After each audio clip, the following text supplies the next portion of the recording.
Welcome to the December 15th Brattleboro Select Board meeting. This is a regular meeting of the Brattleboro Select Board. And we know the meeting has been properly warned because we checked on that when we joined together for a quick executive session at 5:30 today. So I'd like to convene the meeting yet again. And our first order of business is to approve minutes of November 24th and December 1st. I move to approve the minutes of November 24th and December 1st. Thank you, Ian. Ian has moved to approve the minutes of November 24th and December 1st. All those select board members in favor of that approval, please raise your hand, say aye. Aye. Aye. Aye. That's 5-0, thank you. Next up is chair's remarks. That's me, and I think my only remarks have to do with everybody must have noticed, unless you're living under a rock, we have vaccine in our midst, but it's going to be slow to come. And so I will join the chorus of public officials in saying, please continue to follow guidelines. It may be a long winter still, but a lot of exciting events on the news coming up, positive things to focus on while we still be very careful with interactions with people. Wear your mask, keep distance. Please don't plan any giant holiday things, whether that be Hanukkah, Christmas, whatever. And I'm going to turn it over to next is manager's comments. Peter? Thank you. Yeah, and I'm going to pretend to be a meteorologist here for the next minute or minute and a half. Another thing that probably everyone is already aware of is that there's some snow coming this week, but up until late this afternoon, the forecast was very iffy. We might get kind of a big storm, but we were more likely to maybe get just like 2 to 4 inches, something like that. The National Weather Service put out an updated forecast. The storm's getting closer. Their forecast is getting more certain. And at 4:45 this afternoon, they issued an updated forecast that says that they believe we will get at least 5 inches in Brattleboro and possibly as much as 18 inches in Brattleboro, with the likeliest amount being in the range of 8 to 12 inches. So winter is here. The storm should arrive about this time or a little bit later tomorrow evening and should be done by the snowfall should be done by early Thursday afternoon. But Thursday will be very treacherous out on the roads, and just want to make sure that everybody sees that coming, since the more recent forecasts up until even midday today were for something that was not as significant of a storm. Thank you. Yeah, that's an update. It's news even to me. I hadn't caught that. So next on our agenda is select board comments and or committee reports. Anyone? Daniel? Double down on the vaccine talk. I'm happy that it's here. I know that healthcare workers are already starting to get scheduled for those shots, and others in the community that work with frontline organizations are starting to get scheduled too. So, you know, hopefully as many of us as possible will get that shot, and we will maybe, you know, next summer be looking at a much easier world to live in. Thank you. Let's hope so. Liz, did I see your hand up, or was that? No. Oh, okay. Okay. Anyone else? If not, this is the time when we go to public participation. Now, this is specifically for anything that is not on our agenda. The way to do this is to look for your participants button, which at least on my system doesn't come up automatically. You have to click it, and then that makes a window appear to the right. And then in that window, you'll see a list of names, one of which should be you yourself. And you'll see a sort of stack of people that appear when people raise their hands in the order that they raise their hands. Very handy. And Ian is raising his hand. In real life. In real life, sort of. Yeah, kind of. Tim, I apologize for interrupting. Do you want to just briefly touch on the consent agenda again? Because it's the second time we're using it in a little while. Absolutely. That's a I good appreciate it. suggestion. Thank Yeah. you. And I see a hand up. Dick, just hang on a second and I'll just go over that. We are going to be using the consent agenda, which we've been using for a few weeks. Last week, we didn't use it. We didn't have occasion to, but it might have been either the week before or the week before that where we did. What the consent agenda accomplishes is we can put things in there that are very cursory and sort of easy decisions for the board. And today, for instance, it's a financial report, a certifications of errors and omissions, and an interlibrary loan, Courier grant, a small grant. So things like that, we've been looking for ways to make sure if we have something or a number of things that is an easy decision for the board, they can be put into a consent agenda if they satisfy the criteria, and then we just pass the whole agenda as one package. The good thing about that is at any time, any one of us, any one of the 5 of us can pull one of those items out, and it's on our agenda right after public participation, because within public participation would be the time where a member of the public could see something on the consent agenda and say, I'd like to make a comment about one of these things, or I have a question about one of these things. Then they could request that a select board member pulls it off, or what's our phrase that we use, Peter? Yep, that's exactly right. Pull it off the consent agenda and put it on for discussion at the end of the meeting. So Ian brought that up, that I should mention it again because it is fairly new, and the time to do so if you had something that you had a burning desire to comment on would be during public participation, because otherwise we'll probably just plow through and just go ahead and approve it because they're fairly straightforward items. Which we've Thank done. you very much, Tim. Yeah, thank you. And I'm clearly I'm not used to a spiel on it, so I'll work on that speed. And hopefully we don't need to do it every time because the whole Sure. idea is to save time. But Absolutely. I think we've only used it like once or twice, so. No, and especially because we didn't do it last week, so it's a great Yeah. idea. So we're going to go to public participation again for things that are not on the regular agenda. And first up, or only up at the moment, is Dick DeGray.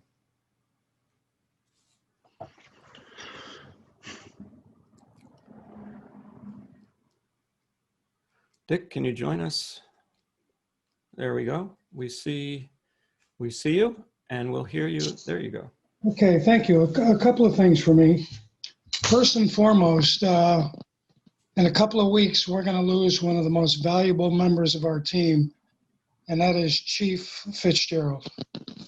And I just want to acknowledge that when you look up class in the dictionary, his picture is there. There's a line in a song, and I think it's by Donovan. You don't know what you've got till it's gone, and that depicts our chief. He has been a valued member of our community. He is a compassionate man, and I will wish him nothing but the best, and I know that the board does, but I will miss him sorely in the capacity that he serves. I hope he stays involved in our community because he is a real gentleman, and he was a real honor to have as part of the staff looking over our town. So thank you, Chief, and I wish you nothing but the very best. My second item for me is being a merchant downtown. I want to thank all the people who have been shopping locally. I've not seen this many people locally shopping in many, many years, and it's been really heartfelt. I know not only by Missy and I, but all the merchants downtown.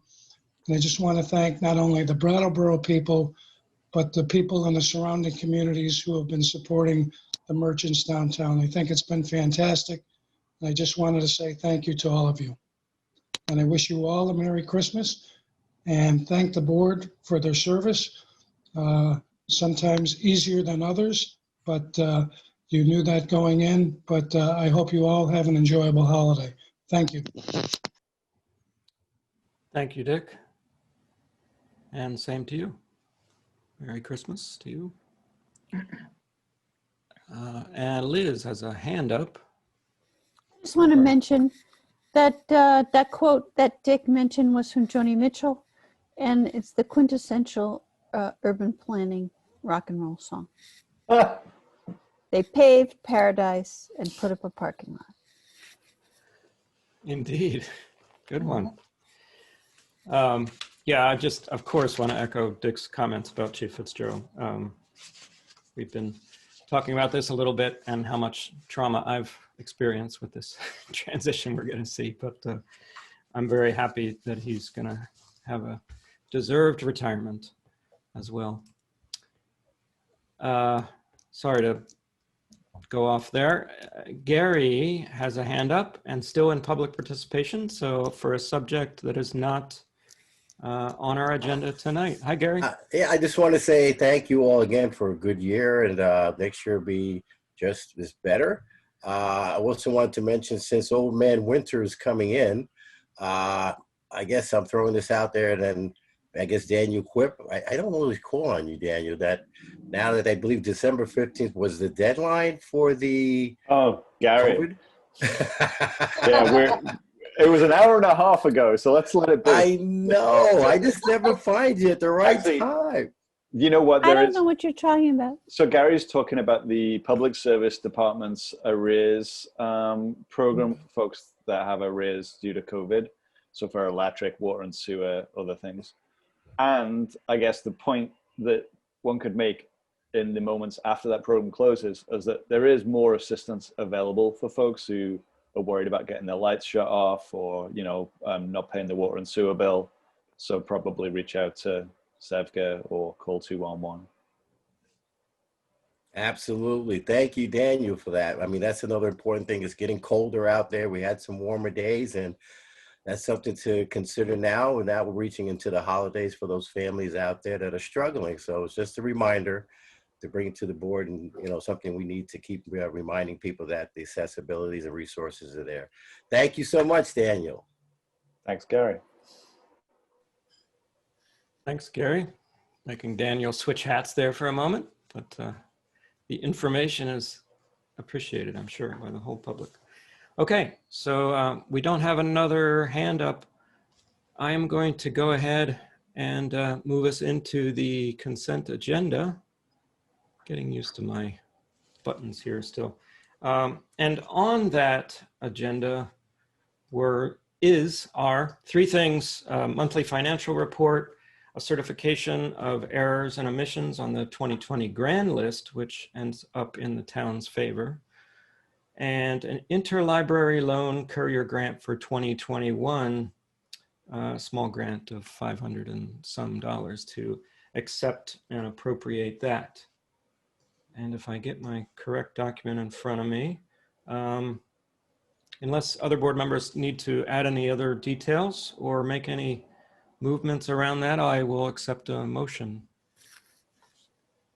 I move to approve the consent agenda. Great. Brandy has moved to approve the consent agenda as presented, those three items. All those in favor, board members, please raise your hand and say aye. Aye. Aye. That's 5-0. The consent agenda is passed. Next, we move to Water and Sewer Commissioners. We have a couple of interesting items. The first being a grinder rebuild on the Springtree Sewage Pump Station. And Steve Barrett is joining us. Hi, Steve. Oops. Just ignore that. Tim, Yeah, Liz. I move to become Water and Sewer Commissioners. Oh, gosh. You're the only one that caught that, Liz. No, I don't think so, but I raised my hand. Okay. Thanks for being kind. All those in favor of becoming Water and Sewer Commissioners, please raise your hand, say aye. Aye. Aye. That's 5-0. We can actually officially do this business. Welcome, Steve. Good evening. I'm Steve Barrett. I'm the Director of Public Works, and I'm here to talk about issues for the Utilities Division here tonight. The first one is Springtree Pump Station, Channel Monster rebuild. The pump station is located on Springtree Road and intercepts all the wastewater from the north end on Putney Road and pumps it across into across the Veterans Bridge to a gravity on the other side of the bridge. The average station flow in 2020 was 150,000 gallons per day. So this is one of our larger receivers of wastewater and a pump station that we have in town. In 2011, the pump station was rehabilitated. At the time, a channel monster was installed. And what this channel monster, the function of it is to shred undesirable different materials before it gets to the pump. Saves the life of the pump itself and is also here on the collection system. Grind is critical to this whole station. And since the installation, you know, with that 150,000 gallons a day, that's millions of gallons of wastewater that the grinder is taking care of. So the Department of Public Works is seeking authorization to expend $15,849.15 to replace and rebuild the channel monster grinder pump. And that will be done by the manufacturer that builds this channel monster. And the rebuild is approximately half the cost of a replacement. So really, this is essentially maintenance of this device for the millions of gallons of wastewater that it's processed. So I'm asking for your approval. All right. Thanks, Steve. You were breaking up a little bit, but I think we all heard you. There were a couple words got dropped. If it gets worse, I'll let you know, and we can just turn off your camera. That might help. Okay. Board members, someone has to have a question about a channel monster. Daniel. And the grinder upgrade. I mean, I feel like I sort of understood it in the memo already. So this has lasted 9 years thus far. It was new 9 years ago. Is that right? That's correct. The complete station was rebuilt at that time, new pumps, and then this grinder it was installed, and it's installed just before the pumps so that it decreases the wear or debris that could go through those pumps. Mm-hmm. And so it will be kind of rejuvenated in some way. Is it likely to last another 9 years, or will it be a shorter period of time? Because it should be about the same time. There's different components that can fail within these units.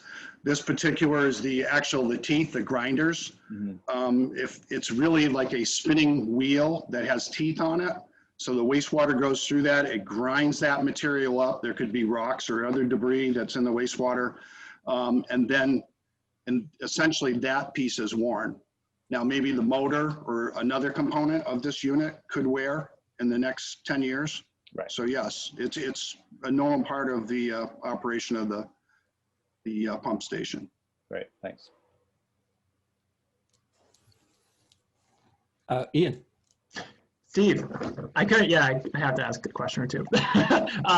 Is this the only channel monster that we have in town? I was going to ask that. There's other, there's different names for these. This particular one's called the channel monster, which has a nice ring to it. Others are called comminutors. Some of the stations that we have actually have grinder pumps. So there's an assortment of these types of devices throughout the system. And again, it's not only to protect the pumps, but it's to protect the collection system itself. And then there's a very large one at the wastewater treatment plant itself. And when the wastewater first comes in, there's a grinder there. Is it that like giant thing in the floor that's slowly turning? That's correct. And it also takes out any other debris. So there's different versions of this, but they all do the same principal thing. Okay. Protect the rest of the system. And they all kind of have the same lifespan? They'll vary depending on some of the smaller pump stations that don't have a lot of usage. It's going to take a lot more time for the parts to wear there. This is, 150,000 gallons a day. We're talking millions of gallons a year that's processed at this particular pump station. So the years that this has provided service is pretty impressive. But it's all going to change as far as the wear and tear, depending on the volume that's going through the devices. That makes sense. Thank you very much. Yep. So Steve, this thing kind of grinds things up before it can get to the pumps and damage it. Like if you had a ham or something that was in there. There's all kinds of things that go down. Ham went down the toilet? Well, I mean, Wow. I don't think you could fit a ham down a toilet, but You should write short stories about the things that go through the grinder. a small ham. Stop, small ham. Sorry, Steve, we're a little Sorry. busy tonight. It's okay, you know, you gotta find a little humor in some of these things. Yeah, I definitely have to. All right. Any other questions about this particular item, board? No. Great. You ready for a motion? Absolutely. Thank you. I move to approve the expenditure of $15,849.15 to rebuild the channel monster grinder in the Springtree pump station. Thank you. I had trouble with that word too. I don't know why. Liz has made a motion to approve the expenditure of $15,849.15 to rebuild the channel monster grinder in the Springtree pump station. All those board members in favor, please raise your hand and say aye. Aye. Aye.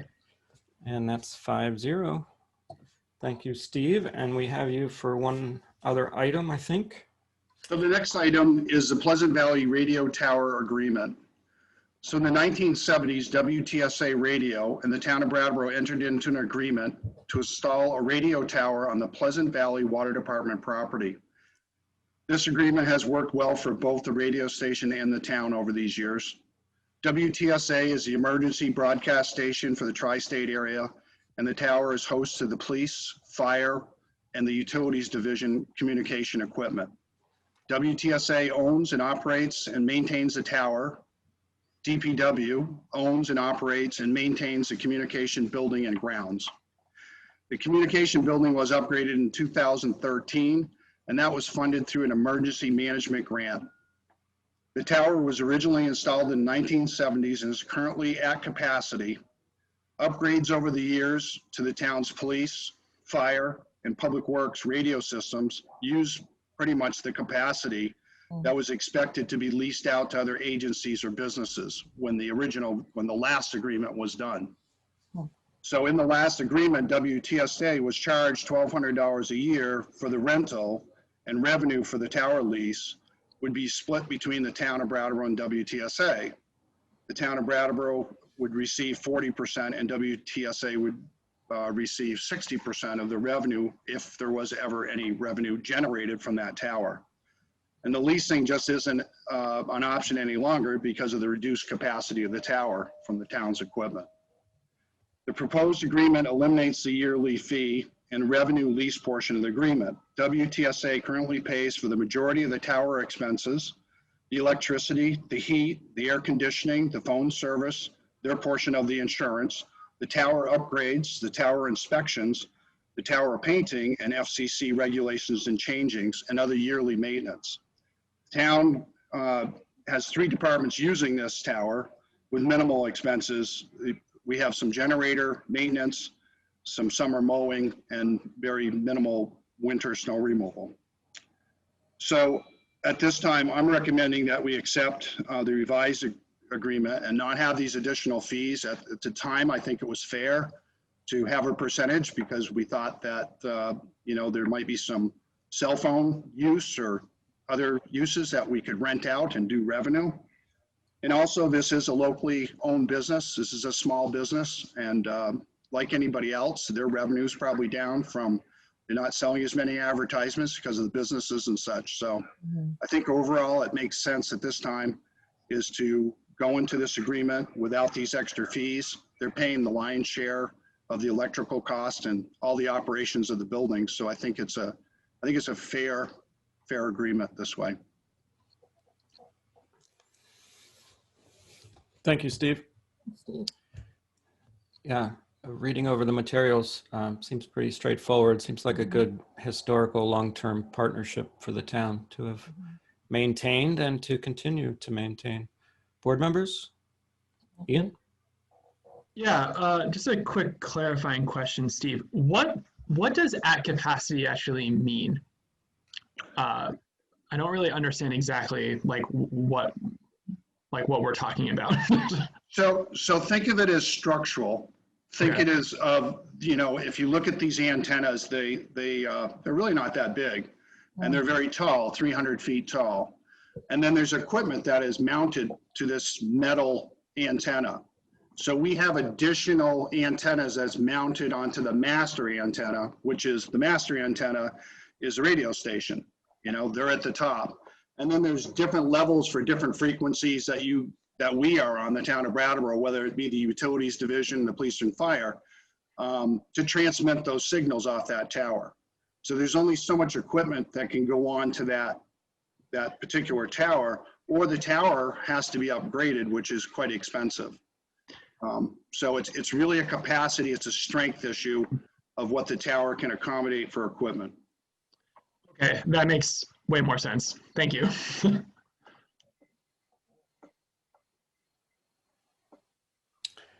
Any other board members with questions, comments? Would someone like to make a motion? Sure. Daniel? Let's see. I move to approve as presented an agreement between the town and Four Seasons Media Incorporated related to the operation and maintenance of communication systems on property located at 517 Pleasant Valley Road. Thank you. Daniel has moved to approve as presented an agreement between the town and Four Seasons Media Inc. related to the operation and maintenance of communication systems on property located at 517 Pleasant Valley Road. All those board members in favor, please raise your hand, say aye. Aye. Aye. That's 5-0. Thank you. Thank you, Steve. And do we need a motion to dissolve as water and sewer? I move that we adjourn as water and sewer commissioners. Thanks. Ian has moved to adjourn as water and sewer commissioners. All those in favor, please say aye. Aye. 5-0. Thank you. We are back to being normal. Board members, we now move to unfinished business, which are two items. Both are related to housing. The first one is going to be a discussion of a couple of different requests from different board members to town staff and our town attorney. Joining us is Sue Fillion, who was asked a few questions about housing options, and Bob's joining us as well, I see. So I'm going to let Sue go first. She wrote us a report. Thanks. So I was asked to look in to see if there were any nonprofits, organizations in the community that would be willing to seek grant funding to create and maybe operate a landlord risk mitigation fund. I spoke to a couple of organizations in the community, and SEPCA expressed some interest in being willing to kind of look at partnering with the town. Not so sure, you know, seeking the funding themselves and running, you know, they could run something, but they're going to want some guidance from the town. So they seem to be the organization that was most willing and best poised, given some of the other programs that they run as well. I looked into some of the funding opportunities that might be out there. It does, you know, cursory glance of some of the grant foundation directories that the library has. It does appear that there could be some funding sources, whether it was the town as the applicant or a nonprofit. They're generally small, like $5,000 grants, so it could be needing to cobble together a couple of them. It seems like the banks and some local and state level foundations might be the best sources for that. The Agency of Human Services Office of Economic Opportunity has funded risk pools. The town would certainly not be eligible for that funding, but they do exist in the state. In fact, Groundworks has a landlord risk mitigation pool that they use and they have available for landlords who rent to their clients. So that was interesting, and that was the first that I had come across that. And then speaking with groundwork staff and even SEVCA staff, it's really apparent that there are resources out there for both landlords and tenants, particularly low income tenants. So, you know, there's some guidance out there if we were to create a program, but I think there was also concern that we're not duplicating some efforts, or that any program that maybe would be started is really thought through. So it kind of left me feeling like, you know, we need to, if we're going to move in this direction, that maybe taking our time and going through the housing study might give us some valuable information and help tailor a program to what are the actual needs of the community, the documented needs, because as I said, there are programs out there existing right now. So that's a summary of what I was able to find. I'm happy to take questions. Thanks, Sue. Questions for Sue? Liz? So Sue, the grant for this housing study has been awarded? We did receive notification that we received the grant. I think you'll be seeing it at your at an upcoming select board meeting for acceptance of it. So yeah, we're very excited and we're eager to get to work on that. And what would be the timeline? Well, when we were talking with a consultant to put it together, they thought the work could be completed in 6 months' time. So we need to work on the RFP, get that out, and then hire a consultant. So I think we're hopeful at some point in the summer the work would be completed. Thank you. You're welcome. Other board member comments, questions? I was especially happy to read. I knew that Groundworks did something like that. I don't really know the details, and I don't know how much detail you went into that with them. But as you say in your report, it's provided by the Office of Economic Opportunity, which is under Human Services. Yeah. So that would be interesting to explore, I think. Daniel. Brandy, didn't you do that for a time? I did. I was the landlord liaison for Groundworks Collaborative, and I certainly did do that. I don't like to call people out. I knew that, but I was just hoping.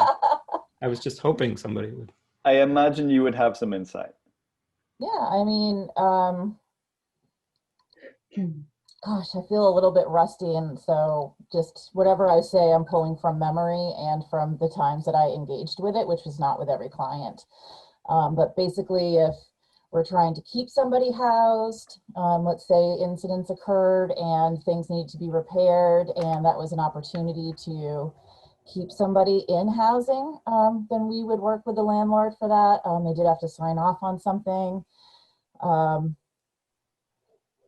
You could apply for it for, I believe you could apply for it for back rent if, once again, you're trying to keep somebody housed. And they're like, hey, you're behind a month on rent, or you're behind 2 months on rent, and this is becoming a problem, and we're going to serve you, a notice to vacate.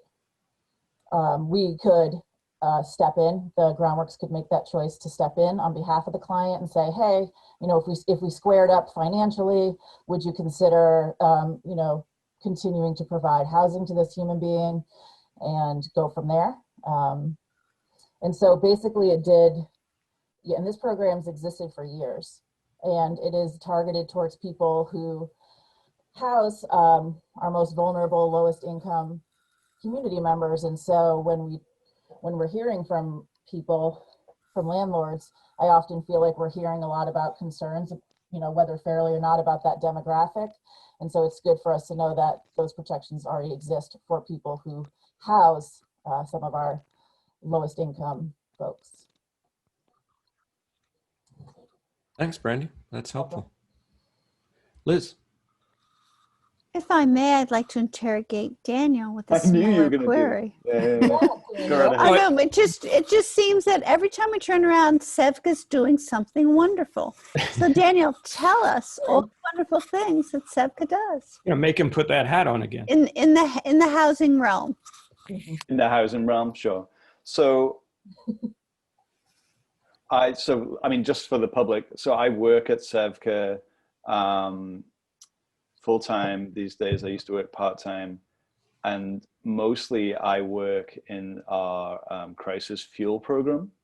And obviously outside of the fuel season, other work goes on. We also have a community solar program as well, which I administer. And I think that what Liz is kind of speaking to is the work that Sevka does around, it's called like homelessness prevention, and rapid rehousing. Those are sort of like names from like OEO. And so we help people either stay in their housing. So if they're behind on rent, we might help them catch up on the rent, or we help them get into housing. So if they need help with a security deposit, we might help with the security deposit. The funds that we use for that, for the most part, I also want to just point out that I'm not the housing case manager. So I'm speaking to the best of my knowledge. Duly noted. First-hand knowledge. We have some federal monies for that. We have some, some other money, some private money. Tends to be that much of the money that we have comes with all sorts of strings on it. Criteria, eligibility criteria, what it can be used for, how much you can spend. We have internal caps as well on how much we're willing to spend on certain things. And then, the other thing that we do, and honestly, this is more of the work, it's the case management side of things. It's like working with the client who's in danger of losing their housing, or working with the client who's trying to get into housing, to support them along the way in that process. It's never super quick. We have 2 people in the Brattleboro office that do case management. My colleague Susan is like our housing case manager, and she does, a lot of this work. And then Joe spends half of his time doing work more specifically with folks who qualify for general assistance, which is a state program. It's an emergency housing program. So like if the temperature is below such and such a degree and you aren't housed that evening, you may call economic services and you may potentially qualify for housing that night, mostly in a motel. So it's going to pay for a certain number of nights in a motel. There are a certain number of, there's all kinds of criteria around that, so what we saw in COVID, that GA program, that motel program, go from having all these strings on it to having almost, like to rapidly get as many people as possible into shelter, because it was not it wasn't even just temperature, it was temperature plus precipitation. So right. So it could be really, it used to make me mad. You couldn't even just say, oh, it's 19 degrees, I need to not sleep on a bench tonight. They're like, oh, but is it 19 degrees and snowing? No? Sorry. Yeah. And I also know from having spoken with folks who, we're talking like last year, who are on the street trying to get enough money together. Typically what they're trying to get enough money together for is to pay for a hotel stay on nights where they can't get into a motel, or when the shelter is full or what have you. And, I don't interrogate people about their stories and why they need the money, but that's typically what's happening. And so while Sevka does good work around like security deposits and back rent, there's always more to be done. And like there are limitations. One of the funds that we use is this thing called HOP, which is the Housing Opportunity Programs, federal money. And A, it's federal money, so there's all these strings on it. And B, it runs out. I don't know, May. And then people still need to be housed in May and June. And because the motel program's not in play at that time, it's not cold. That's why groundwork without tents. Yeah. You know? Yeah. So I don't know if that answers your question, Liz. I mean, I could speak to a little bit more about the numbers of security deposits that we've helped people with. There are also funds that SEVCA, well, Susan specifically at SEVCA is the coordinator for this thing called the Help Fund, which is much more like a charitable thing, you know, like so churches and other community organizations pool money together, and then people make applications. So it's usually through a community partner like Groundworks or SEVCA or Youth Services or Women's Freedom Center to this fund, which then each of those applications is looked at, taken on its merits. I don't know what criteria they use exactly on those funds. It's more discretionary, you know, and oftentimes I did spend a little bit of time looking into this, and you know, oftentimes what's happening is that one fund is tapped up to a certain amount of money because that's the cap, and then you bolster it with another fund and you stick two of those together, and that's a security deposit.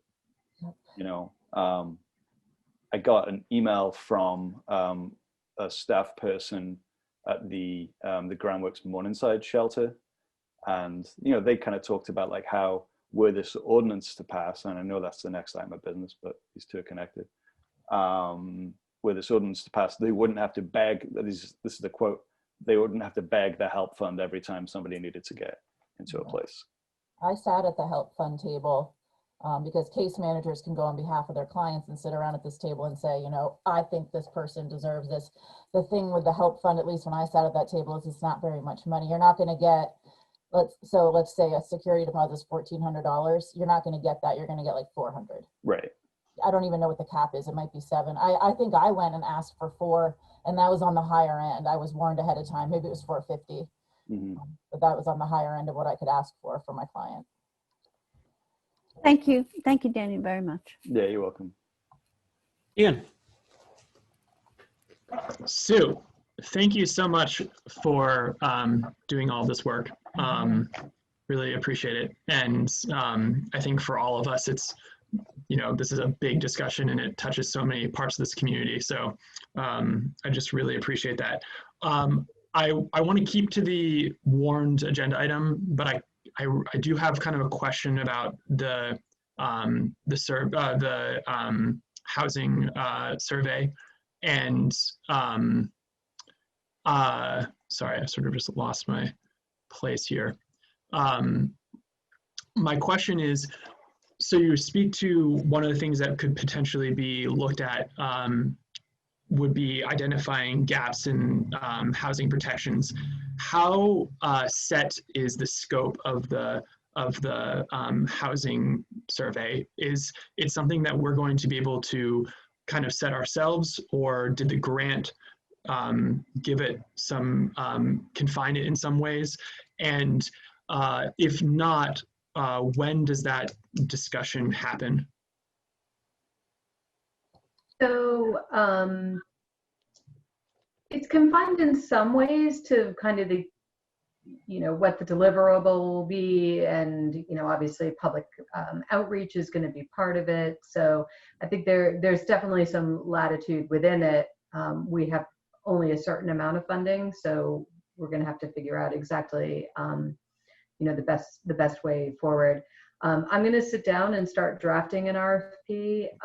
We do have, you know, some people who've agreed to be part of a steering committee from the various housing organizations around. So, you know, we'll want to vet the request for proposal before we put it out and make sure it's going to meet the needs of the community. Okay, great. Thank you very much. I'd say there is some latitude. Yeah. You're welcome. Daniel? I guess sort of jumping on that, there have been previous studies in the past, maybe not town funded, but, you know, in your research you pulled from, you know, one survey that I read myself. And how much can we sort of direct the questions that this study is looking at? I'd like to think we'd have total control over it, I suppose.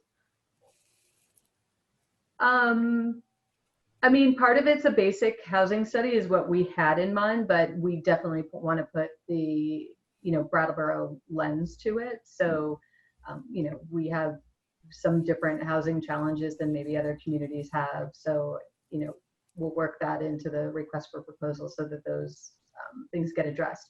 If this is being done in Dover or Wilmington, they've got a huge, Second home. short-term, they have a bigger short-term rental problem than maybe Brattleboro does. We have some other issues that we're going to want to address. So we'll be tailored, and we can pose those questions. Following up to my follow-up, when you said like a basic housing study, could you kind of like elaborate a little bit on what you think should be in that? Sure. So they're going to take a look at the units. They're going to, the number of units that we have, kind of the, distribution of types of units. They're going to look at income in the community. They're going to look at there's a whole bunch of data that they'll pull as to age of housing units, the cost or the assessed values. And then also there'll be a lot of outreach as to, what is it that we need in the community? Where are the gaps? So it might be that there's not enough affordable housing. It might be that we need some smaller units to meet the changing household sizes. And then they'll take a look at, both regulatory and non-regulatory programs that will help us, meet the needs of the community. Thanks. So that's kind of the basics of it. Thank you. Brandy. Jim, I'm being asked a question via text that I want to ask you because I'm not certain of the answer. Somebody is asking how to actively participate by phone, and I don't remember how to tell them to raise their hand. Oh, like, is it *6? And then I went. it used to be, as far as I know, it's *9 Oh, okay. to raise hand. No. Yeah. And I should have said up front, hold with the hands for a little bit, or you might as well, because we just have a little bit of chatting to do amongst ourselves. Okay. But, oh yeah, somebody just raised their hand. That's the person. That's the same number. Sorry, I just wanted to. I Yeah. felt bad that I knew I gave bad information. No, thank you for doing that. I often say something about people who call in, but I kind of been dropping that lately. So thanks for that reminder. If no one else has a question for Sue, I just have one question. It might not be particularly answerable, but the study, as you, because you've seen these before, are they more of a point in time type thing, or is it standard practice to look back in time a little bit and make projections? The reason I'm asking that is, depending on whether or not this ordinance is passed, it would be super helpful to see any possible effects. and I'm just wondering if that might be something that could be picked up. I can speak to my fears about that later, but maybe you could just speak to that a little bit, whether it could look back in the past, even like to see, for instance, if Airbnbs might have had any, because they've really come on rapid and hard to our community. So I'm wondering, as many people are, have they affected the existing, full-time housing stock? I think it'll depend on where they can, where the data can be pulled from. I guess I don't feel comfortable saying that they can go too far back. Sure. I'm not too confident that they're going to be able to take, they can look at, they'll probably have a couple of years of the short-term rental data that they can look at, but I'm not sure what conclusions they'll be able to draw from that. Okay. Liz's hand was up a split second before Daniel's, I think. Well, so I was just hoping that the study will, talk about not only whatever might be passed in the next issue, but also how to go about increasing the number of housing units. because that's what the town, I'm assuming that if you're talking, the study will talk about supply and demand, and then things that municipalities can do to increase the supply, et cetera. Yeah. I would think that that would be what you meant by basic housing study. Yes. Daniel. Right. And I guess some of that stuff we already know, you know, we'll get slightly newer information on that. I was wondering, you know, so I was looking at the Windham County Housing Needs Assessment, right, which was done by Bowen, whomever they are, Bowen National Research. And, you know, it pulls from stuff like census data. It's also at the county level, not at the town level. We just completed a census. Will a study that's done next summer include that census data, or is it too early for that? It'll be too early for that. Right. My so, guess you know, is they'll still be using the American Community Survey data. right.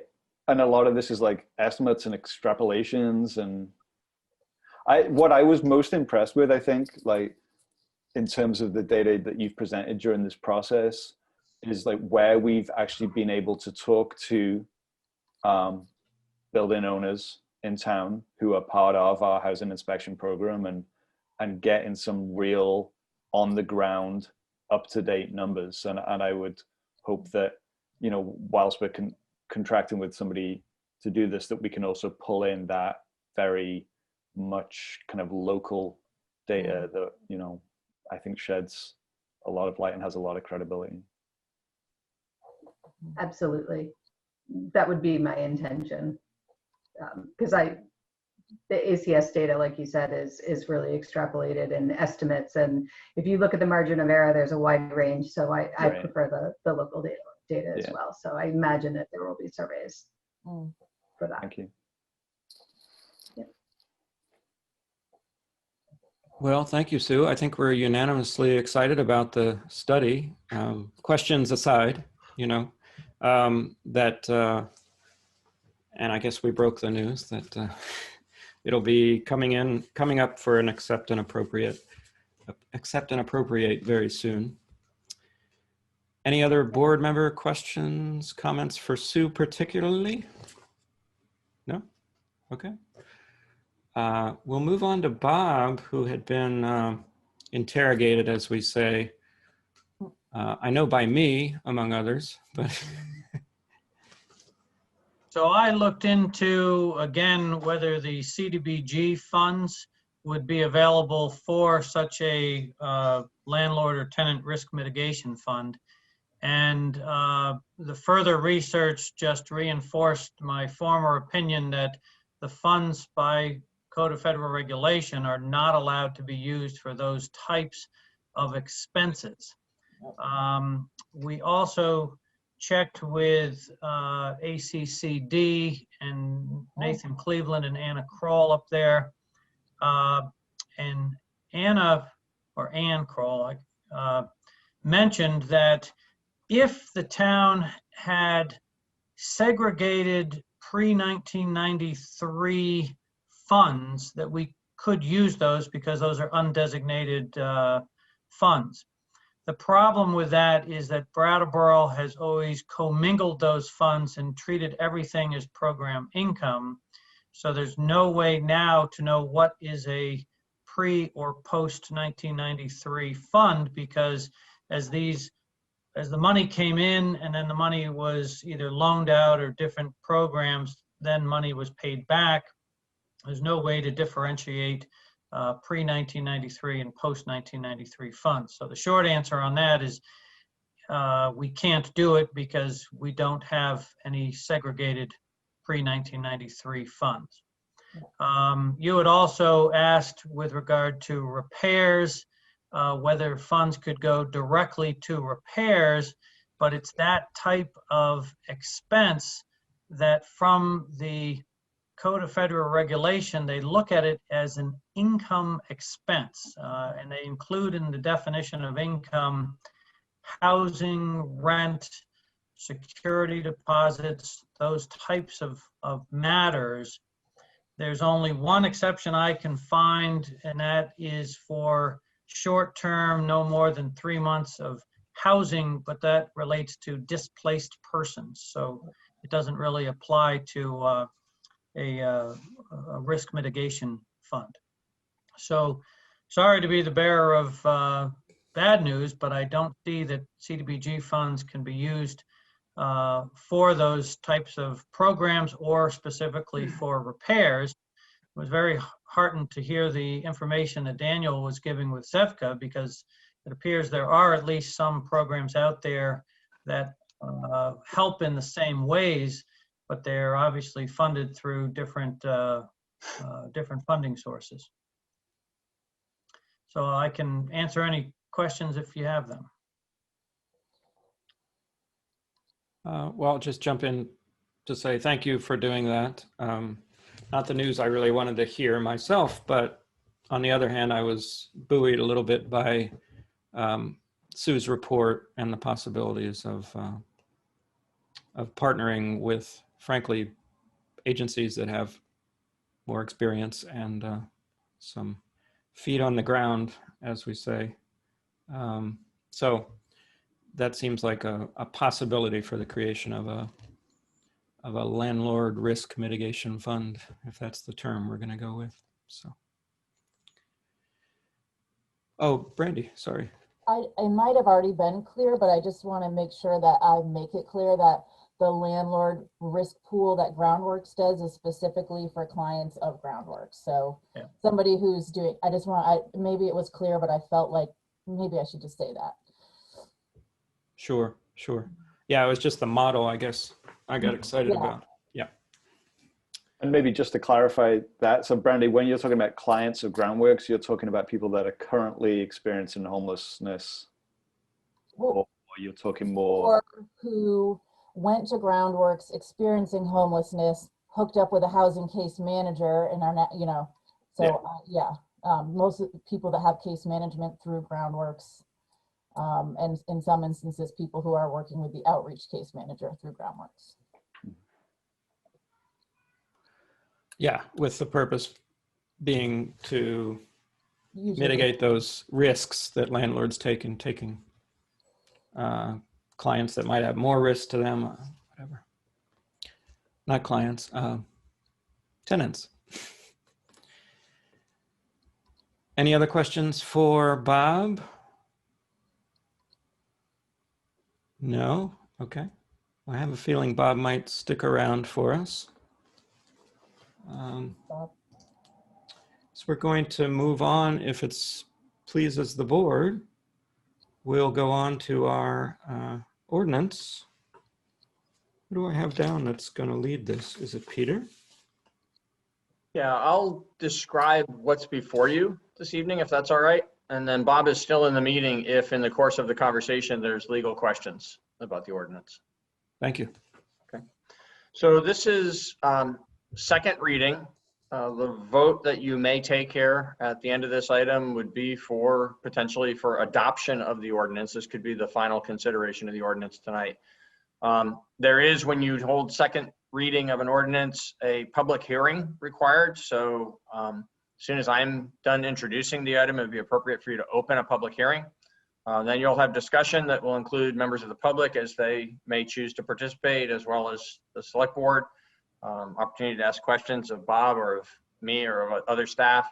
And then the board will determine whether you're ready to move forward and adopt this ordinance. If you do, the ordinance, as it's before you this evening, includes several different sections that are just things that are required by law that identify the authority under which the ordinance is being adopted, and the effective date of the ordinance, and certain other sort of logistical things like that. There's a substantive paragraph that would be added to the town's code of ordinances at section 8-73. The header would be security deposits. And in its substance, what that section would do is limit the amount of money that a landlord can charge to a prospective tenant prior to the tenant occupying the unit. Would limit that that pre-tenancy charge to 1 month's rent and a security deposit of no more than the equivalent of 1 month's rent. So basically, in the more common parlance of renting apartments, instead of first, last, and security, the limit would be on to first month's rent and security deposit. You've had a lot of discussion about this dating back to August of this year. Several different nights when you just had discussions among yourselves and with the community, and multiple nights when you've actually had the ordinance in various forms in front of you. Most recently, 2 weeks ago tonight, for first reading of this revised ordinance, and now tonight for second reading and public hearing.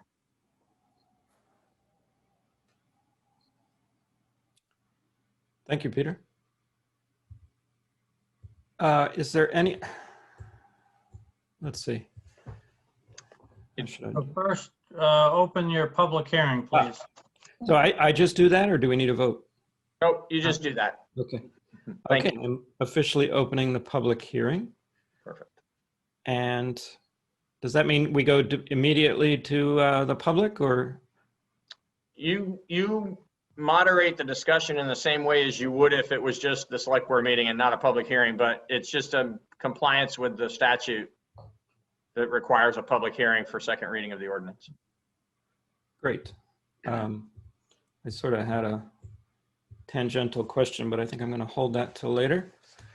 And we'll go ahead and start taking, unless the board has any opening comments that they are burning to make, we'll go ahead and make some, or take some public comment.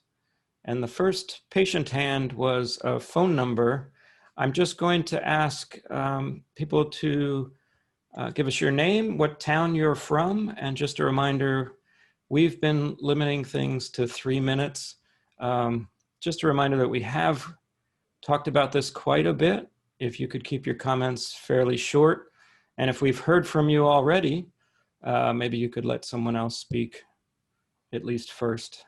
That would be helpful. We do have this is a budget meeting as well, so we have a lot of budget items to discuss later. So with that preamble, we have a phone number ending in 770 is first on our list, and it's a phone caller. You're welcome to unmute. Hi, can you hear me? Yes, I can. This is Rick Sprite, District 3. I have sadly not had a chance to read the latest version of the ordinance. However, I do have a number of concerns relating to the whole idea of such an ordinance and regulating this sort of thing. And I'm very clear that what it's going to do is the exact opposite of what it's intended to do. I have a number of tenants who I have right now and have over the years taken on because I am able to charge a last month's rent. And I have sometimes financed that last month's rent over time. And in the process, what I do is create a situation where people actually have an easier time moving, which may not seem in my best interest, but I think it's in all of our best interest because I am very clear that the tenant's interests and the landlord's interests are largely overlapping. If we can't figure out how to work together, the whole process falls apart. In this current circumstance where evictions, there's an eviction moratorium and threat of further eviction moratoriums. And then with this on top of that, I am absolutely going to be super picky about who I let in. And I will be willing to leave things empty because I can absolutely not afford to get somebody in who is problematic in any way at all with the eviction moratorium. I would like to, besides situations where people are marginal and there is evictions allowed,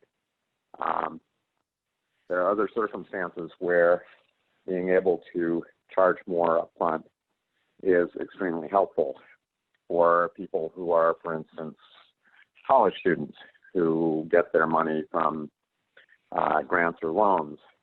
I have had people both coming in for summers who didn't have jobs when they arrived and paid me for the summer, and knowing full well that they were going to leave at the end.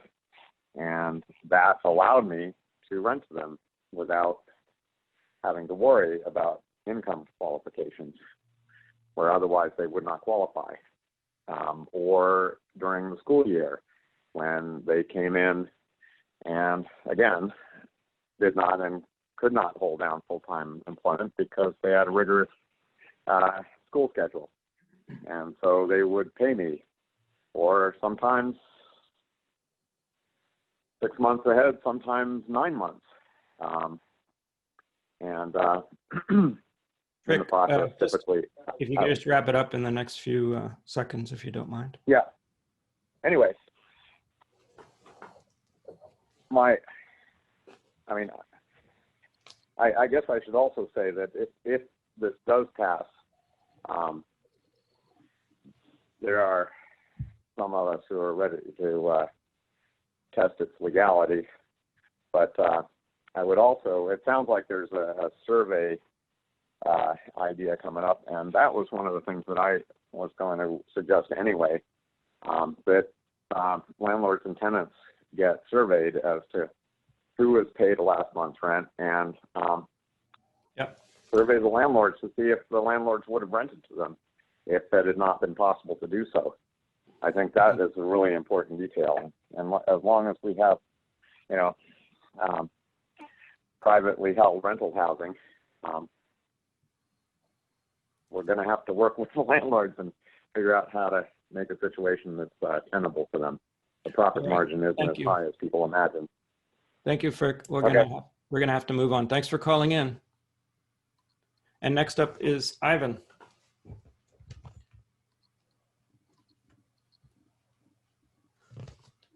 Hi, Ivan Hennessy. I'm not from Brattleboro. I'm from Perkinsville, but I've lived in Brattleboro for a very long time. Anyway, I'm glad that Frick spoke first, because he confirmed something that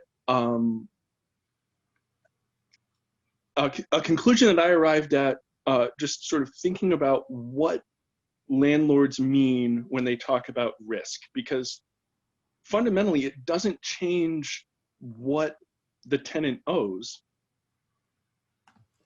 but it changes when they have to pay it. And so he mentioned that he would have to be much more picky taking on tenants without this option. And that's exactly it. Charging more at the beginning allows landlords, first of all, to have the tenants screen themselves. But the screening process isn't for risk, it's for savings. And so that group of people who don't have 3 months worth of rent in savings, that's not a universal cross-section of society. That's a very specific and weighted cross-section, and it's really good news that we might be addressing that and sort of reducing that kind of discrimination. Thank you very much. Thank you, Ivan. Next, we have Trevor.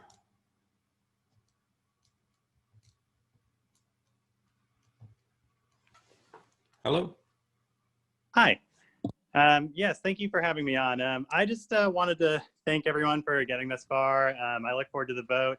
I wanted to say, I think that we have all the research here. I've gone through some of the numbers. We know housing values are up 23%. We know things are tougher than ever for tenants. We know we have a lot of other problems, the pandemic, et cetera. I wanted to point out that increasing the supply doesn't automatically fix the costs. If that new stock is market price, if it's luxury housing, that drives gentrification, that drives the rest of the housing prices up. So we don't see that as a solution. Also, again, we don't think that there's an undue risk for landlords here, because as was just said, this isn't changing the amount that they're getting.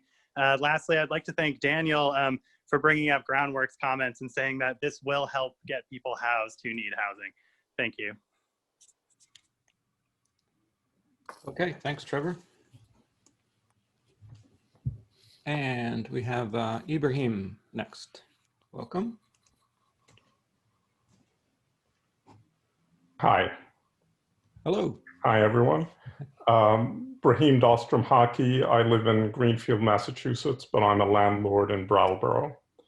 I just wanted to jump in here. Again, I've made my comments in previous meetings about me believing that this ordinance will not achieve the outcomes you hope it will. But what I wanted to focus on today was some ideas around risk mitigation so that tenants can be supported, but at the same time, we don't put pressure, sort of downward pressure on the creation of more housing. And so I know that I know Groundworks does have some risk mitigation funds, and SEFCA as well. And I have tenants, I have 2 tenants who are tenants who work with Groundworks. And so I've worked with these agencies, and it's great to be able to house those tenants. But there's also a lot of low-income individuals who don't qualify under those programs. And so while those are certainly helpful and really appreciated, they don't solve the problem across the board. So in terms of ideas for risk mitigation, I know that the Select Board doesn't necessarily have funds right now to create a fund and or manage it. But one idea I'd like to float is potentially having a program that would allow landlords who did run into a situation where their security didn't cover the expenses associated with unpaid rent and or damages at the end of the tenancy, could apply for abatement a tax abatement from the town. And I'd love to hear from Bob about the legality of doing something like that, so that instead of having an existing fund and money sitting there, we can instead apply for having a tax reduction in the amount of the losses that we may incur in those situations. And in looking at some of my buildings, the amount of money that I make per year is roughly equivalent to the amount that I pay to the town every year. So again, a lot of people think that landlords collect all those paychecks, but a lot of it goes to the bank, goes to utilities, goes to repairs, and goes to the town. And so what we get at the very end of it is actually not that huge a chunk of what's paid up front. So just an idea that I hope can be explored. Thank you. Thanks, Brahim. Bob, would you like to respond to that, and then we'll move on to the next? Sure. If I understand it correctly, he's talking about a program for deductions and things like that from a tax perspective. Yeah. I don't believe the town has the authority with regard to that type of deductions, because any income tax is state and federal. So again, it's an authority type of an issue. From an accounting standpoint, if landlords have losses, they can certainly take their losses against their income, but I don't think that's what's being spoken about here. I thought he was speaking maybe to town tax abatement. Well, it doesn't meet the abatement statute, because abatement, you have to specifically fall within one of the criteria in the abatement statute. Now, some of those criteria, one of which is inability to pay, or others are lister mistake, or a property's been destroyed, those sorts of things. But simply not being paid a last month's rent or being short on a security deposit, that doesn't fall within the abatement statute. So that's not an avenue of relief. So just, if I may ask a follow-up, would a modification of what qualifies for an abatement or a reduction in property taxes paid, would that have to go through the legislature, or could that be a town question? Thank you. Sorry, Please. cut you off there. I apologize. Yes, that would need to go through the legislature, because the criteria for abatement is set by state statute. So that would need to go by the legislature. And same with regard to valuation of properties. While the town assessor's office values property, there's no basis for reducing values based on whether or not somebody's paying security deposits, things like that. I will say, and this gets maybe too much into the weeds, but when the assessor's department is valuing commercial rental properties, they do employ what's called, as one of their approaches, an income approach, where they look at the income coming in, then they deduct out the expenses to come to a net income, and then they capitalize that based on what the cost of debt would be to come up with an overall value of the property. That only goes to the valuation of the property.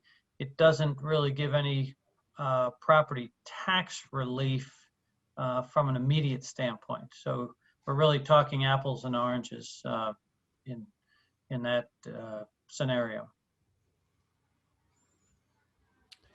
Thanks, Bob. Yeah, a lot of it goes back to being a Dillon rule state, I'm sure, with a lot of that origin stuff happening at the state level. So we'll move on to Dory.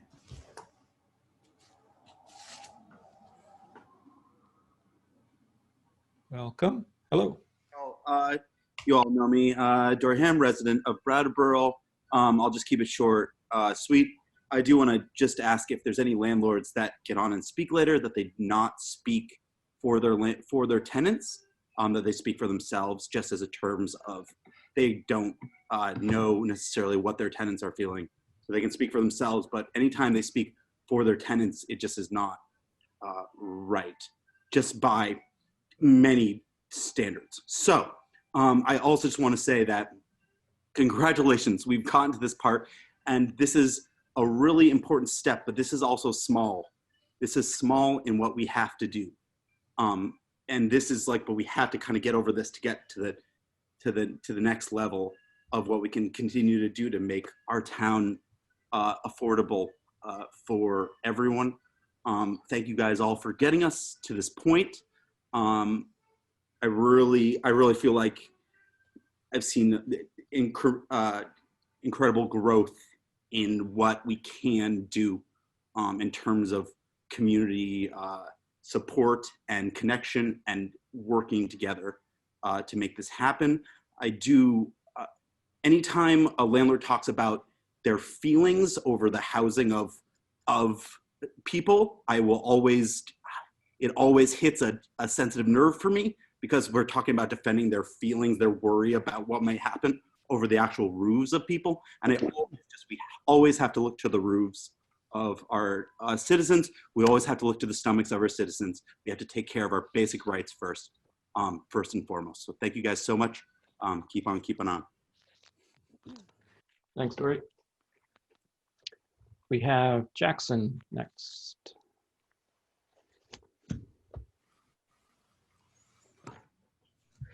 Hey guys, I'm gonna keep it pretty short and sweet and piggyback on Dory a little bit.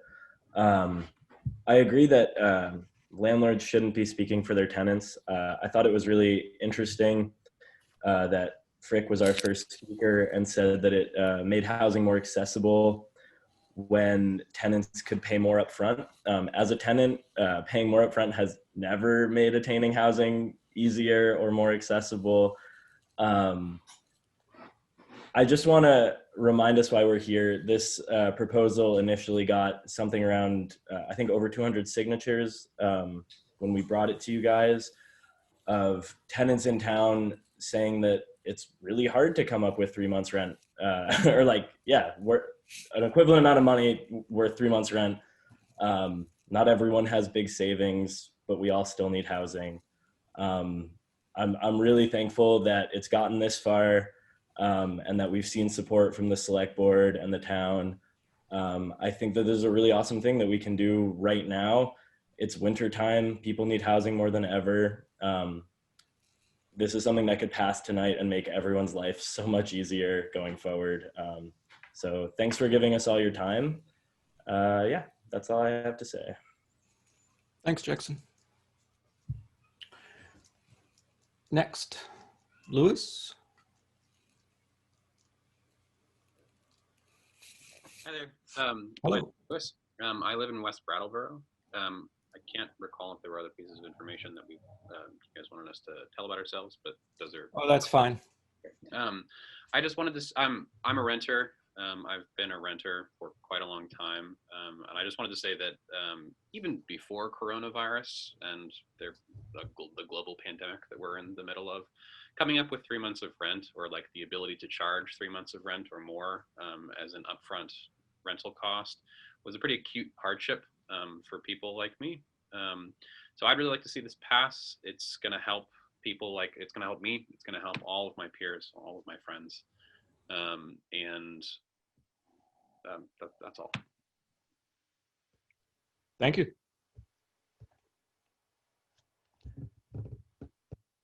And next we have Far.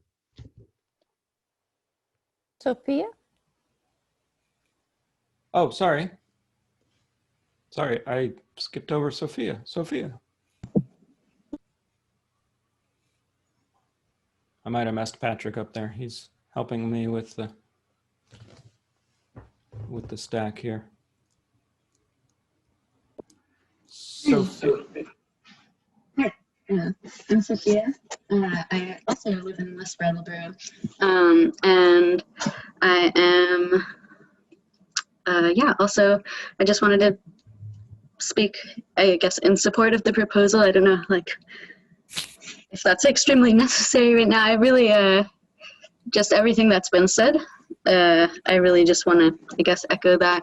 I want to say that what Daniel brought up at the beginning of this, that someone from Groundworks in communication said that, you know, they used the word like begging for extra funds for making up that difference in a security deposit.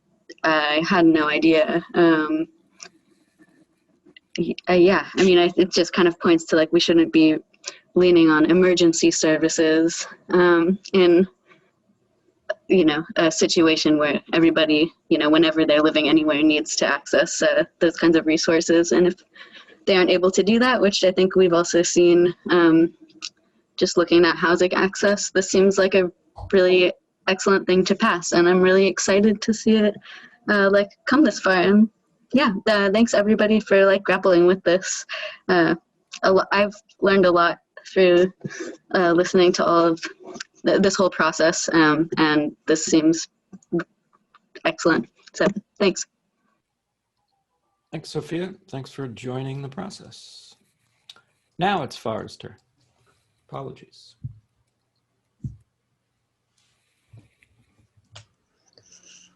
Hello. Hi all. Farm East, District 3. So I have a lot that I could say in support of this ordinance, but I wanted to focus a little bit on the process that got us here. I just want to point out that after over 3 months of debating this ordinance, adding language, subtracting language, going off in completely different directions, we're now right back at the ordinance that almost pretty much exactly as it was proposed by the tenants union. And I feel like this group of people who put this proposal before you has been super remarkably patient, as they've been told that the relief that they were seeking through this ordinance isn't a real solution, that it makes landlords feel put upon, and really most galling to me is that, you know, it implies that tenants don't actually know what's good for them. It's hard to imagine that if landlords had been the ones to come to the select board to propose some policy relief that they had been, that they would have been treated so poorly and so dismissively.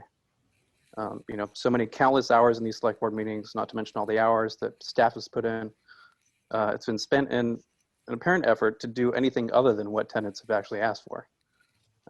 There's been, you know, efforts to find some clever policy to address the issue of Vermonters overburdened by housing costs without having to acknowledge the self-evident and obvious truth that landlords and tenants just have fundamentally opposed material interests, and that tenants are perfectly cognizant of the policies that will most easily ease their own burden.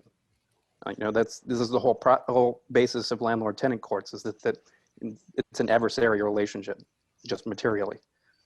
And it's notable that we're only hearing from landlords that they're claiming that they have some shared interest with tenants. It's not the other way around.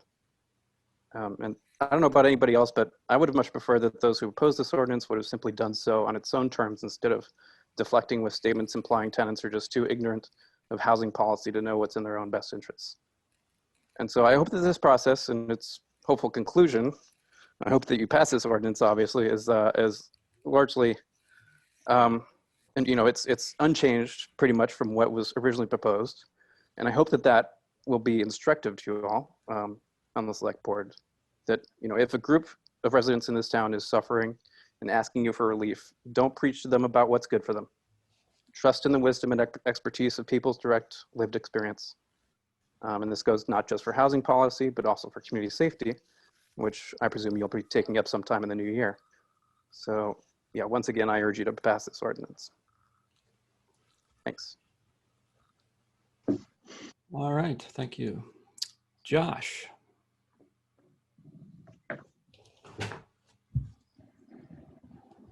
Hi all. I just wanted to say thank you for moving this proposal along to this reading.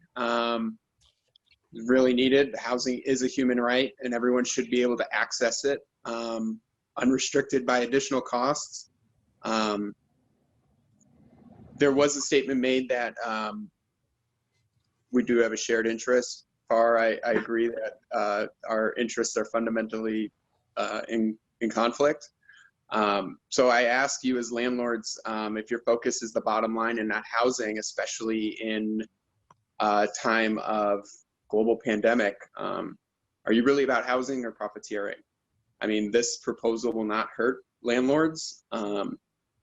And I question for those that think that it would, you know, is that because you can't afford it? And if you can't, maybe you should reconsider where you've got your investments in, because there are people willing to live in these properties and own them. So I just wanted to say that this proposal will help people access housing at no risk to the city, to tenants, to landlords. If anything, it just strengthens the ability for people to live with their fundamental rights fulfilled. So I, again, am in support of this proposal, and I thank the select board for their time. Thanks, Josh. Board, everyone all right? I'm going to keep going unless anybody needs a break or to say anything. Earl.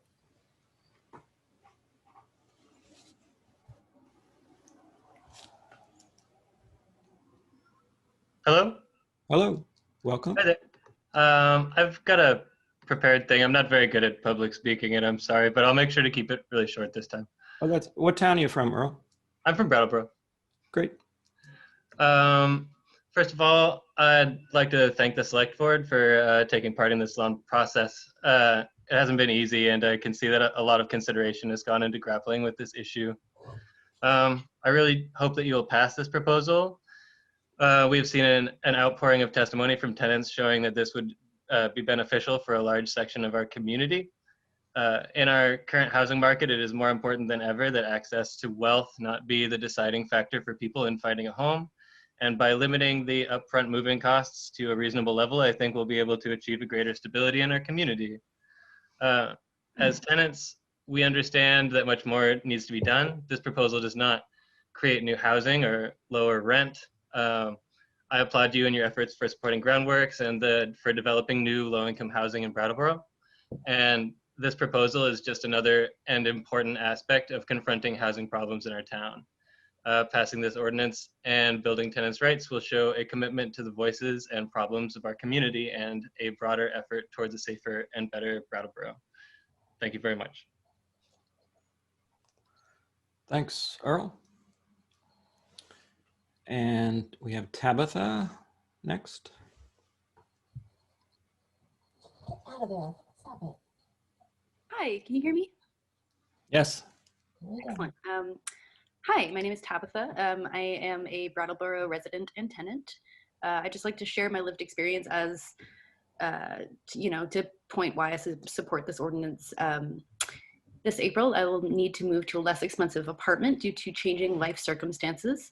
I was lucky enough to find a job this summer that pays me well over minimum wage, but due to my already very high rent and minimal working hours due to the pandemic, it makes it literally impossible to be able to both pay my rent and utilities and save money. If you vote tonight to limit security deposits, it would be a huge weight lifted off my shoulders and the shoulders of countless other local tenants. Passing this ordinance would mean a smaller goal sum that our community members would have to save for in order to move. This would mean less cutting corners for them, fewer barren dinner plates, and just less general scrounging and panicking for months before moving house should one's circumstances change abruptly. Thank you for your time. Thank you for bringing this ordinance this far. I really appreciate everybody's effort. Yeah, thank you. Thanks, Tabitha. Excuse me, Chris is next.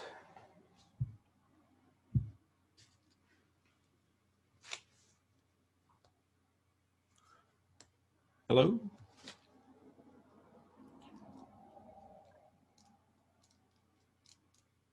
Chris, are you still at the computer, phone, communication device? Probably Patrick is sending you. There we go. Hi. And we'll just take you off mute. There you go. Hi. Yeah. Hi. Hi, it's actually Lisa. I thought that was Lisa, not Chris. Yeah. I'm on Chris's machine, so. We have a place in Brattleboro, and we want to share a little bit of lived experience. We're actually low-income wage earners, and we have some rentals in Brattleboro. It's a 4-unit building that we were lucky enough to raise our son in. As far as the ordinance is concerned, everything that's been said so far is awesome. We just want to add that, again, as far as lived experience goes, we will sometimes break even, and we are not going to see equity in this building for 35 years, maybe, because, I'm sorry, 30 years, I meant 30. We had to refinance again to deal with the expenses of the building. We're not great at capitalism. We have medium rents. And the reality is the first 4 years that we did rent out units, we thought we'd be doing better. We've ourselves never spent less than, we've never been able to house ourselves even with rental units for less than or at 30% of our income. We've always paid more. I'm very interested in the outcome of this upcoming housing study. For that reason, we don't know, we would like to know how many people there are who hope to have a rental unit in order to be able to stay housed and who feel marginally housed because their income is low. Without a rental unit. We know that Brattleboro has a program that encourages people to develop a rental unit. So we know that there are all kinds of landlords, and I guess that's one of the things I wanted to say. For the first 4 years that we rented, almost invariably every tenant applied their security deposit to their last month's rent. We were collecting 2 years rent, 2 months security and first month's only. We then started collecting 3 months rent eventually. First, last, and security rather. Whenever somebody can't afford it, we've always said, you know, made a payment schedule to make it possible. You know, about a quarter of our people that we have rented to have taken advantage of that opportunity. It's worked out well for us, generally speaking, but we know that's still not suitable for everybody. We understand that it's a solution for some, but not for all. Well, one of the concerns I have, and again, I don't know how anomalous we are with our standing and with our building. The reason we won't see equity for a long time is because it was such an old building and we rehabbed it quite a bit to make it a healthy, a nice place to live, basically. Not a luxury place to live, just a pretty good place to live. But I've worked in human services a lot, and I know that I'm interested in understanding what it will look like if we have a tenant. About 3/4 of our tenants actually make more money than we do. So if we have a tenant who causes damage and we have to take a pretty precious day off of work to go to court, you know, we're in a bad position that way. We understand our liability and we'll do what we have to do. I'm not saying that to complain, but I do wonder if whatever solutions come up in the way of funds for problems that come up, if that's going to be so low income, tied to low income, that so much so that, you know, I don't know, what percentage of situations would that help with? Yeah. Is my question. Like, I think that's a real concern, that you could be looking at mitigating a low percentage of issues. That's certainly something we'll look at. Right. Lisa, I hate to cut you off, but I wanted to. Yeah, sorry. I know I haven't tracked my time. Thank you so much. It's been great to track the conversation. I'm really appreciating the select board and everybody who's contributed. Thank you. Thank you for calling in. Thank you. Next is Shay. And just soon we'll be going to a break. Everyone, just to let you know. Shay? Hi, can you hear me? Yes. Great. I'm going to leave my video off because of internet connectivity issues. Oh, sounds good. As you all know, I have been tasked by you to evaluate some things about the community's safety, to rather facilitate a process by which we're all listening to people about safety. And one of the biggest themes that's come up is on all sides of this project that we're doing is that homelessness and lack of access to good housing makes people vulnerable to all manner of other problems.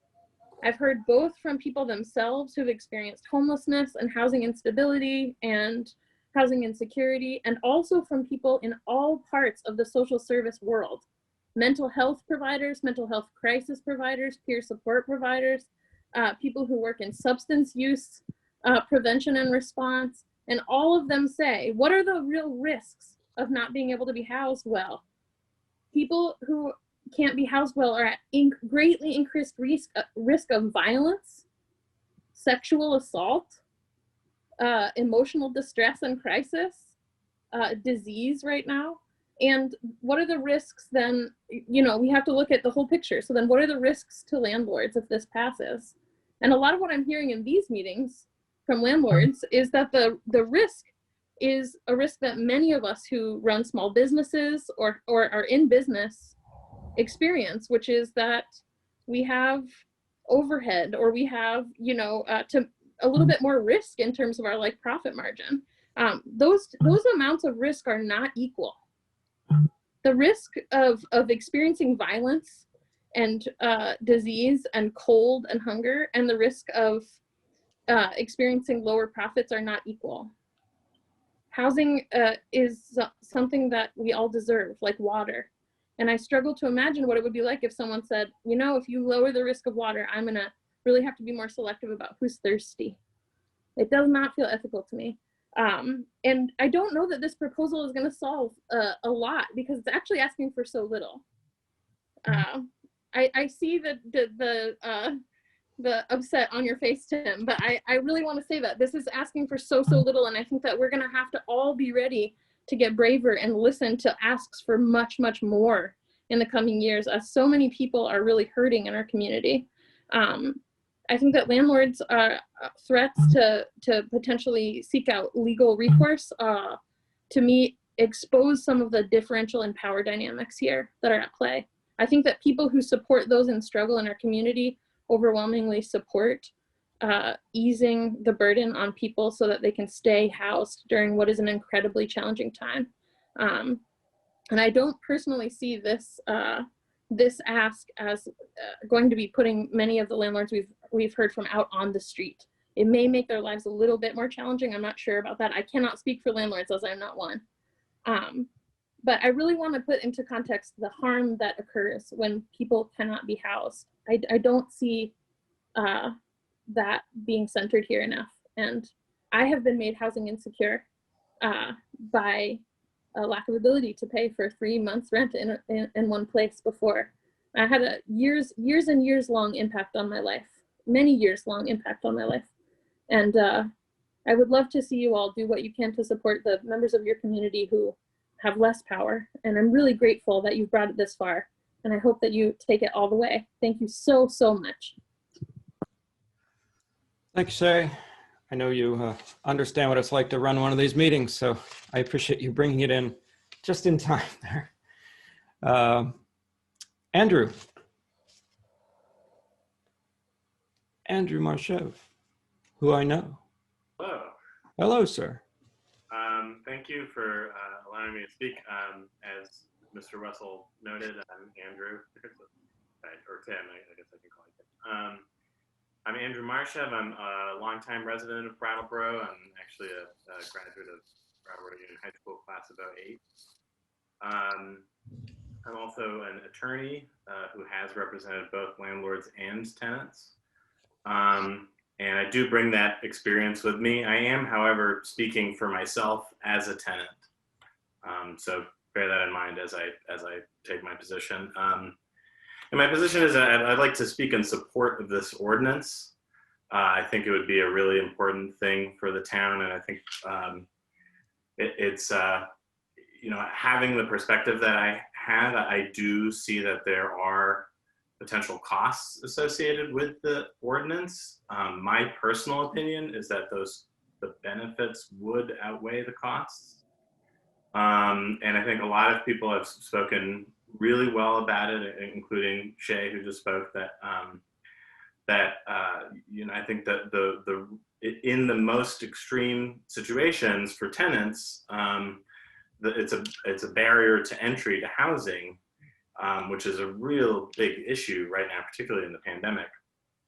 And I myself am in particularly fortunate circumstances, but recently I had to look for an apartment in the summer, and my partner and I, who were looking for an apartment, oftentimes, you know, if we were not the first person to respond, we wouldn't even get a response back. You know, 50, 60, 70 people applying for an apartment at a time. And even for us, like, to find an apartment and to find enough money for first, last, and security, where we're both working professionals, was difficult. I can't even imagine what it would be like for somebody making a minimum wage. So I do have some sympathy, obviously, for landlords. I think it is often not a profitable business, but I think in terms of you know, what the impacts are of this rule, or, you know, the ability for landlords to ask for first, last, and security right now, I think it does have a much stronger impact on tenants. And I think one thing that I would put is just a way to think about this issue is that it is, people keep talking about risk, and I think that's a good term to talk about. that asking for last month's rent is, in a way, sort of a form of insurance for in case the tenant can't pay the last month's rent, in case the tenant suddenly can't pay. And you know, I think that is something that happens not infrequently. So it's not, I can get why landlords would ask that. However, I think when you look at, you know, the different equities of the power that landlords have, and just in terms of, you know, just by virtue of being a landlord, you have an asset, even if you have very little equity in it. And it's in the town's interest to help for there to be housing. So I think there's a lot of tools at the landlord's disposal to balance out some of the costs associated with not being able to ask for last month's. So anyway, that's a little bit of my personal experience, a little bit of the perspective that I bring. But ultimately, you know, I think despite there being some costs associated, my personal opinion is that this ordinance would be of a great benefit to Brattleboro. Thank you, Andrew. Nice to see you. We do have to take a break, everybody. It's a couple minutes past 8. I'm not sure if we should take 1 or 2 more, or if we should just stick to our normal practice. What do you think? I think take a break and come back. Just take a break. Yeah. So if everybody currently in the stack there hangs on, please do. We're going to take, I guess, just, can we go 8:15? Come back at 8:15, so 13 minutes or so. Thanks, everybody. Sorry for the chatter, everyone. We're going to continue. I'll call the meeting back to order. I never called it out of order, actually. We just took a break. Just to say, this is still a continuation of our public hearing. We will hear whatever people want to say. Just a reminder that we've been through a lot of this, so please try to say something new. Try to speak to the ordinance itself, because at this point, well, it's probably well known that we have a disagreement about the ordinance itself. The disagreement's not about difficulties in this town getting places and even the 3-month upfront. I don't think anybody disagrees on the burden to some people for that. So I don't know, just thought I'd frame it a little bit and then we move on. Here's Dan N is going to join us. Welcome. Hi, can you hear me? Yes, hello. Hi, my name's Dan Normando. I've been following this issue from the beginning and it's the first time I've spoken. I am having a hard time wrapping my head around why you as the board haven't formed a committee and studied this issue, like so many other issues that have come before the board. This is a serious issue, not one that should be decided upon anything less than that, or for example, just this is how we feel. I think it should be studied. You have not studied the problem, if there is one. You say you have. If you say you have, you're mistaken and not being honest. At best, you've studied the solution, as you have asked for input from staff and council on the proposed solution, but you most certainly haven't studied the problem. You haven't researched, analyzed, evaluated. You have not looked at the risks of moving forward or of not moving forward. In my experience, this is not good governance. You absolutely should study the supposed problem before taking any action. How else would you know whether a proposed action is warranted? At a recent meeting, a board member said that they took testimony from many tenants during the week leading up to that last meeting. It was a couple meetings ago. This statement belies the misunderstanding that the majority of the board is operating under, that you have acted appropriately in how you're handling the situation. In my opinion, you're not. You should establish a study committee and delve into this problem. This body, even this board, has done so on numerous other occasions. Why not now? it would be good governance, and I'm not sure why you haven't done that. One point I'd like to make about this board member saying they took testimony, it wasn't testimony. It was almost everything you guys have heard is anecdotal opinion. Nothing's been vetted from what I've been seeing you guys talking about. If this person were to have taken testimony, the board member would have done so in a public format, as part of an official governing body, and hopefully as part of an official hearing. Furthermore, and most importantly, good testimony should be accompanied by evidence or proof. And it's interesting, I will note here several synonyms for testimony. There's I'm not going to skip that one. Attestation. Yeah, thank you. Confirmation, corroboration, documentation, evidence, proof, substantiation. These are synonyms to testimony. Does the board have any of this? No. Why is this? Because the board hasn't followed good governance practice. Some things I would like to list: has the board collected data pertaining to the supposed issue, such as, but not limited to, how many tenants exist in the town? How many rental units exist in the town? How many Brattleboro tenants have communicated they have the problem the board thinks they need to solve? Why precisely does that tenant feel last month's rent poses an issue to themselves? What exactly is this tenant history of hardship, past, present, perceived future? Has any tenant verification been performed? Do we know that where they are, where they live, what their history's been, current tenant, current landlord situation? Do they have a lease? What is the status of their lease? Is the tenant on the lease? Is the tenant the sole leasee? Is the tenant a subleasee? What deposits and prepayments did the tenant pay to enter the lease? What is the size and type of the apartment? Are there any other leasees included in the lease?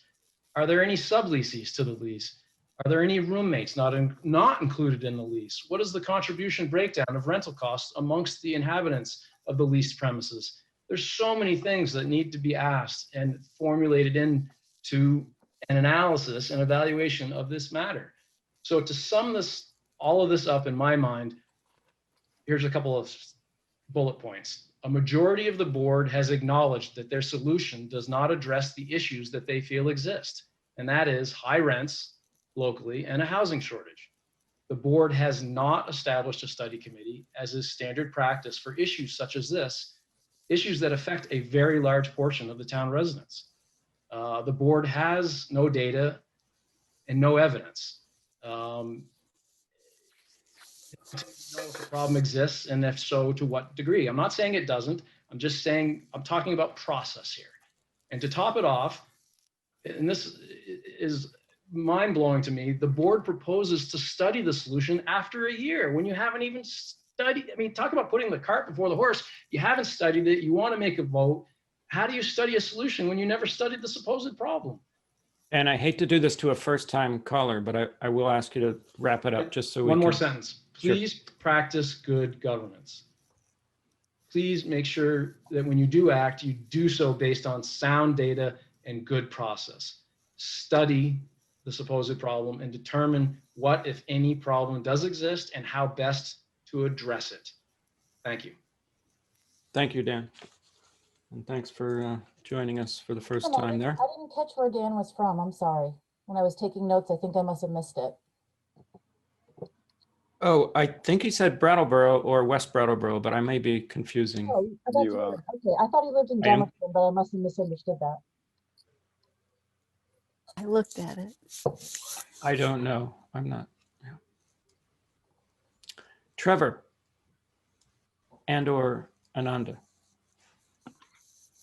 Hi, sorry about that. It's Ananda, not Trevor. I always forget I can't change my name once I'm in. Anyway, so I just wanted to speak really quickly. I have a couple of notes here. So first of all, obviously, I just want to thank the Select Board for coming this far with us with this. It's been really a long process, and I'm really excited that we're here. I also obviously want to say such grateful thanks to all of the tenants who've spoken. It's been really wonderful to see so many people come out in support of this. I want to say that, you know, I have seen such a large number of tenants over the last few weeks, especially, and by weeks I mean months, especially in comparison with landlords. And I think it's just been really frustrating to kind of have these stories be downright discounted and disregarded and cast in a dubious light by landlords as they present false equivalencies and regard their financial risks as on the same level as housing risks. I think it really implies that tenants and rent burdened people can't be trusted to be accurate translators of their own experiences.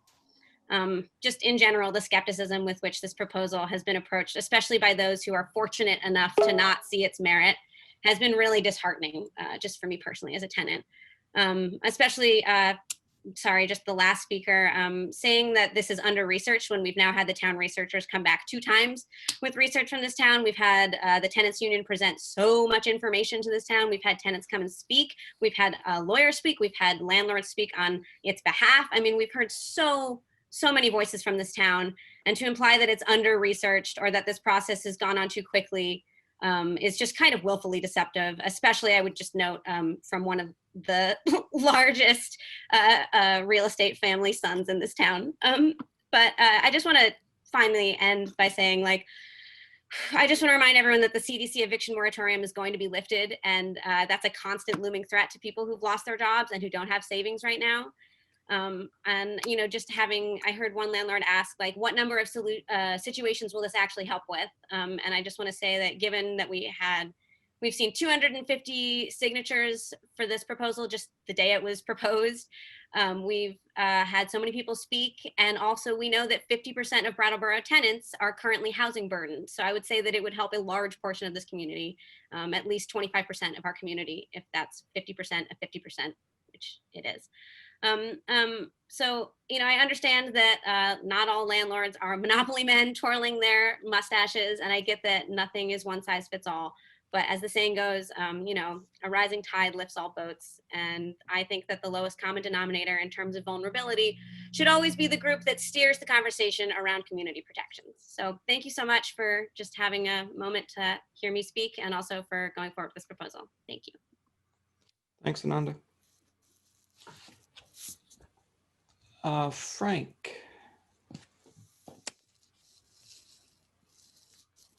Hi, can you hear me? Yes. Okay. I'm Frank. I'm a renter in downtown Brattleboro. A little hard to hear you, Frank. If you Yeah, could just yeah. get a little closer to your microphone. Yeah, absolutely. Thank you. I'm a renter in downtown Brattleboro. I want to speak in support of this proposal. I want to say too that when my friends and neighbors are struggling, I believe them, and I don't need proof that would take months to collect. I want them to have housing right now. I would want my community to trust me when I tell them I'm struggling and I need help. That's what's happening here right now. So many people have come out and voiced support for this proposal. It's also really hard for a lot of people to raise their hands in public meetings and share, and it's important that we feel heard when we do take that step. Please listen to your community when they disclose sensitive information and ask for help. I fully support the tenants union in this proposal, and I urge you to pass this ordinance. Thank you. Thanks, Frank. Ryan.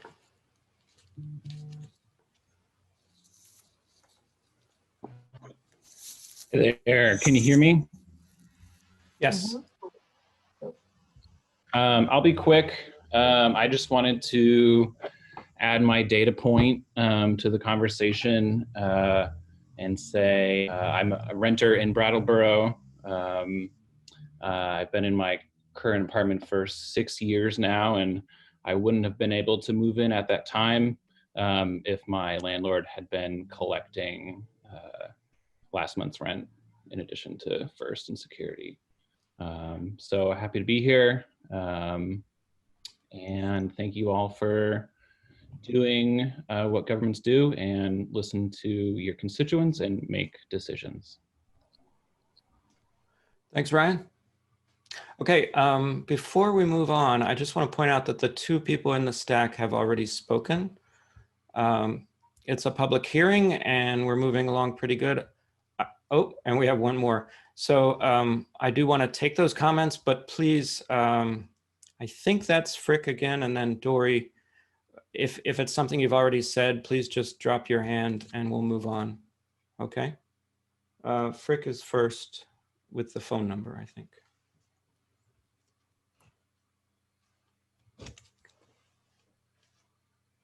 Can you, oh, are you there? Hi, can you hear me? Yes. Do Great. you have Thank you. something to add quickly, Frick?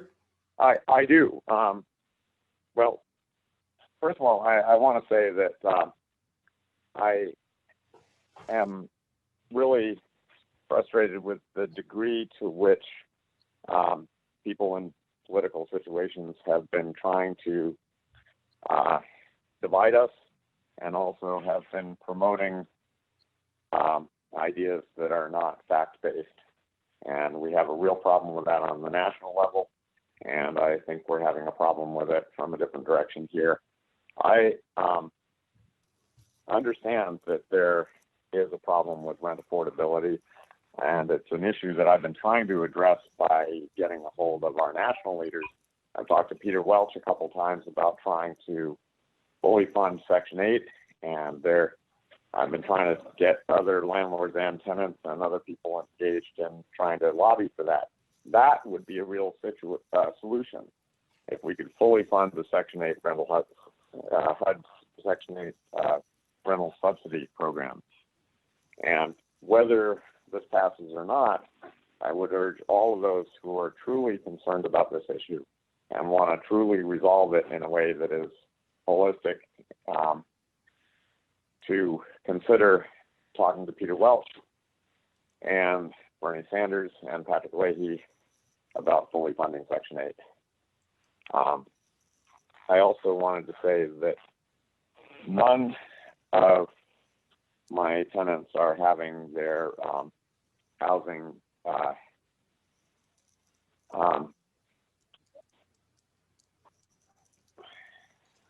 how should I put it? Threatened because of the current pandemic, and it is in part because I have found ways to work with them to make sure that that doesn't happen. As I have done throughout my entire career doing this, the only people who tend to have their housing threatened almost entirely are people who are making life miserable for their neighbors. And I think that is an important tenants' right issue, is to be able to quietly and peacefully enjoy your apartment. And Okay, thanks, Frick. I think we'll move on if that's all right.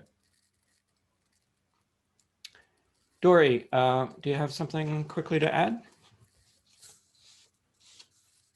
Yeah, thanks. I'll be just really quick. I just wanted to quickly mention something off of what Norman Doe was talking. It's always very clear people that have never had to struggle to pay their rent. Hey, Dory, can I ask a favor? Can you speak to the ordinance? I don't like it to get personal between people in my meetings. And I don't mean it in a personal way. I only know as I'm born and raised. So let's not name names. Let's just. But I'm saying that I've known the Normal family my whole life. They are incredibly, come from a place of incredible privilege, and that goes to exactly what they were speaking. I'm not trying to make a personal attack. I'm merely going off of exactly what makes them, and they speak from a place of privilege, and they can, and it's totally where they are coming from. So all I'm doing is merely countering with that.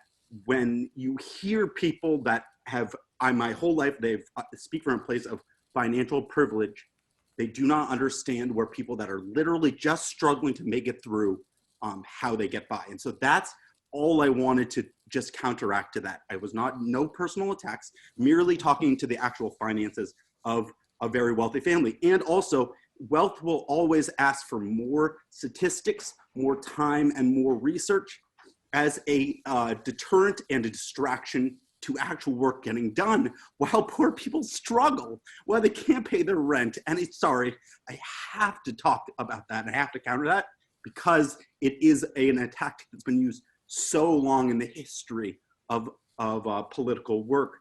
And so I just have to bring that up, and I have to counter that at that point. I also just want to point to the guy that just talking personally, saying that tenants that run into trouble our trouble is always a problem. Always a problem. When you mention that's great that his tenants are not having trouble. Many are, and that the tenants that are struggling are a problem. Is just simply saying that is a huge problem. Thank you. Thanks, Dory. Gemma.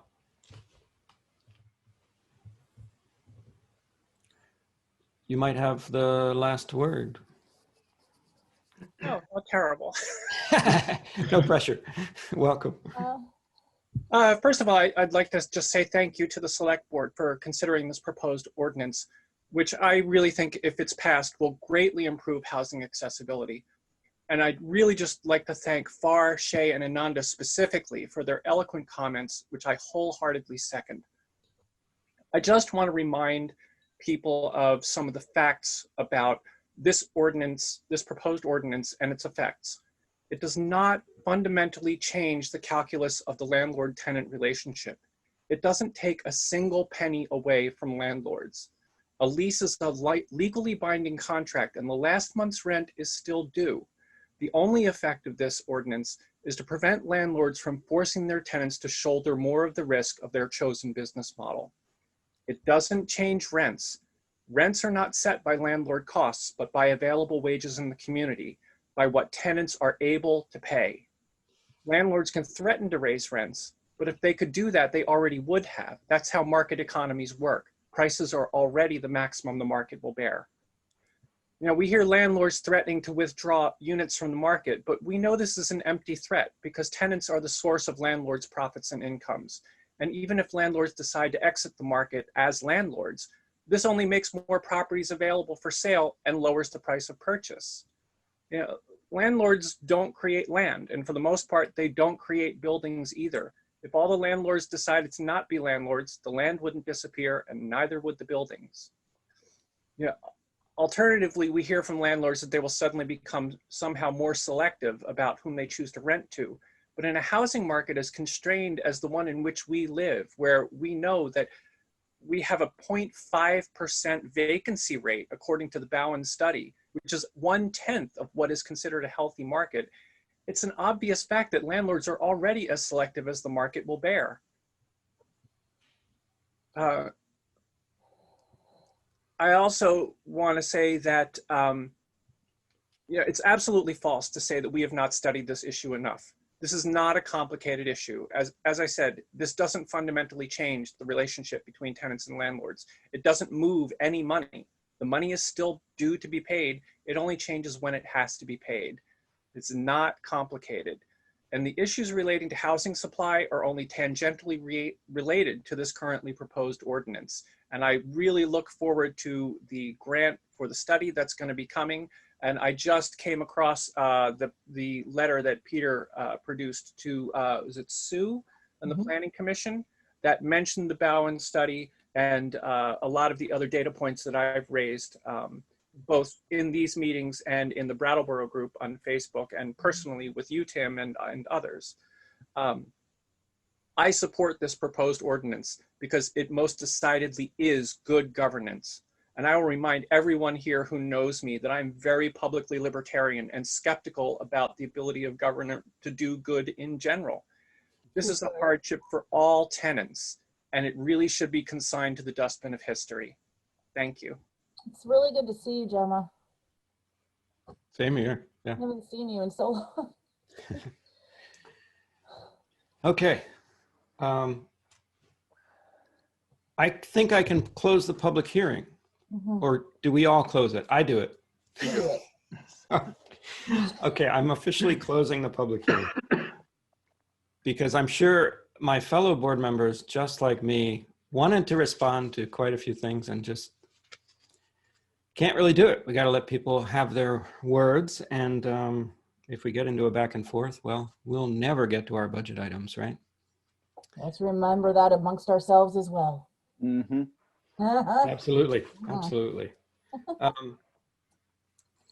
So I'm going to step off the, I just want to, I'll be upfront and maybe invite everybody to let me know as chair your needs, but my needs as non-chair, as one of 5 select board members, is I would like to ask a question of Bob. It's sort of a logistical thing. It just occurred to me about if this ordinance gets passed. And then I have a statement to make, and it's not super long or anything. Do other people have similar things? Should we go down the line? Do you want me to ask Bob a question? I see some nods. I don't know. I don't want to take anybody's. Go right ahead and ask the question. Okay. Liz, is that okay with you? Absolutely. Thanks. Bob, say this passes tonight. What happens to, what kind of grandfathering situation occurs? Because I believe that if it passes, there's a 60-day appeal period in which people could get together a petition thing. And if they get 5% of the votes, it goes to town meeting, possibly, or after town meeting. You don't need to confirm that. What I'm wondering about is after that, it goes into effect in February, I think I saw roughly, if you could confirm that. And then my question is really about what happens to those arrangements, those rental arrangements, where a tenant is already in an arrangement where they would receive the money back for their last month upon a successful transition out of a lease. What happens to the in-place agreements just on the ground? Would a landlord be in violation, for instance, if, go ahead, I'll let you. I think I get the gist of your question, and the ordinance would be prospective. So from when it takes effect going forward, then a landlord cannot charge that first, last, and security. At that point forward, it can only be the first month and a security deposit. Any landlords that are in receipt of that last month's,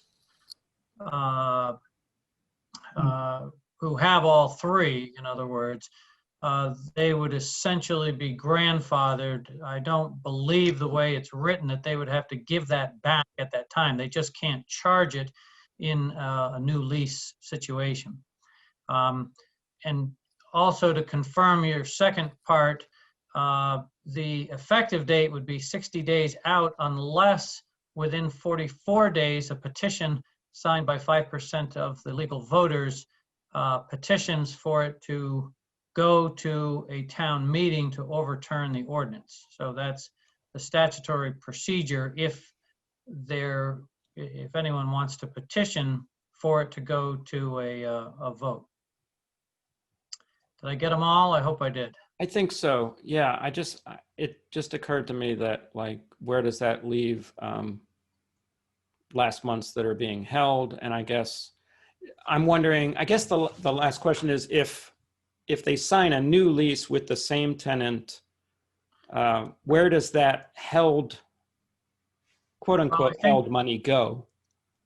I think at that point, with any new lease, then the landlord would be obligated to return that at that point. So, because then you're in the situation of charging. In that situation, first, last, and security would be in violation at that time. So if there are new leases that come up or renewals of leases, I think that would be a violation at the time of the renewal. Okay. So something to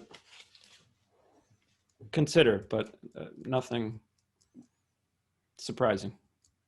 Yep. Okay, that was my question. Daniel. I'm just going to dive in. You know, it's been really interesting to hear everyone speak. Some things were kind of aimed at me. If anyone has been paying attention, they know that they were aimed at me. And, you know, I'm fair game, public figure in this regard, and that's fine. I dispute that this is poor governance. I think we've taken a great deal of public input. We've employed staff to research matters. We've took legal opinion. When that particular caller went through a laundry list of things that they needed from tenants, I could make the same laundry list for landlords. And you know, we could study until the cows come home. As you've heard me say already tonight, when we get the housing study done next year, some of that information is just going to be updating a number on something that we already know. This ordinance is fairly simple. it will mean that there is one fact that I'm certain of if we pass this ordinance, that any tenant undertaking a new rental agreement will have an easier time of it. And there are thousands of those people in this town. Many of them have families. Many of them are getting by just about. And I am happy to get behind this ordinance and support those families. And when the election happens in March, if I'm standing, I hope that people will remember that, and those that don't like it can remember it too. But this is, you know, if I'm asked to take a stand, I'm going to stand with the thousands of people that will benefit from this ordinance in town. So I'm strongly in support of it at this point, and I'm, you know, ready to just get on and vote. I don't need to hear too much more. I think we've discussed this for hours and hours and hours already. Thanks, Daniel. Anyone want to go next? I have a statement. Go ahead, Brandon. I want to say that I wrote it down, so I am going to read my notes because it's whatever, 8:45, and that's where we are. I want to say that I really appreciate those who have stepped forward and spoken very vulnerable stories, many showing their faces and giving their names, who are tenants during these past 3.5 months. That can be a scary thing to do. Housing is a human right, and my version of good governance is to work from the most vulnerable up. Fair does not mean same, and equal is not always necessarily equitable. There will always be people in Brattleboro who need those of us with some privilege to help lift voices and their needs to the level that requires government attention. And there are also those who do not require that extra boost. Good leadership and good governance knows that a sustainable and thriving community starts with a sturdy base and a healthy foundation. And that's why I believe that this ordinance is a small but important piece of the puzzle to making sure that the people who wait on you every day, ring out your groceries, and make your lattes are just as safely housed as you are.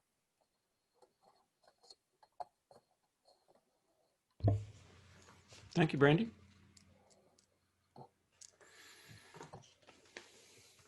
Liz or Ian? Or I could read my statement, whatever you'd like. Oh, I can speak. Sure. I've been in support of this ordinance since its first iteration way back.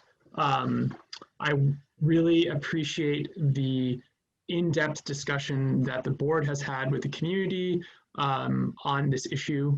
I think that we've learned a lot. We've also learned a lot of what we don't know.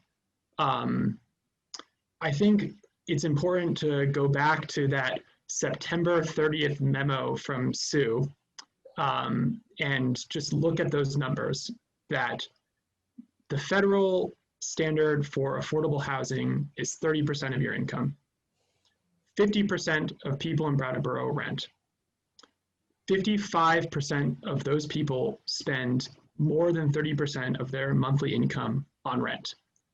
28% of those spend over 50% of their monthly income on rent. The fact that this ordinance can have potentially a really positive effect on such a large portion of the people who live in Brattleboro, it's a common sense move. That said, this is my first year on the board, and I have heard everything that's been said from every community member, people who have called me. I've spoken to landlords and tenants, and I think that it's really important that we understand that this has revealed, as we all know already, that housing is a huge problem in Vermont, and that this is not going to solve it, and that we need to continue to work towards many solutions for this issue. And so I really believe that we should, a year from now, look at the effect of this ordinance and try to use the housing study to look at some of the questions that this entire discussion has brought up, and make sure that it's had a positive effect on Brattleboro, which I believe it does. And so I would really urge the entire board to vote for this. I'm very grateful for everyone who has taken the time to participate in this discussion. Thanks, Ian. Liz. Well, I thank everyone for their comments.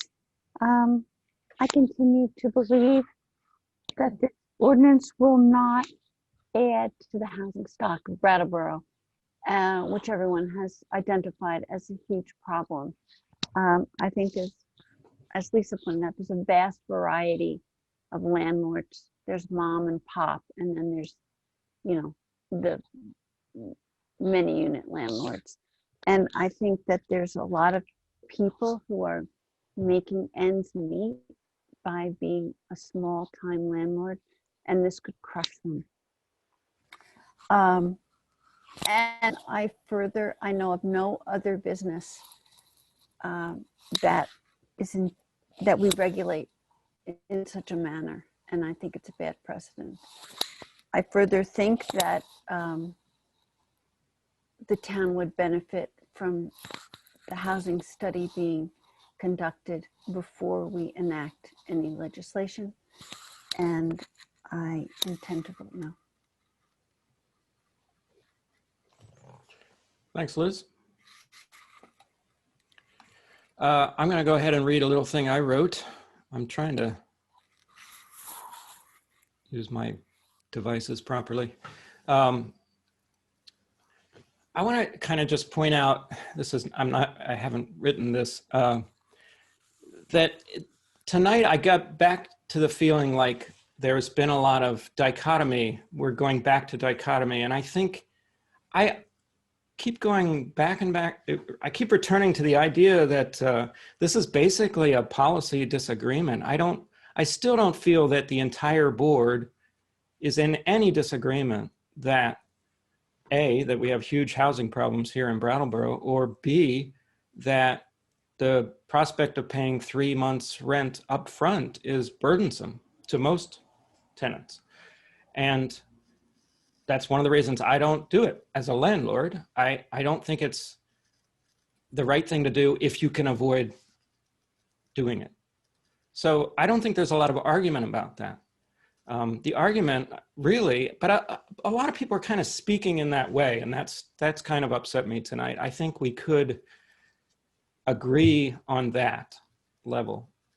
I'd like to do something a little strange. I'd like to speak to the people, to the bulk of landlords in Brattleboro, just for a moment. I want to speak to the older people who are renting out efficiencies attached to stay in their homes. Young couples buying duplexes, which is happening more and more, to pay for their own mortgage. People who have taken uninhabitable units and turned them into safe homes. This has happened over and over in Brattleboro. And I want to say to them, don't give up on being a good steward to your community. You are appreciated, and you are the people who will be continuing to provide safe homes to people.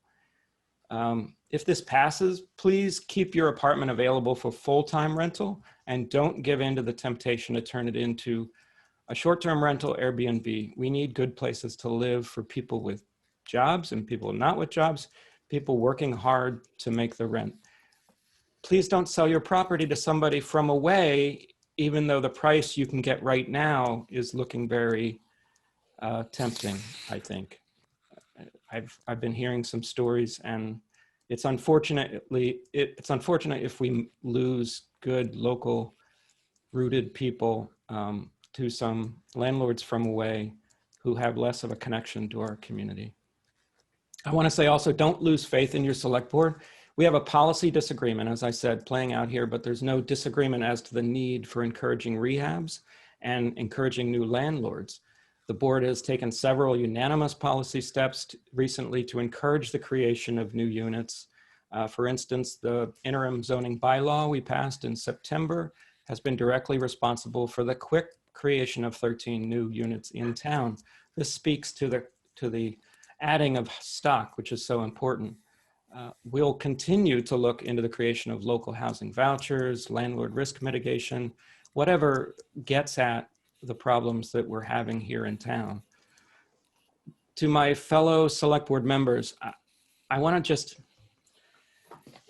we've all taken an oath to serve equal right and justice to all people. And I would argue that we should also be operating with policy decisions with an idea that doctors embrace. First, do no harm.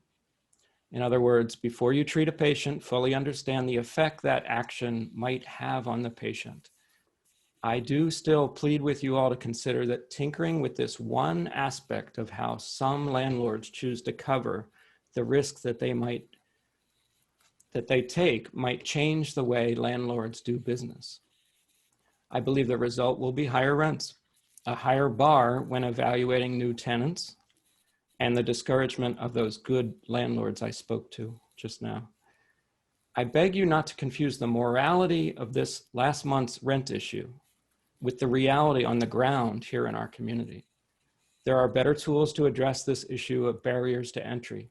Just look at the work of SEVCA that we're learning more and more about, other agencies for examples, and let's use this housing study to truly understand the current landscape of Brattleboro housing and the best way to eliminate tenant barriers, not upend that learning by suddenly introducing a bad municipal policy that will only be shared by one Vermont municipality, the one with the highest rents in the state. I'm talking about Burlington. It's not a great community to point to because it's apples and oranges, and they've had this policy in place for many, many years, back when Bernie was mayor, I believe.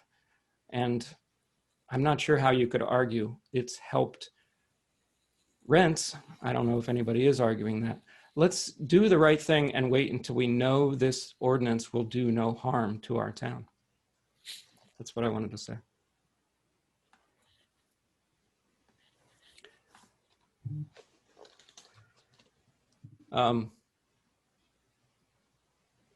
So the chair doesn't make motions. I do want to note that, just note that Ian might have proposed a friendly amendment to the ordinance just a little while ago. No? I'd like to speak to it. Yeah. I'm not proposing any kind of amendment. I just, much like... I'm sorry, I misspoke. We can't, I wasn't saying that you were proposing an amendment to the ordinance itself.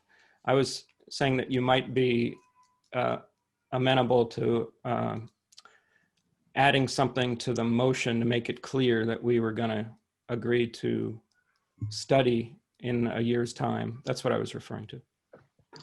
I think I'm not going to be in agreement to that because the precedent that we set when we said we were going to establish the Community Safety Committee was basically, we passed the budget and said, we're gonna go and do this. And then we went and did it. And I really believe that when we say we're gonna do something, we're gonna do it. So I'm saying I really believe that we should pass this, and then in a year's time, we should review it.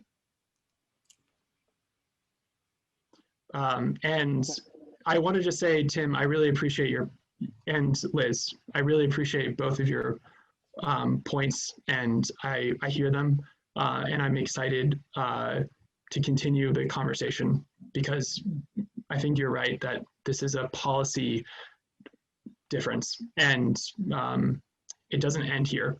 Mm-hmm. So, and with that, if the board is ready, I'm ready to make a motion. Okay.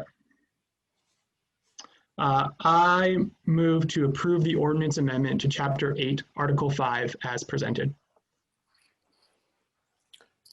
All right, if you're ready for that, Ian has moved to approve the ordinance amendment to Chapter 8, Article 5 as presented.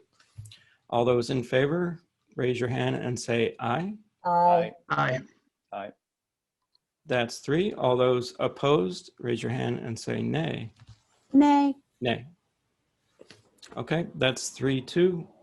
The ordinance passes.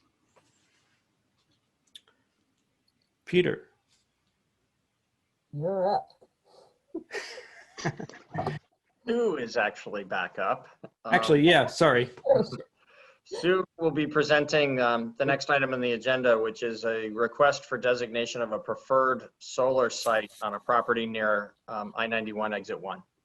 Apologies, I should have queued that up for you. No problem. Welcome, Sue. Hello again. Hello again. Been so long. So, Patrick, can you give me the ability to share my screen, please? And I'm wondering if you could also bring up Andrew Kay, who's in the participant list. He's the representative for the developer. In case you have questions for him, that would be great. So this is a real shift. What we have tonight before you is the town has received a request to designate a parcel of land that sits just south of Exit 1 as a preferred solar site. Let me see if I can screen share yet. Okay. You should see the site coming up in a moment. It is this, this is, if you can see the little cursor moving on my screen, this is 91. The road going this way is Route 5, and so this is where you come off and you head south on 5 towards Guilford. So it's an undeveloped piece of property right here that's just south of the interchange. What I'm going to do for you is first give you a little background on siting energy facilities and kind of the process that the state of Vermont has. And then I'm going to talk to you a little bit about this project, and Andy is here as well to answer questions that you might have about the project. So a preferred site is a kind of a tool that the state of Vermont has in their energy planning framework. So in 2016, they passed Act 174 that really kind of created the framework for energy planning around the state. And it was created in response to concerns that renewable energy projects were being sited around the state in opposition to town and regional planning. And so following the passage of the act, the Public Utility Commission created rules pertaining to the construction and operation of net metered systems. And there's a rule 5.103 that talks about preferred sites. And there's about 9 different definitions of what can be a preferred site. Some of them, some sites, types of sites are automatically considered preferred sites. And so those are projects on disturbed land, kind of, you know, maybe a project on an existing rooftop, on a canopy that sits over a parking lot, on a brownfield site, on reclaimed gravel pits. The project that's before you tonight is coming in requesting a preferred site designation under one of the other definitions, which kind of gives deference to local planning. So there's, under this definition of 7, there's kind of 2 ways. One, it can be a site that has been identified in the town plan, or 2, there's a process where a developer can request a site be considered a preferred site, and that needs to be supported by the Municipal Planning Commission, the Select Board, and the Regional Planning Commission, which in this case is the Wyndham Regional Commission. So the Planning Commission took a look at this. Well, first it started with the Wyndham Regional Commission. They discussed this project at their December 1st meeting of their Project Review Committee. And there was a lot of discussion about it. They decided to defer any decision making until the town had a chance to weigh in on the project and on the site. The Planning Commission took it up last week at their December 1st meeting, and they did vote 4-1 to support this preferred site designation. One thing I forgot to say is that one of the reasons, or the key reason that a developer would be interested in having a preferred site designation is that it gets they get permitting and also pricing benefits, so that makes it more attractive to develop a site. And as a little background, so our town plan, we did not designate any preferred solar sites. So that is why the developer is here with this request, because it's another avenue that they can get the designation. So I want to introduce you to the site a little bit more, and also kind of what the project is. So as I said, it's located south of Exit 1. This is our zoning map. Let me just zoom in here so you can see, sorry. The site here is in this purplish pink color. That is our industrial zoning district. So this was, we zoned it this in 2015. At that time, we were looking for, it had previously been in a different zoning district, I think in the rural residential. We had, in putting the town plan together, had realized that we didn't have a lot of large acreage industrial sites. So if we had a proposal that came through that needed to have a larger property because of the development that they wanted to do, they just didn't exist. A lot of our industrial zoning district parcels were under 3 acres. So at the time, we took down here, just south of the site, where I'm kind of moving my cursor, that's the Exit 1 Industrial Park. Over here is Paul's Road and kind of the Delta campus. So Commonwealth was situated there. So we felt that these parcels were pretty constrained to make development, very affordable. There's some slopes, there's ledge. But they were also large, and so we thought, well, they're in close location to other industrial properties. They're close to the exit to the interchange. There's already heavy truck traffic on Exit 5. There's 3-phase power. So these were all reasons that we put this parcel into the industrial zoning district. This is just a survey of the property again. We'll skip over this one.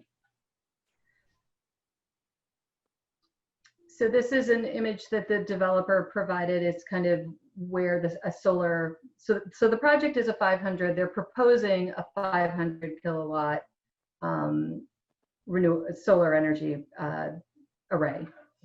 And it's a 13.8 acre site. Along future development of the site would include a warehouse and an offices that integrated solar would put on the site. The point, an important part for you to know is that as it relates to the project before you, they're seeking the preferred solar site designation because without it, they would not be able to have a 500 kilowatt project here.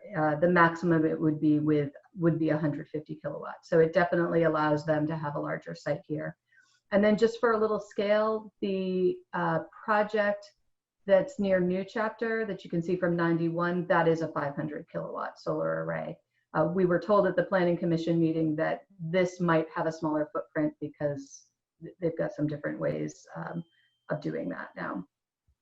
And then as you consider whether this site is appropriate to be a preferred solar site, I just want to point out to you that you kind of need to separate the project from the site at this point, because in Vermont's energy planning process, there will be the certificate of public good that they would have to go through, and there will be all sorts of review that the state will have on it, and the town will be a party to that. So oftentimes we'll be talking about site aspects that sometimes can get into what the project might look like. For example, slopes. Like I'll point out here that the area that they're looking at developing the solar array has got slopes of about 9%, maybe up to 15%, depending on which way you're going, north, south, or east, west. Where there's other parts of the site that have slopes that are very steep, they're over 25%. The Planning Commission considered slopes on the property to figure out whether or not they thought it was an appropriate site. If the whole site had been 30%, they probably would have, they may have said, no, this is not appropriate, because we have other policies in the town plan that don't support that. So again, kind of have to separate the project from the site the best that you can. So I just want to run through a couple of the policies that we have in the town plan. Like I said, this is in the industrial zoning district. That's in the land use regulations and the town plan. I spoke to the ease of access to the state routes, the three-phase power that made it attractive for it to be industrial zoning. I mentioned that the town plan does not have any preferred solar sites designated. We do have a goal to reduce greenhouse gas emissions 40% from the 1990 levels by 2030. So this is kind of in line with that, but it's definitely not specific to this project. And the town plan does identify some important natural assets throughout the town. We did identify some areas that have nice views or important view sheds. This was not included on the map. If you travel a little bit further on 91, up near the new bridge, those kind of areas were designated on that map as scenic. This area was not. And the developer did prepare a view analysis that I think you received in your packets and that he could speak to if you were interested in taking a look at that. Basically, it shows that there's a potential view corridor of about 1,600 feet along 90 as you're traveling north on 91, and that it would really, this site as developed could be visible for about 17 seconds of drive time if you're driving 65 miles per hour. And then just a couple of other things on the site. I mentioned there is quite a bit of ledge on the property. There are slopes, so the applicants have indicated that where the array would be situated is there's about a 9.1 degree slope north to south. And then it also slopes west to east about 14.9%. The driveway has a slope of about 12%. And then the undeveloped portions of the site do have steeper slopes in the 25% range. There are no wetlands, no riparian areas, no documented streams on this property. There's no documented deer wintering areas, rare, threatened, and endangered natural species, Indiana bat, or protected habitats. The property is currently forested, and the development will require some clearing. They're estimating about 2.4 acres will be cleared for the solar array, 3.5 acres for solar access, 1.7 acres for the driveway, for a total of 7.6 acres. So a little over half of the property would be would have clearing required. And I guess I'll conclude this portion by letting you know that the Planning Commission did vote 4-1 in favor of supporting this as a preferred solar site. They were very clear that they would like to see the town have some standards, so the next time that a preferred solar site came forward, they were more prepared. So that is something that the Planning Commission, probably with guidance from the Energy Committee and the Conservation Commission, will take up in the new year. So that's about the project. I'm happy to answer questions, and Andy is here as well. He can answer some more specific questions too.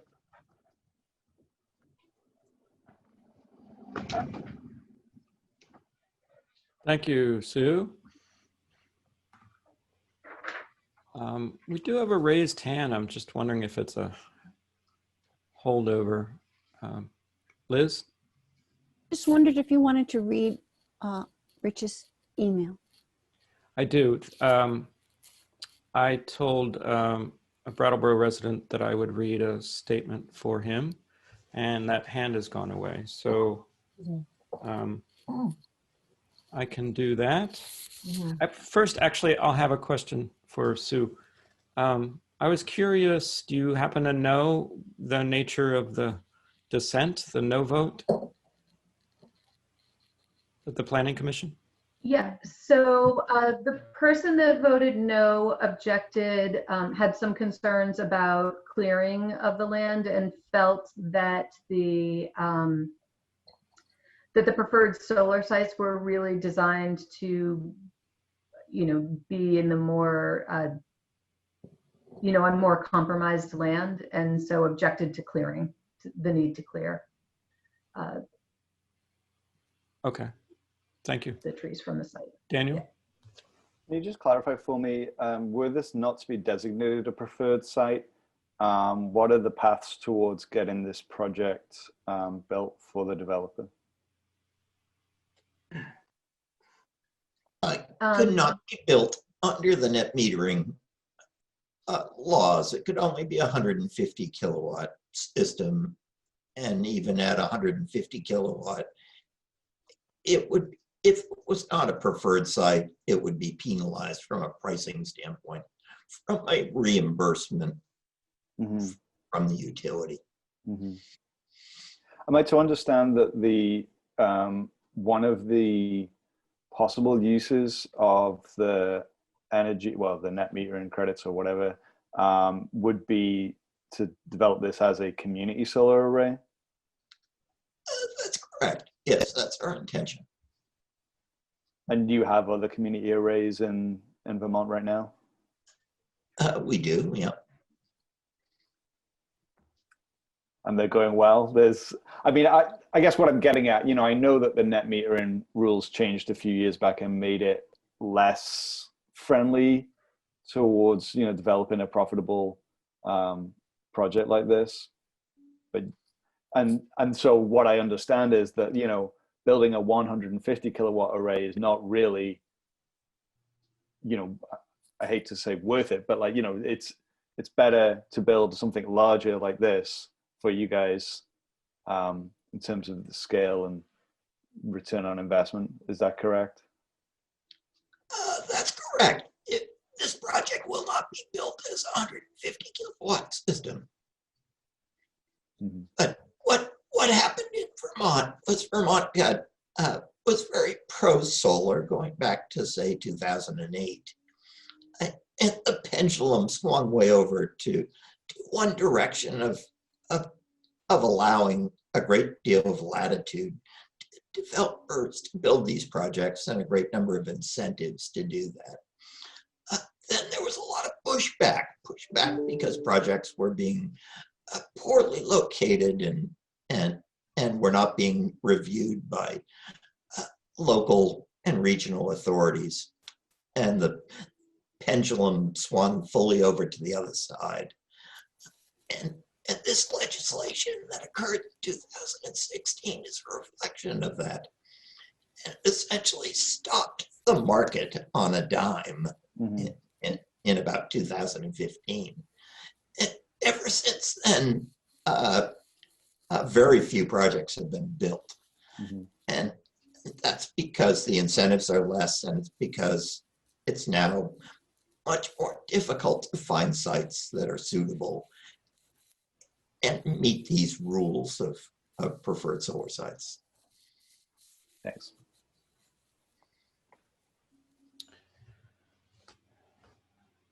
Brandy. Hi, Andy. It's nice to hear you and nice to know that you're here on the call.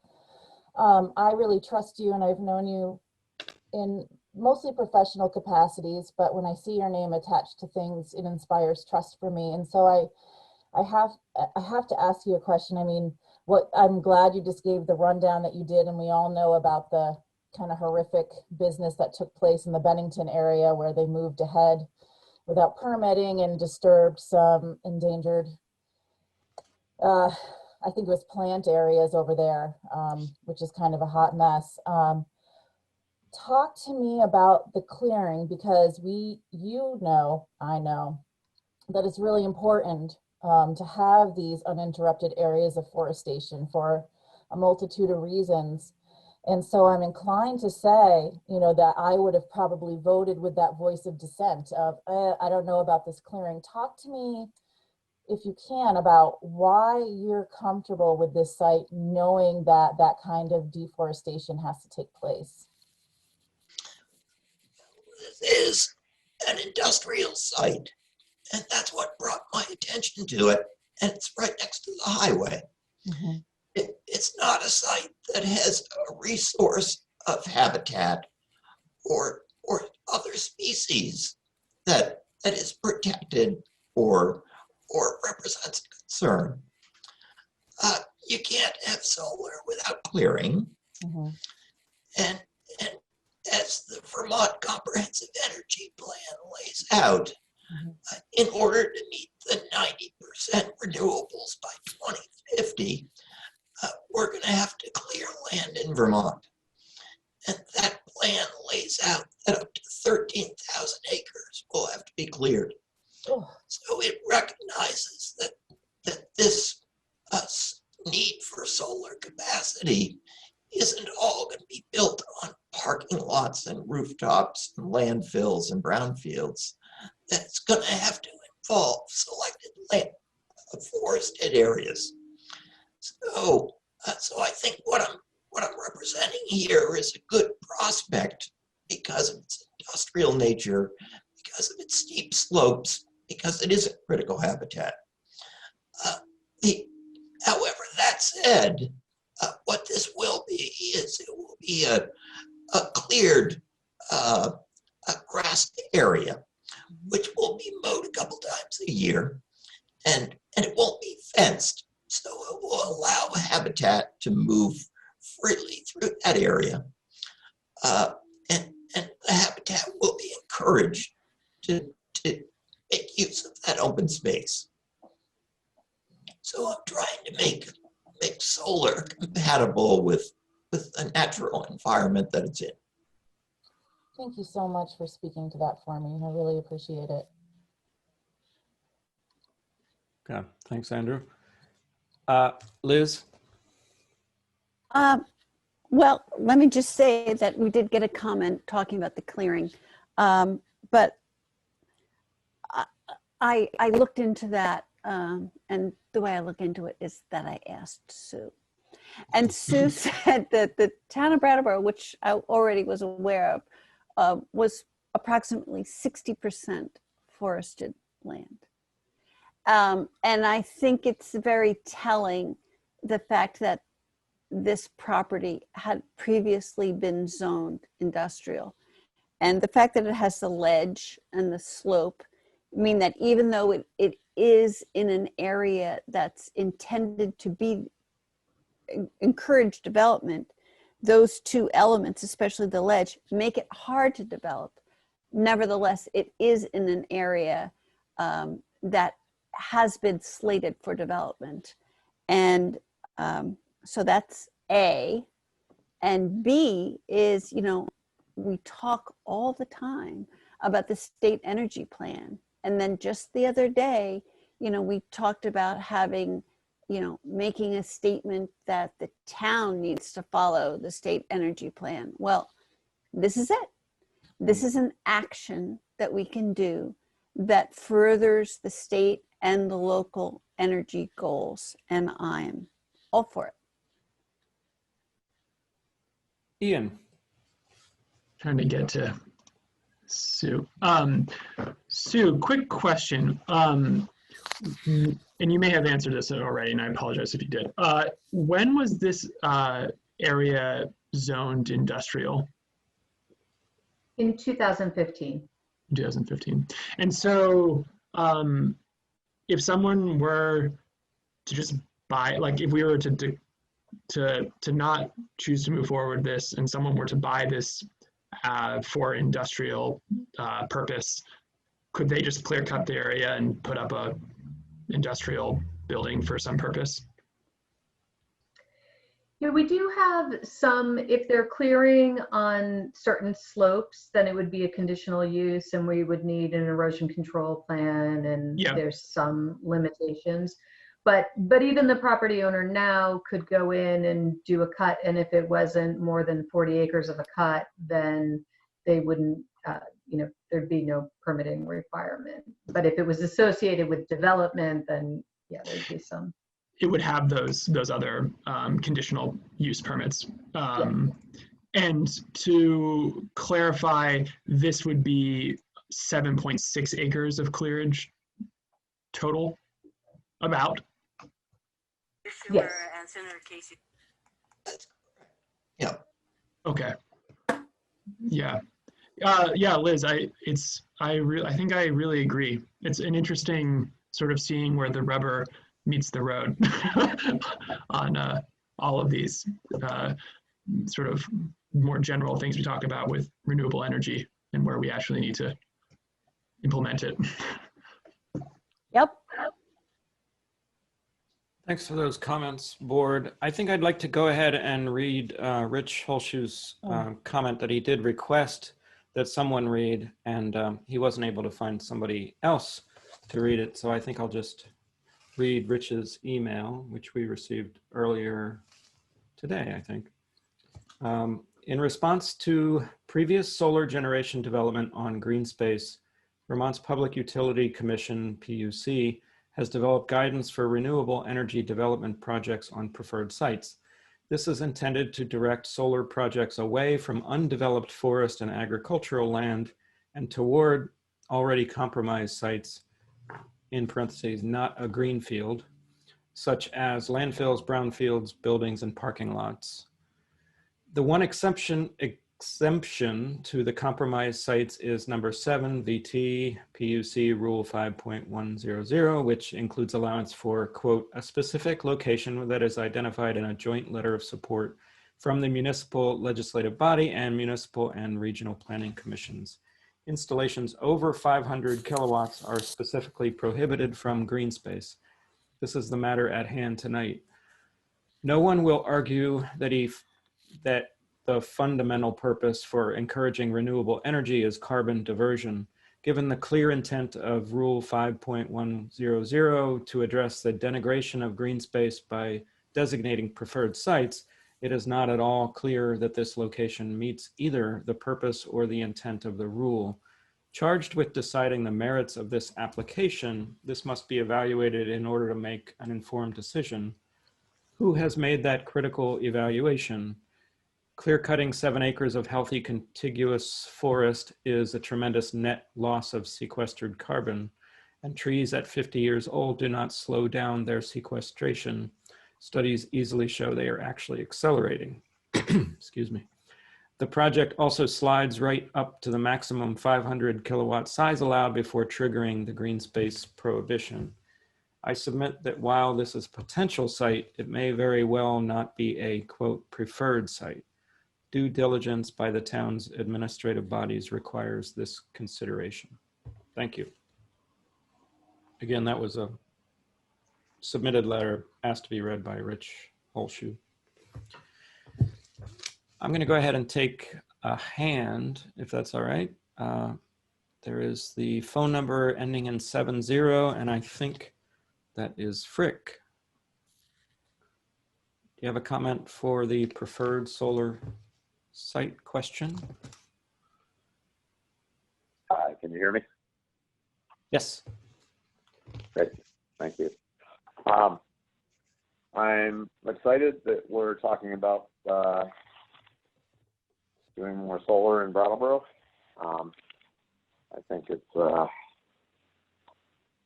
one essential ingredient to getting our energy security and carbon footprint down.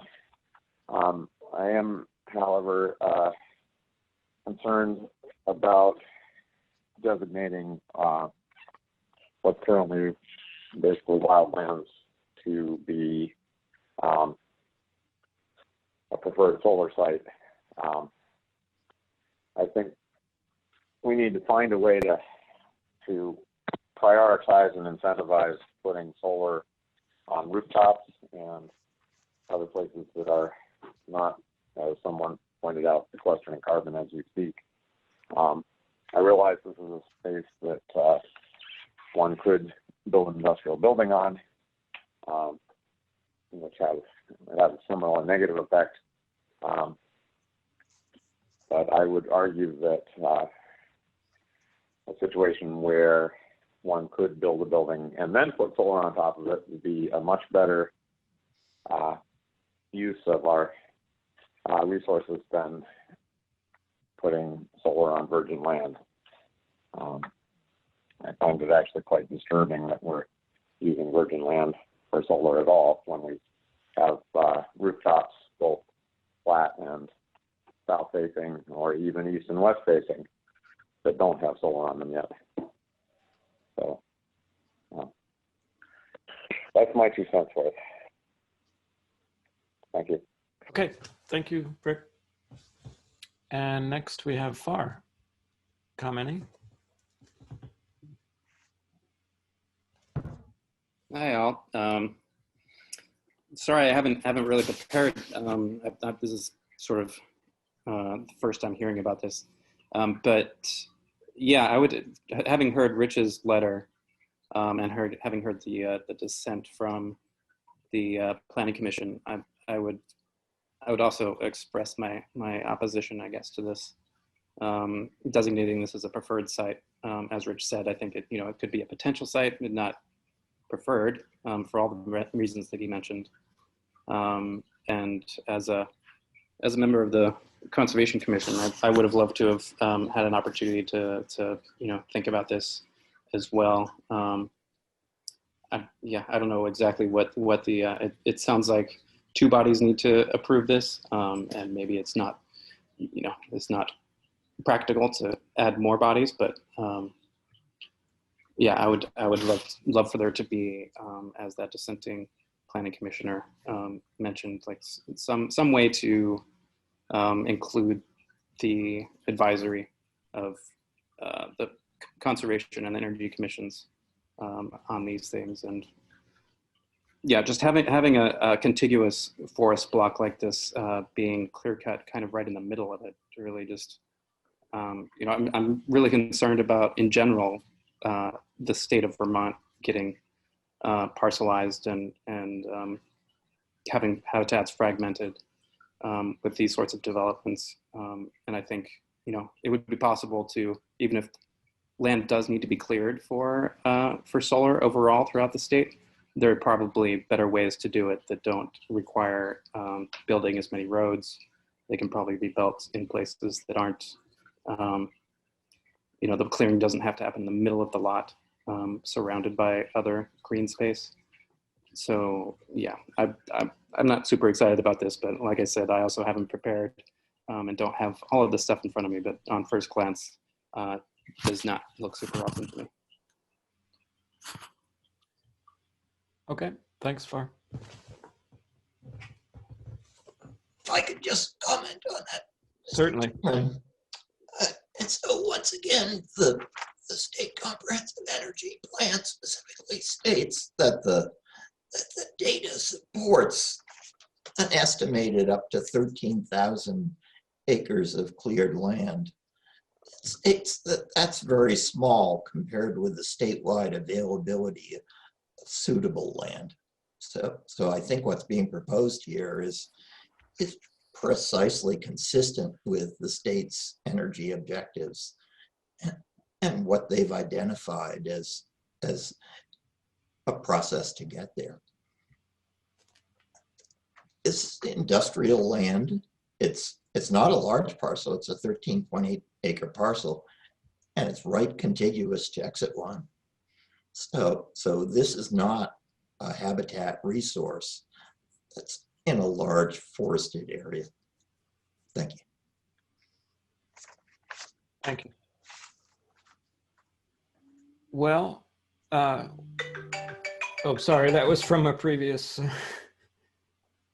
I'm going to take Gemma,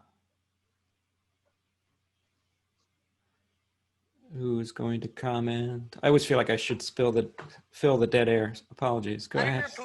Congratulated Joe Biden.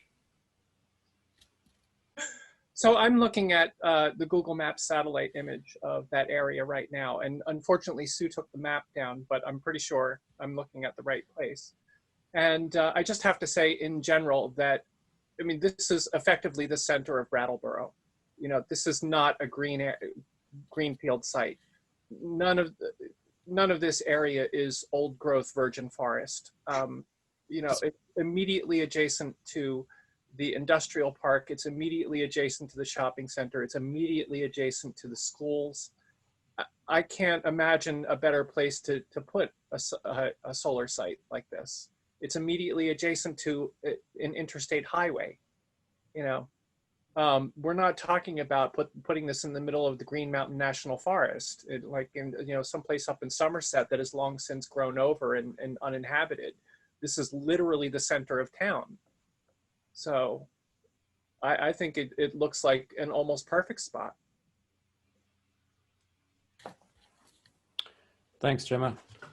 Yeah, I have to say I agree. I think the only better place would be on top of a former landfill, but that's taken. Ian had his hand up first. Liz had her hand up first. Oh, I thought. Oh. I just have a little statement to make that we've all heard before, but let's not make the perfect be the enemy of the good. Where's my sticky note? It's right here, Liz. I've had that. Okay. I'm serious. Well, get it out. Get it out, Brandy. It's time to use it. Thank you for saying that. Yep. Yep. I've had that on my computer for 3 weeks now. Those sticky notes fall off in the And dry and weather. it's a really big thing, this perfectionism thing. We're all hooked in. Thanks. Ian. I have two questions. I'm just trying to get my hands around this totally. So my first is, so considering, Andrew, what you said about the plan that 13,000 acres are going to need to be developed for this to meet the plan, is there any kind of movement in the legislature to change this, how solar sites are considered preferred or not, considering that there's going to be a lot more of these instances coming up? Or are we just, is this going to have to be sort of a municipal discussion every single time? I think it's an evolving process. I think federal policy will also be a driver in this equation. I think the interest in having local and regional authorities passing judgment on how to plan for these things is at the heart of it. So I think the legislature is going to have to get serious about how to meet that plan. Just to put the numbers into perspective, in 2016, when the plan was written, there were 120 megawatts of solar power constructed and planned and under permitting. This plan entertained from 2016 to 2050 that up to 62 megawatts would be built every year.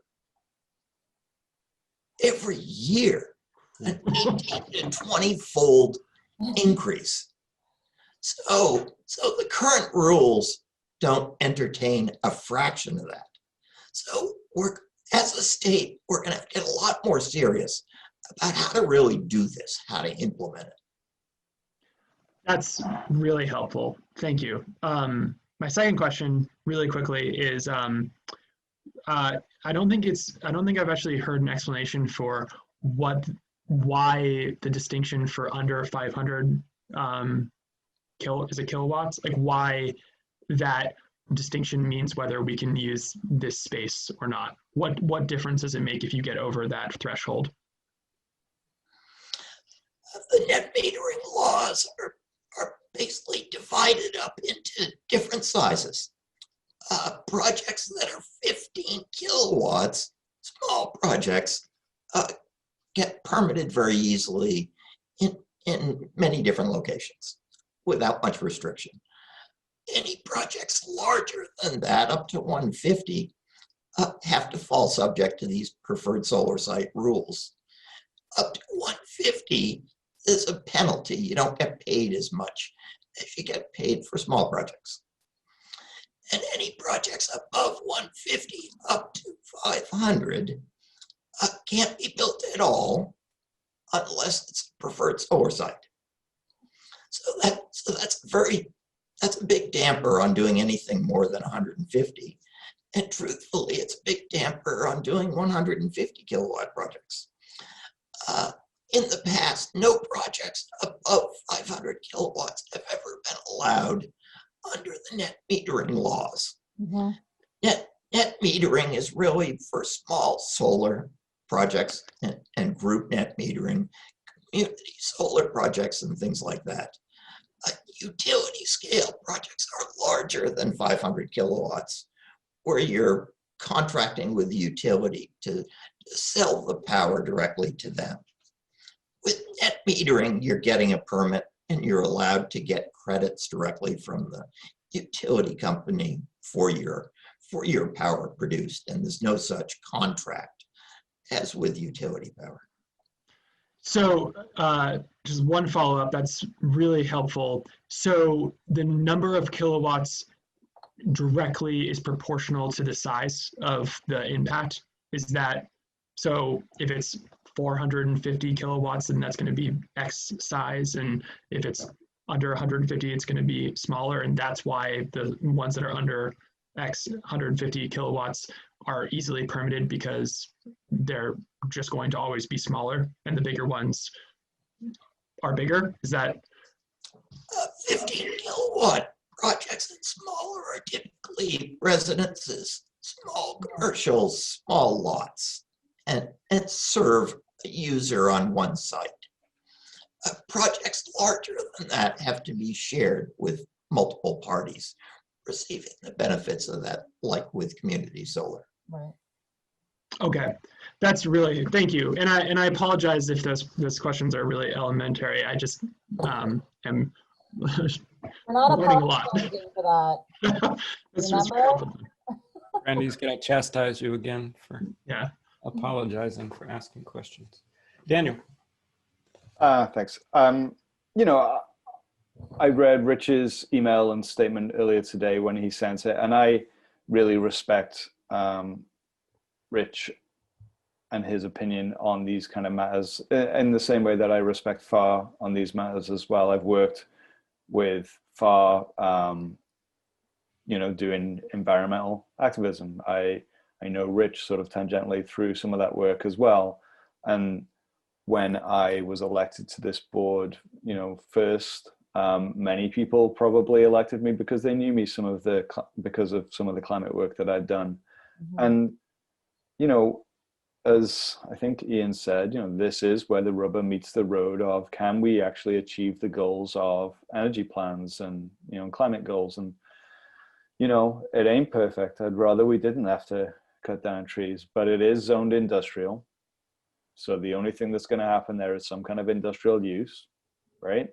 I did check in with Stephen Dotson, the sustainability coordinator, about this as well. I wanted to get his read on it, and I know that he, you know, talked with Sue about it. And I respect Stephen's opinion on this matter as well. And you know, yeah, he agrees, like, yes, we'd rather not be cutting down things that sequester carbon, and we also do need to build more renewable energy in this state and in this region and in this town. And we ain't done that much of it. I was involved with some community solar that was trying to get built in Guildford a few years back, and it was tough. Mm-hmm. I administer the community solar project that Sevka has for 50 low-income households, and that only got built because we got a boatload of grant money together from a bunch of different sources. It's hard to build these projects, and if we want to present more roadblocks, I think that there's a distinction here between, like, just letting developers do whatever the heck they want to do, and, like, you know, being good stewards of the land and being good, you know, leaders in our town. And I don't want to get in the way of this project. And I also don't want to pretend that I think it's without impact, right? It has some impact, but a little bit like the earlier vote this evening, I think that the benefits outweigh the costs. And so, you know, I support it, and, you know, be ready to make a motion if anybody's interested in that. But if there's more discussion, that's fine too. Oh, Brandy, and then I was going to go to Gary, who has a hand up. I'll be quick. I want to say that, Liz, I really appreciate you reminding me. My sticky note actually says, don't let perfect get in the way of better, but same thing. And it's something I'm really trying to do in my life. And I think if we think about the times that we do that on the committees we serve and the work we do and in our personal relationships, you might find it happens more than you think. Where if you can't get it perfect, you don't even bother. I really respect everybody who's spoken, and Andy, do you not like to be called Andy? Because I think I've been calling you that for approximately 12 to 13 years. No, Brandy, you can keep calling me. Because I see everybody else calling you Andrew, and I'm like, oh, crap. All That's right, so I've been screwing that up for a decade-ish. I really respect you, and I also really respect Rich, and I really respect Sue. And so it was hard for me to kind of wrap my head around this. I think it's pretty clear that the people on this board are going to be concerned about, let's call it like rogue deforestation in the name of building things. But I think Gemma's right. I think you are all right. It's already slated to be this way. And I don't want to stand in the way of things. I don't want to be the red tape and the roadblock in the way of this. And I trust you and I trust our planning department. And so, yeah, I'm in favor of this. Great, thank you, Brandy. Let's go real quick to Gary.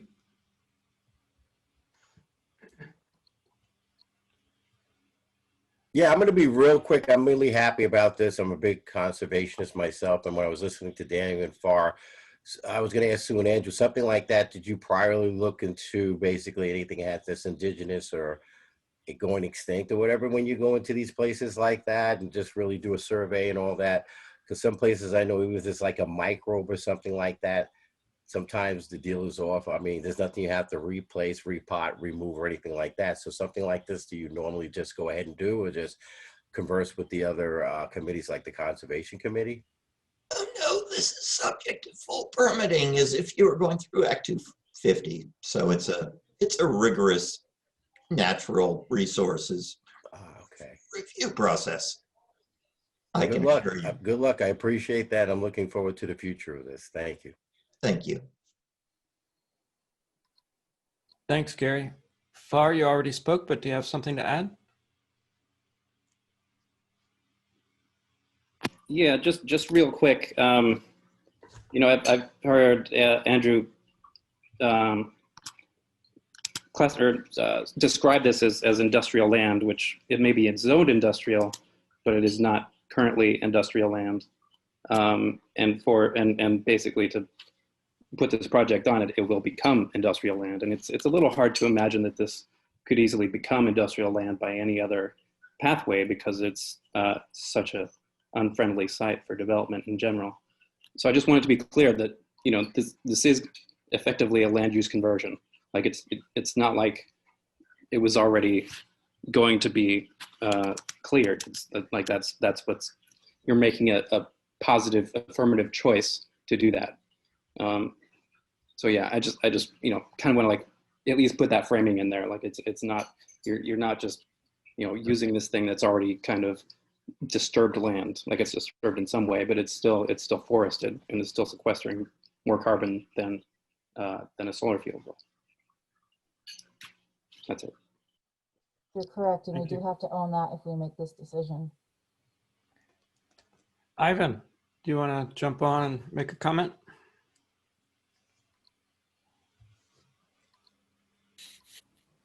Thank you. I'm just wondering, I guess, about obviously installing all of this is going to involve taking down a bunch of trees and disturbing the soil and all sorts of stuff. Is there a plan? Is it feasible for something like this to involve like a pretty intensive remediation of the site as the solar stuff is installed? I know that the current site on the other side of 91, a little bit north, is pretty low, and it really seems like it's essentially a field that requires maintenance around all of these solar panels. But like, stuff grows in shade all the time. That's a pretty common thing in forests. Is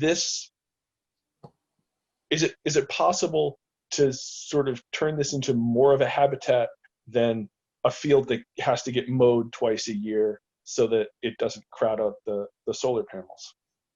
Thanks. Well, the clearing has to be sufficient to provide solar access. And you can't have growth coming up and obstructing the sunlight from reaching the solar panels. So it has to be a manageable field area. The idea of mowing twice a year is to allow pollination.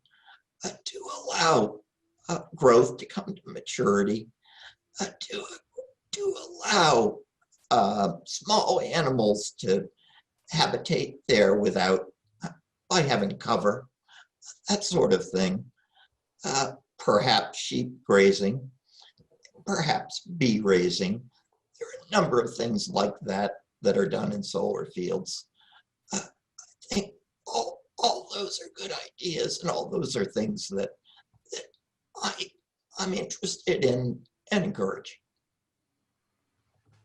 Me too. Great.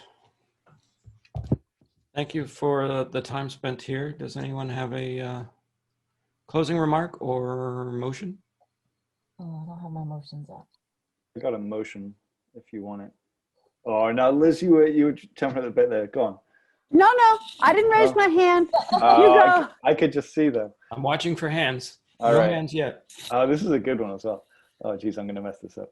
I move to support the designation of parcel 00370001.100 located on Route 5 just south of the Exit 1 interchange as a preferred solar site under section 5.103 of Rule 5.100.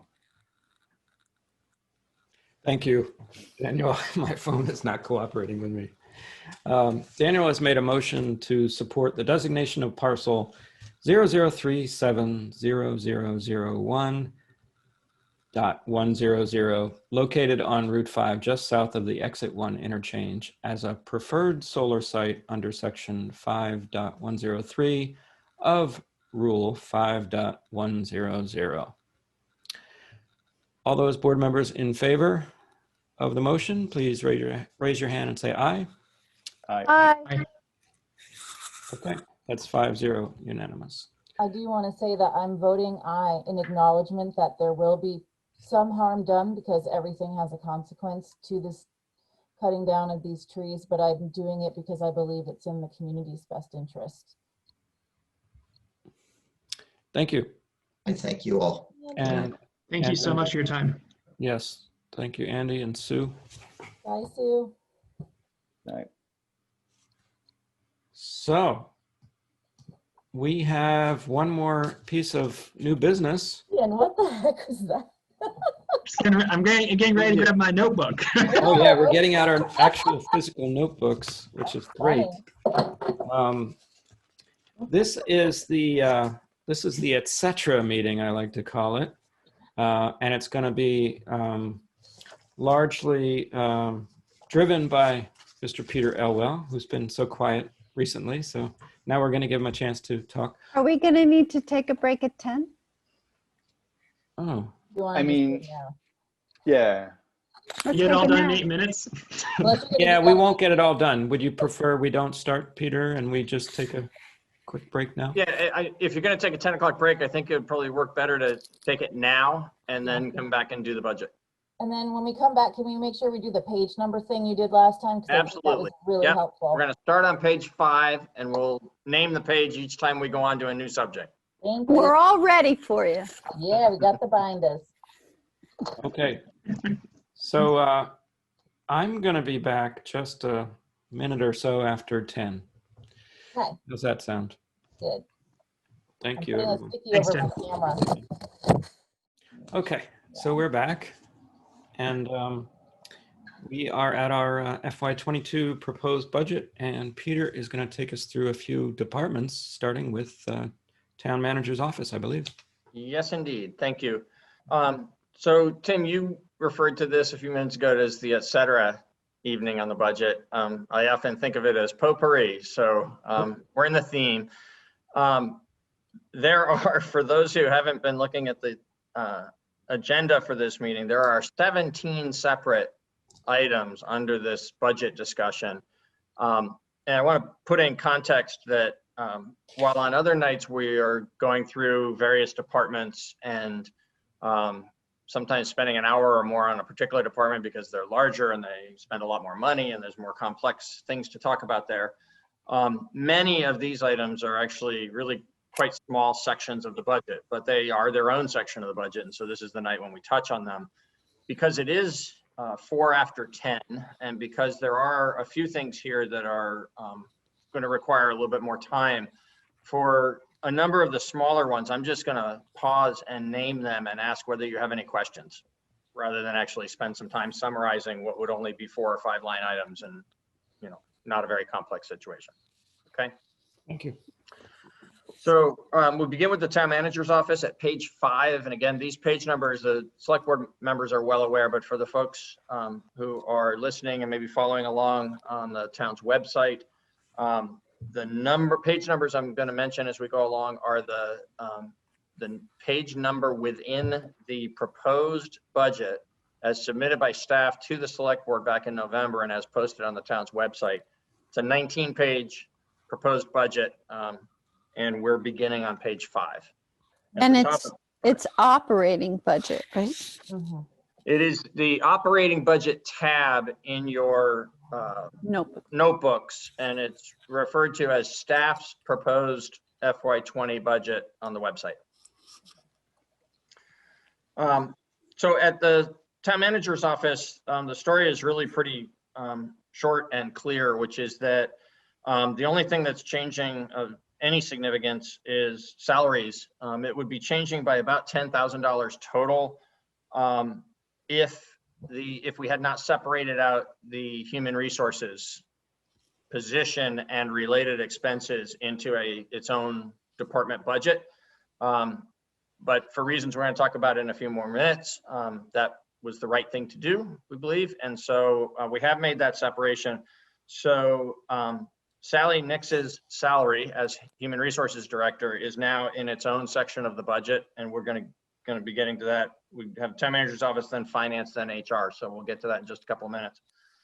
Because that left the town manager's office budget, the total overall proposed TMO budget for FY22 is $60,500 less than what was approved for FY21. The salary expense moved from here into HR. There are other expenses that moved into HR from elsewhere. And there are a couple of more minor expenses also that moved from town manager's office. The equipment number, you'll notice, went down 150 in town manager's office, and there's a new line item for equipment created at $150 within HR. So I'll stop there so as not to further violate my rule that I was going to try to keep it short. Any questions on the town manager's office? Okay. Doesn't look like there is.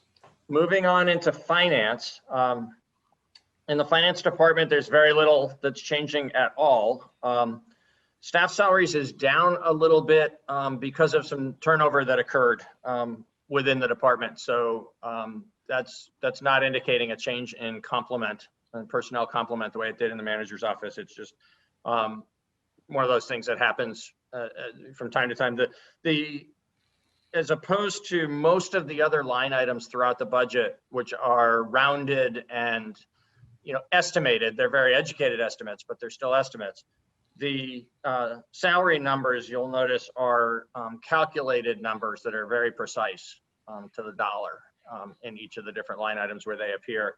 And that's because we actually use the census of current employees and calculate exactly what the anticipated cost, if they stay with us for 18 more months through the full FY22, this is what each employee would actually cost the town.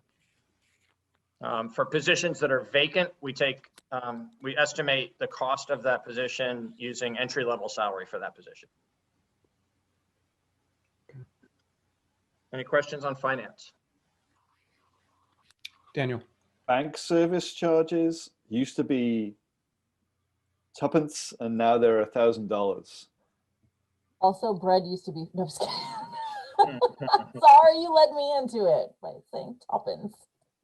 And I know that there's not a change from this budget to last budget. And I think the mindset I'm in with this is like, we're in the middle of that last budget year and many things about it are uncertain. So I'm sort of looking as well at like the last actual and.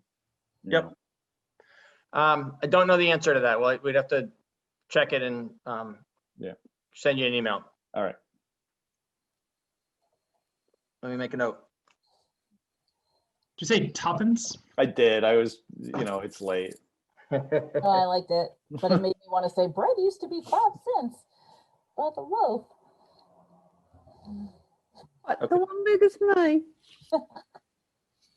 Now we're getting there. Anything else in the finance department?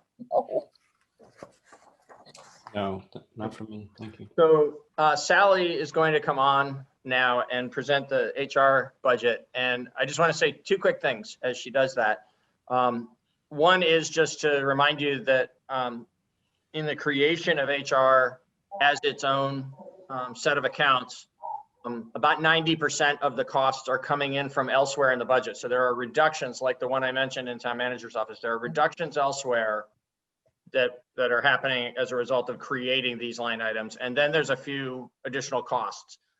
Those few additional costs relate to the seizing of opportunities for doing HR in a really proactive, professional manner. So I want to embarrass Sally right as she begins her presentation to you by just letting you know how well this has worked out. You know, we talked 3 years ago about creating this position.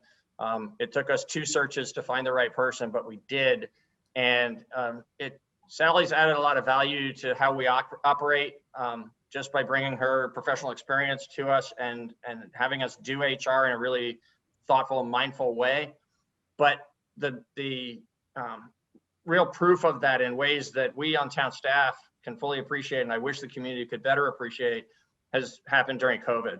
I don't know how we would have functioned during COVID to keep up with all the different needs of the employees and changes in how we function, and making sure we were following the rules without Sally being just on top of every detail. So thank you, Peter. No pressure, Sally, no pressure. No, none at all, no.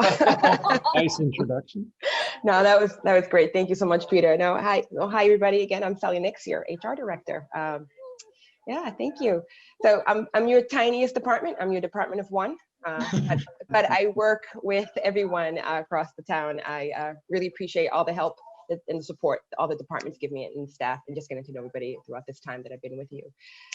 So this is my first run at a budget. So thank you. Ian, I feel like what you say in the Times, this is my newbie experience here. So thank you for that. Like Peter mentioned, it's very small budget too, but I'd like to point out if there's any questions going down the list here, but just starting out with the personnel management expense there, that a lot will be with the training and the recruitment process and for DEI. And we have our diversity and equity and inclusion committee is in development, and that is actually our first meeting is in January. So I'm excited about that. The employee recognition, I got to buy a new 20 years of service pins. That's coming up this next order we put through. So those pins have been disappearing. And then just going down the list, Kronos and NEMRIC. Slight increase with NEMRIC, I think very slight, was to do with, we added paperless direct deposit, which was helpful. I think we have a small enrollment in that, or we're trying to push it out a little bit more to get everybody on the paperless system there. But Kronos was the bigger piece. We'd been using Kronos as our timekeeping system for staff, I believe, before I came on board for about a year. And then for that whole one-stop shopping experience, we added some extra modules, which included the recruitment piece, the talent management piece, which has been really helpful. We implemented EPANs. I'll give credit to Peter for that one. We used to refer to them as PANs, personnel action notices, and now we start doing them, and there was a triplicate pieces of paper that went from department head to all across before it came to finance. And with Kronos, we were able to implement paperless electronic or EPANs, which has been really helpful due to COVID. I mean, we were ahead of the game. COVID came upon when we were just starting to break out the onboarding with Kronos. So when applicants apply, the best feature about that is when an applicant applies, I no longer have to make paper copies and send out paper copies to all the department heads. When an applicant applies now through Kronos on the Courier site, the department heads and supervisor or whoever's in that committee will receive the applicants immediately, so they can start reviewing their applicants without having to wait for someone to send them some copies of papers. So that's been helpful. And then the advertising piece there, we still do some print ad, but I've moved on to also some popular job boards, and that's about my budget there. But I'm really appreciative to get going to start working with that. So I know Callista's going to give me some training, some pointers on all of these pieces too. So, but so that's HR. Thank you. Thank you. Thank you. Thanks, Sally. And I, for one, appreciate that background. Yeah, good. The background behind you. Oh, my rocking around the Christmas tree. Yeah, yeah. Win the background award. Liz, did you have? No, I just saying thank you. Sorry, I thought you had a hand up. Any other questions, comments? Lovely, thank you. Thanks, Sally. Thank you. Thank you. Thank you, Sally. Next up is the town attorney's budget. Oh, that guy. Over at the top of page 6.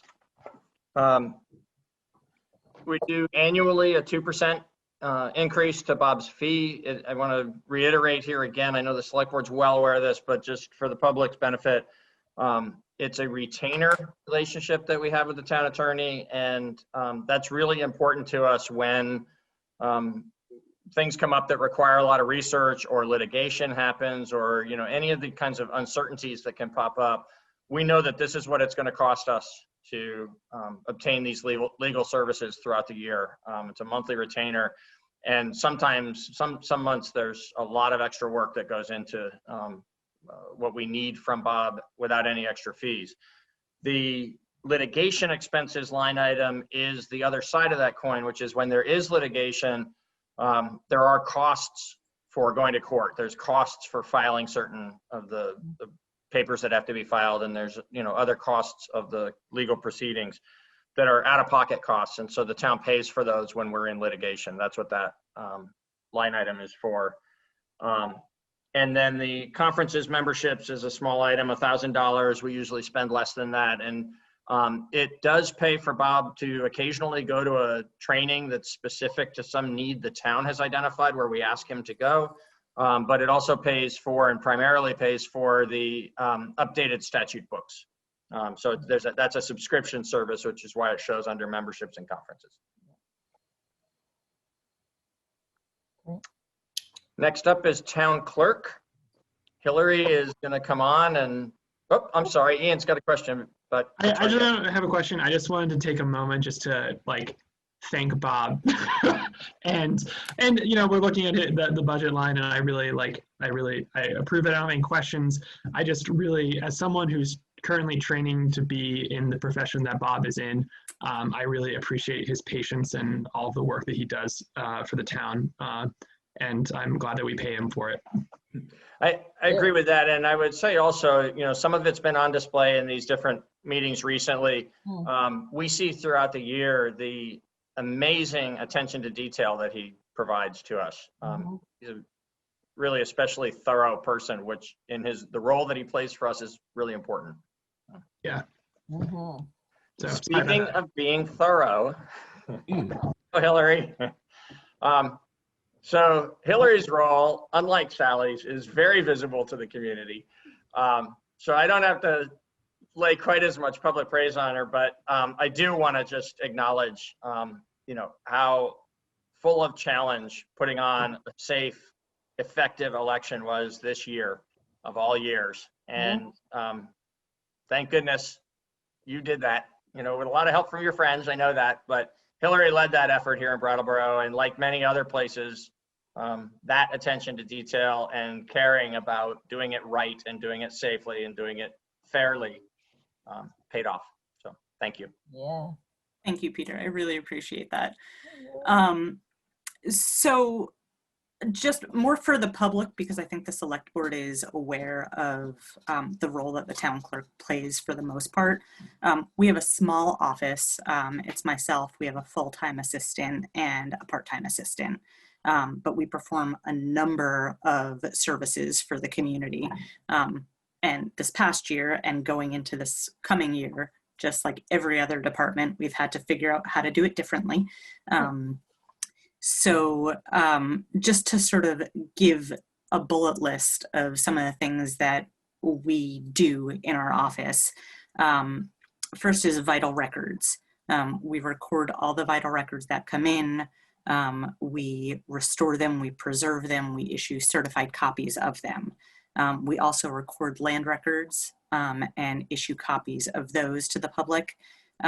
We issue marriage licenses, we issue liquor and entertainment licenses and permits.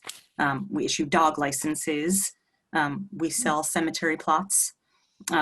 As Peter mentioned, we run elections from start to finish, which was a big thing this past year, as well as normally dealing with all of the logistics of representative town meeting.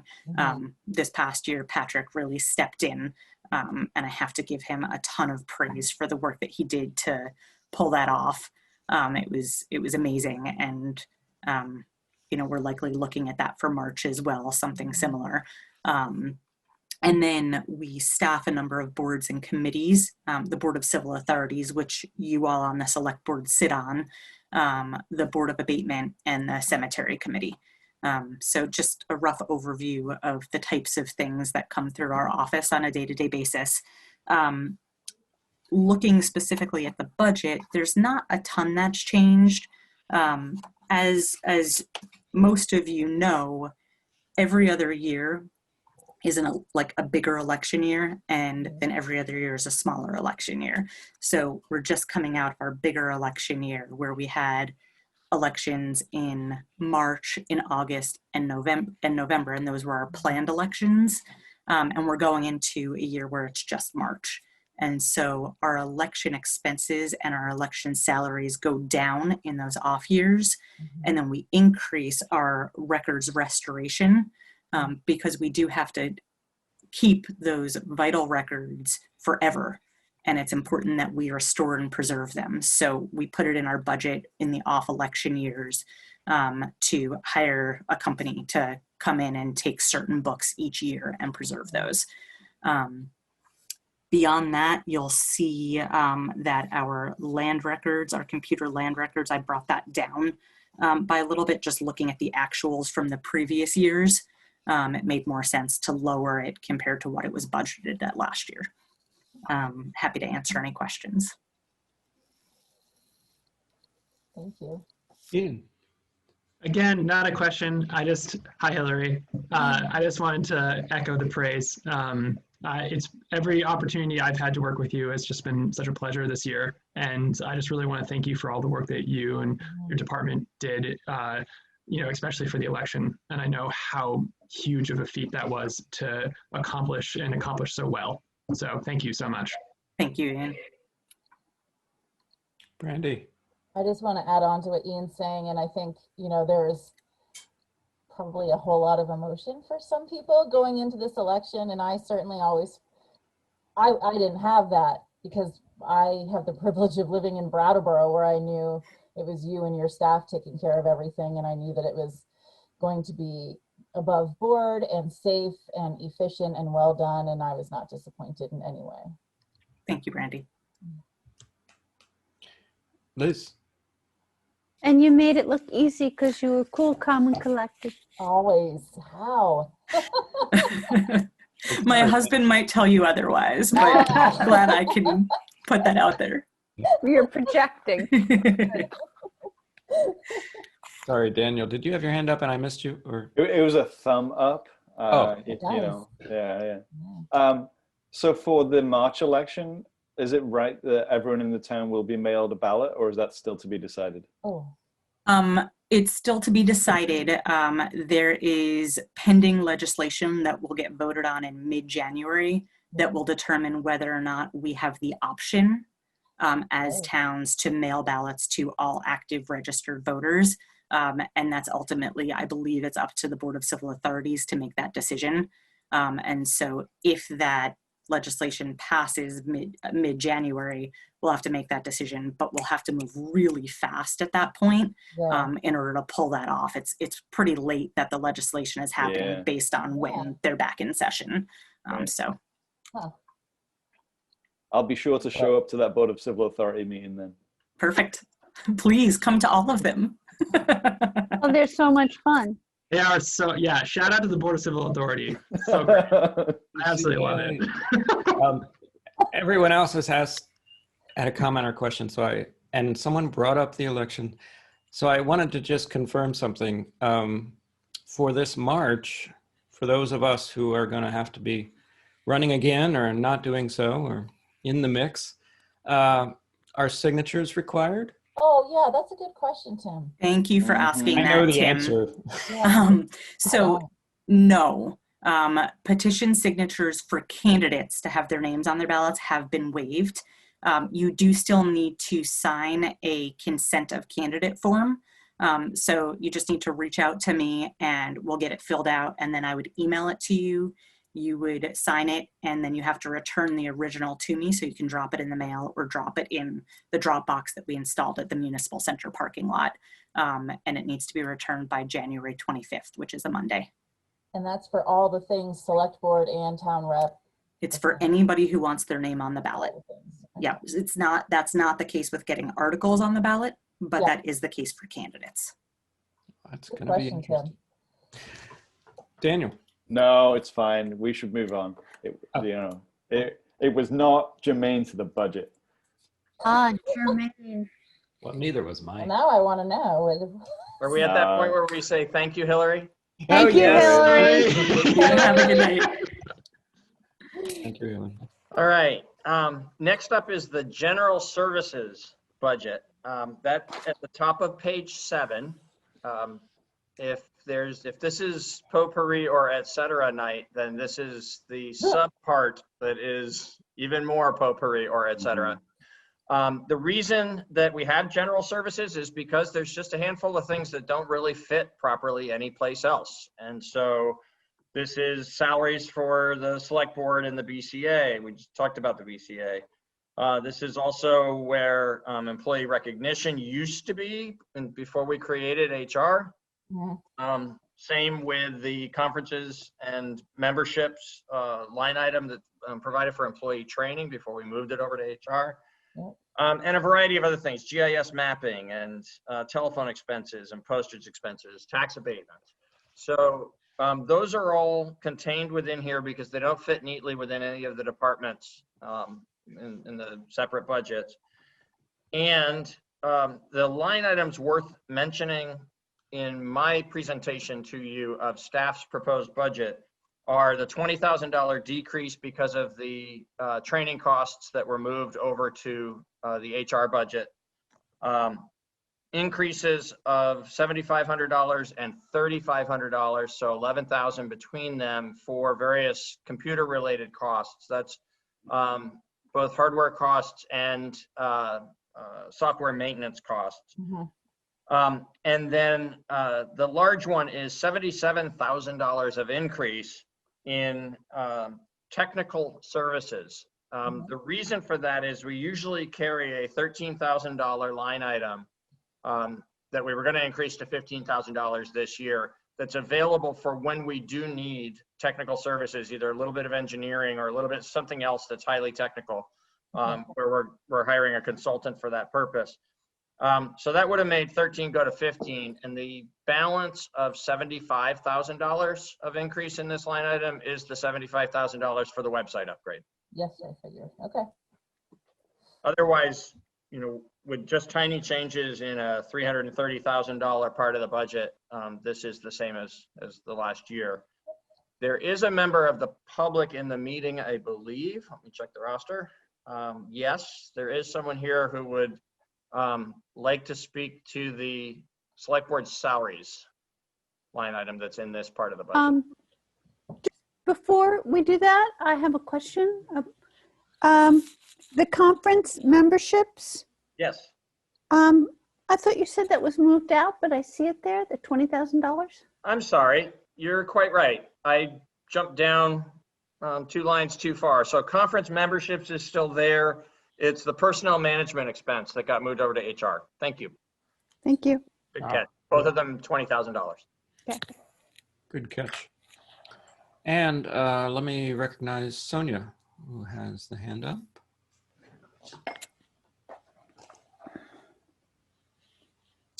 Hello. Daniel That's also funny. had his hand up. I don't know if he was Yeah, you know, my hand is about a small matter. You go ahead. Sorry, Daniel. It was my physical hand, not my blue hand. My blue hand is more powerful than your physical hand. Exactly. Hi.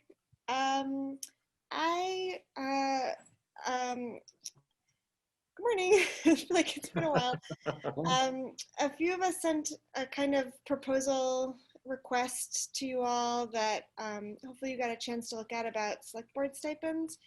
That I know this has been an ongoing conversation over a number of years, and it came up at RTM this year as well. And it really feels like a really important topic in this like larger conversation that has been happening all year about increasing inclusivity and accessibility and diversity in our town and in our town government. Feeling like even though the decision is definitely in the hands of RTM members, that it's really hard to come up with good solutions at RTM.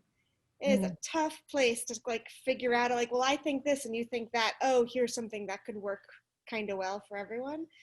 So we'd really like to suggest that you all kind of flag this issue and take some time to talk about it together in the second round of going through budget stuff, and really think strongly about increasing the stipends, as well as some of the other questions that I put in that letter about being intentional about how much should the chair get versus other members. Should it be a lump sum versus hourly? Can it be more explicit that select board members who don't need or don't want the income can give it back very easily? Should there be an increase? Should it be tied to increases in for other staff members in the town, things like that? Yeah, just kind of like actually really open the conversation and allow the community to give input in a way that is much more expansive and productive than the way we're able to discuss things at RTM, where it's just so linear. And I know it's awkward to talk about raising your own money, your own salaries. I, as a nonprofit director, have done that a lot.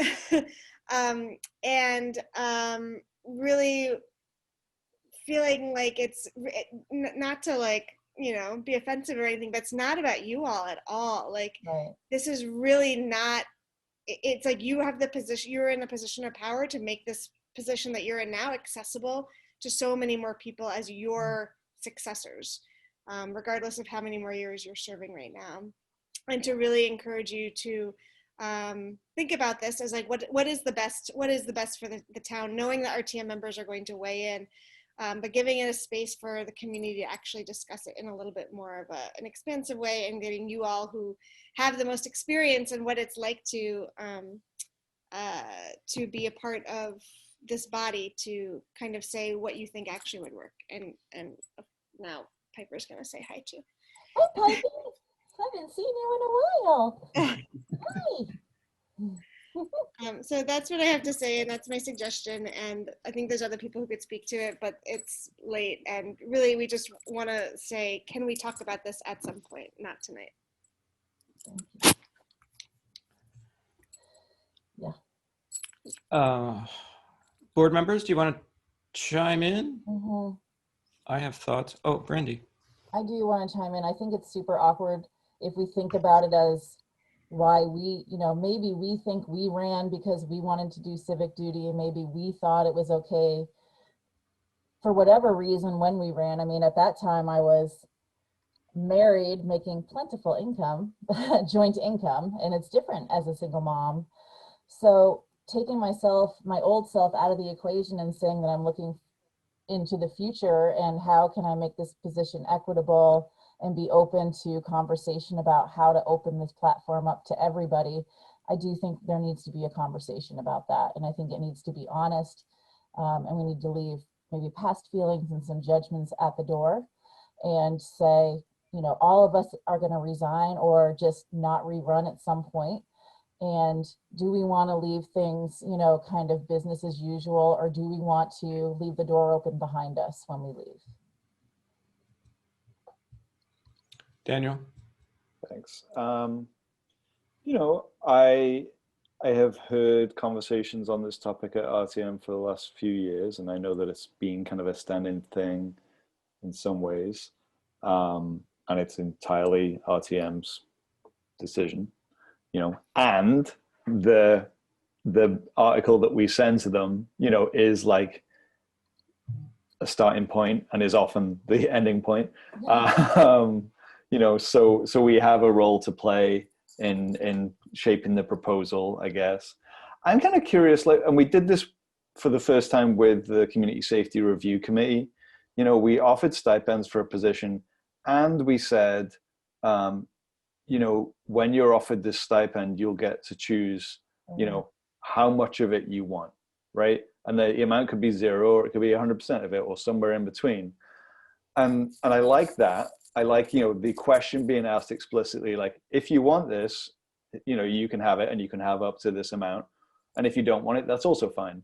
And I heard one other kind of like permutation of that as, you know, any sort of money that gets put back if other people need more, right? Like, so it could, instead of it being just like, you may each get up to like $3,000, it's like, here's a pot of money of, I don't know, $17,000, $20,000, something like that. And like, you know, let me know how much of it you need, and we'll figure it out. Because not everyone needs the same amount. You know, I mean, I don't do this job for, I mean, could you call it a job? It's this service, right? I don't do it for the money, but I'm also not so wealthy that like, I don't appreciate the money when it comes, you know? And the $3,000 for someone in my position doesn't equate to $3,000. It's like $2,600, really. Yeah, I mean, I remember bringing this up last year, and it was my newbie year, so I was allowed to, and now I'm not allowed to talk about it. But I think Sonia's right. It's hard. It's hard, especially when, like, in this year's town meeting, I saw, you know, there was a couple of motions, you know, and it all got kind of complicated and you know, highly charged. And this isn't like a thing I'm gonna die on the hill for, but like, yeah, making some more space for the conversation, I think, is a good idea. Oh, Liz. Well, this is obviously a philosophical discussion. I just want to remind people that often at our meetings, not so much our meetings, because I think we're all painfully aware that every action and every decision that we make affects the property taxpayers. And property taxpayers look to us essentially to be frugal, because, you know, many people are struggling to stay in their homes and to maintain, you know, their home and their budget amid continually rising tax rates. So there's a philosophical dichotomy between the question of including more people who would need the compensation versus maintaining the balance of the property tax. And that's a discussion, and if we choose to have it, I'll participate.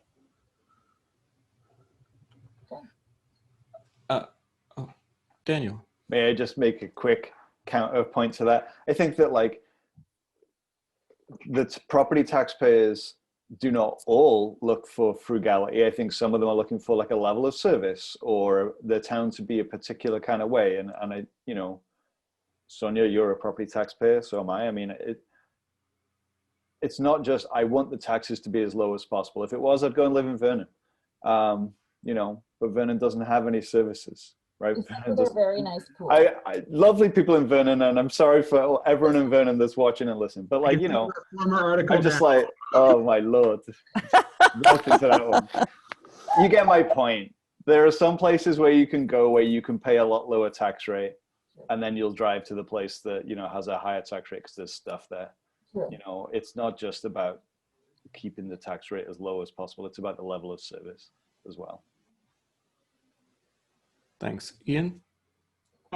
So just two things. One, for the public's knowledge, because I don't know if everybody knows this, we get paid twice a year, half and half. So I get paid $3,000. So I get less than $3,000. So I get a little less than $1,500 once a year, and then one more time. And then the other thing is just, so Peter, basically it sounds like you've got Brandy and Daniel and I think Liz all are willing to talk about this again. So that's a majority. So we sort of just stick a pin in this and then we bring it up later. Oh yeah, good question. That's where the board is. Yes. What'll happen is next week. I don't mean to be speaking for you, Liz. I from what you said, that's kind of what I got. But I'm just saying that if 3 people voted to have this discussion, I would participate. I am not voting to have this discussion. Okay. If all right, let me make clear that if there are 3 of you who want to have the discussion further, we'll address that not for the full discussion of it, but for the, unless you chose to do this, but the way it would normally happen is not the full discussion next week, but going over the list of unfinished budget business next week, right? We'll hear about the police budget, we'll hear about the fire budget, and then the other budget matter for next week is to agree on what is unfinished at this point after the first pass all the way through. Already, So huh? that we come back to those things in the remaining meetings before you finalize a budget in January. so the question of whether this comes up again will happen next week. Yes, unless you were to tell me tonight, put it on next week's agenda and invite the public to come and have that discussion then. I think that's going to be challenging given the volume of business that's already planned for next Tuesday night. Yeah, okay. So we can tell you next Tuesday night that we want it on. Absolutely. Right. I appreciate that. That makes a lot of, I don't know the process that well yet, so thank you. I'd like to just say something. Like Daniel, did you want to add something? I just want to say that before we move on from general services, I actually did have another question about some other part of the general services budget that I'd like to return to before we move on from it. Okay. Thank you, Sonia. Wait, Can Sonia. I add one? Oh yeah. Oh, okay. Tim I has actually, something to say. I wanted to say something because the letter that was sent, which isn't part of our backup material because it was sent late, I just wanted to explain that to the public. But this is very appropriate to be talking about this because this is when we're talking about general services and the select board stipends. In it, I was quoted as saying something which I absolutely said at the meeting, but I have to embarrassedly admit to being misspeaking at that meeting. So when I said that, I don't have it in front of me, that, oh, here it is, that I gave a conservative estimate of 35 hours per week of select board work for me as chair. I meant to say per month. Ah, I was like, wow, way to go, Tim. You're working a lot. I know. And I'm going to be honest, I was surprised, but then I was like, well, I don't want to say I'm surprised because then they're going to think I was a shitty chair last year. And honestly, I wanted you guys to know that because I know you put good work into the letter, but I don't think it undercuts anything you're saying. So I just need to get that correction out there. And I think Ian was going to.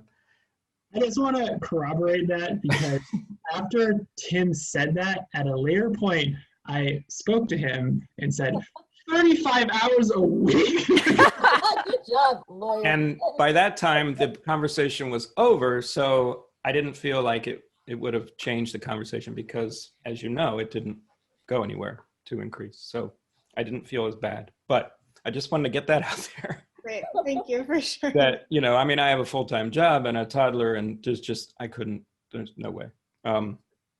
But can I just throw out that I would encourage this conversation to happen, but I think it's entirely an RTM conversation. I do not think it's appropriate for the select board to have, to go forward with anything but basically a pass through of the established we talk about last RTM was how many months ago? Last week or something? Yeah, it was like last week. It kind of still feels like it was March. It's weird, right? Because Time marches on. Oh my God. Oh, does it? Oh, yeah. Okay, out, Sonia, reel it tap in. Reel it in. So Well, just to, oh, sorry, finish what you're saying. yeah, I just want to say that that I feel, since it has its article every single year, always worded the same way, what should the town pay the select board? And I don't think it should say salaries myself. It should say stipend, because honestly, salaries kind of begs the question of, well, that's not a good salary. But no, we're volunteers who get a stipend. That's how I look at it. But I would rather, and I did, of course, in RTM, I was pretty loud and vociferous about my opposition to raising it at the time. But I think that's where the conversation should happen. But that doesn't mean that the conversation shouldn't happen outside of a select board being involved in it. I think that could happen. That would be very good for RTM members, a small group of RTM members, to have that conversation. Yeah, I guess I'll just say that, I mean, if probably regardless of what you all do, there's going to be proposals about this at RTM, and at RTM you can make such, you know, you can't find a compromise. You can't say, you know, what Daniel was just saying, like, can we have a pool and it can be based on income, and like, what should we be doing, like, big picture, like, what do we want, how do we want to make sure that the leadership in our town is accessible? So there will be proposals at RTM, and I think there'll be conversations, hopefully, among the town about this.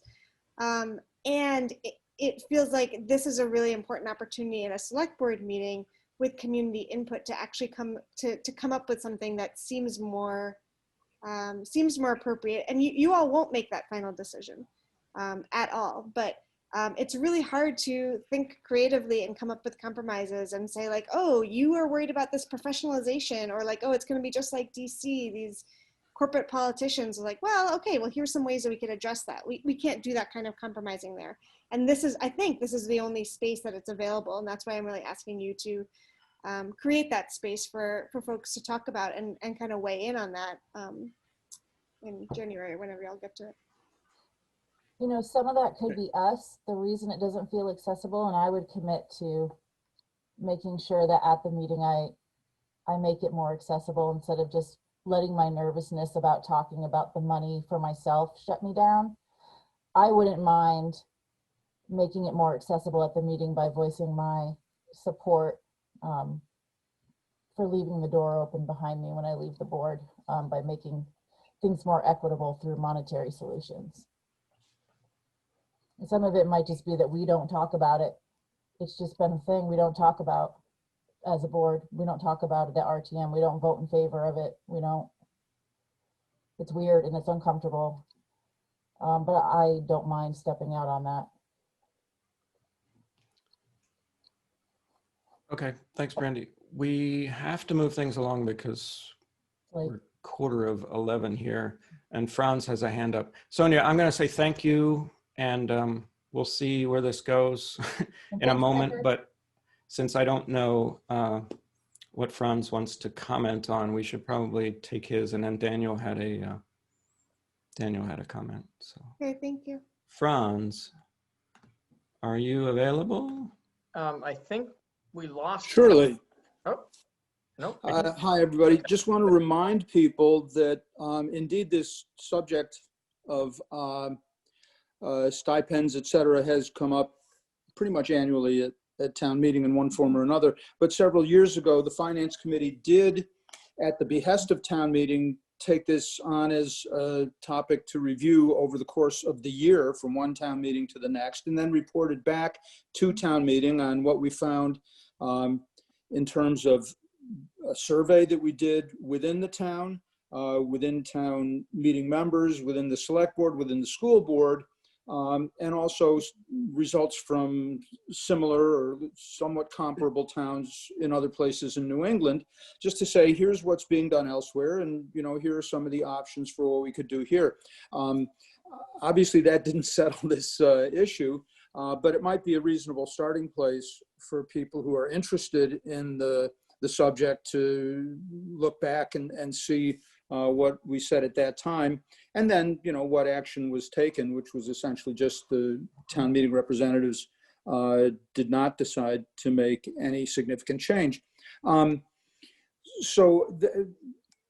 expanding from there, if people still want this to be looked at in more depth, a committee from town meeting certainly could do that, whether it's the finance committee or a specially appointed committee, and that would be another way to proceed, so that the responsibility doesn't fall entirely on the select board, but rather on the town meeting members who then in the end make the decision. Excellent reminders and suggestion, I think. And I will remind everybody that an hour and 40 minutes of town meeting, because I did go and look, had to watch my embarrassing mistake. Hour and 40 minutes was spent last year discussing. So this year our goal is an hour and 30 minutes, not 1 minute longer. You looked? Oh, I thought it was hour and 40.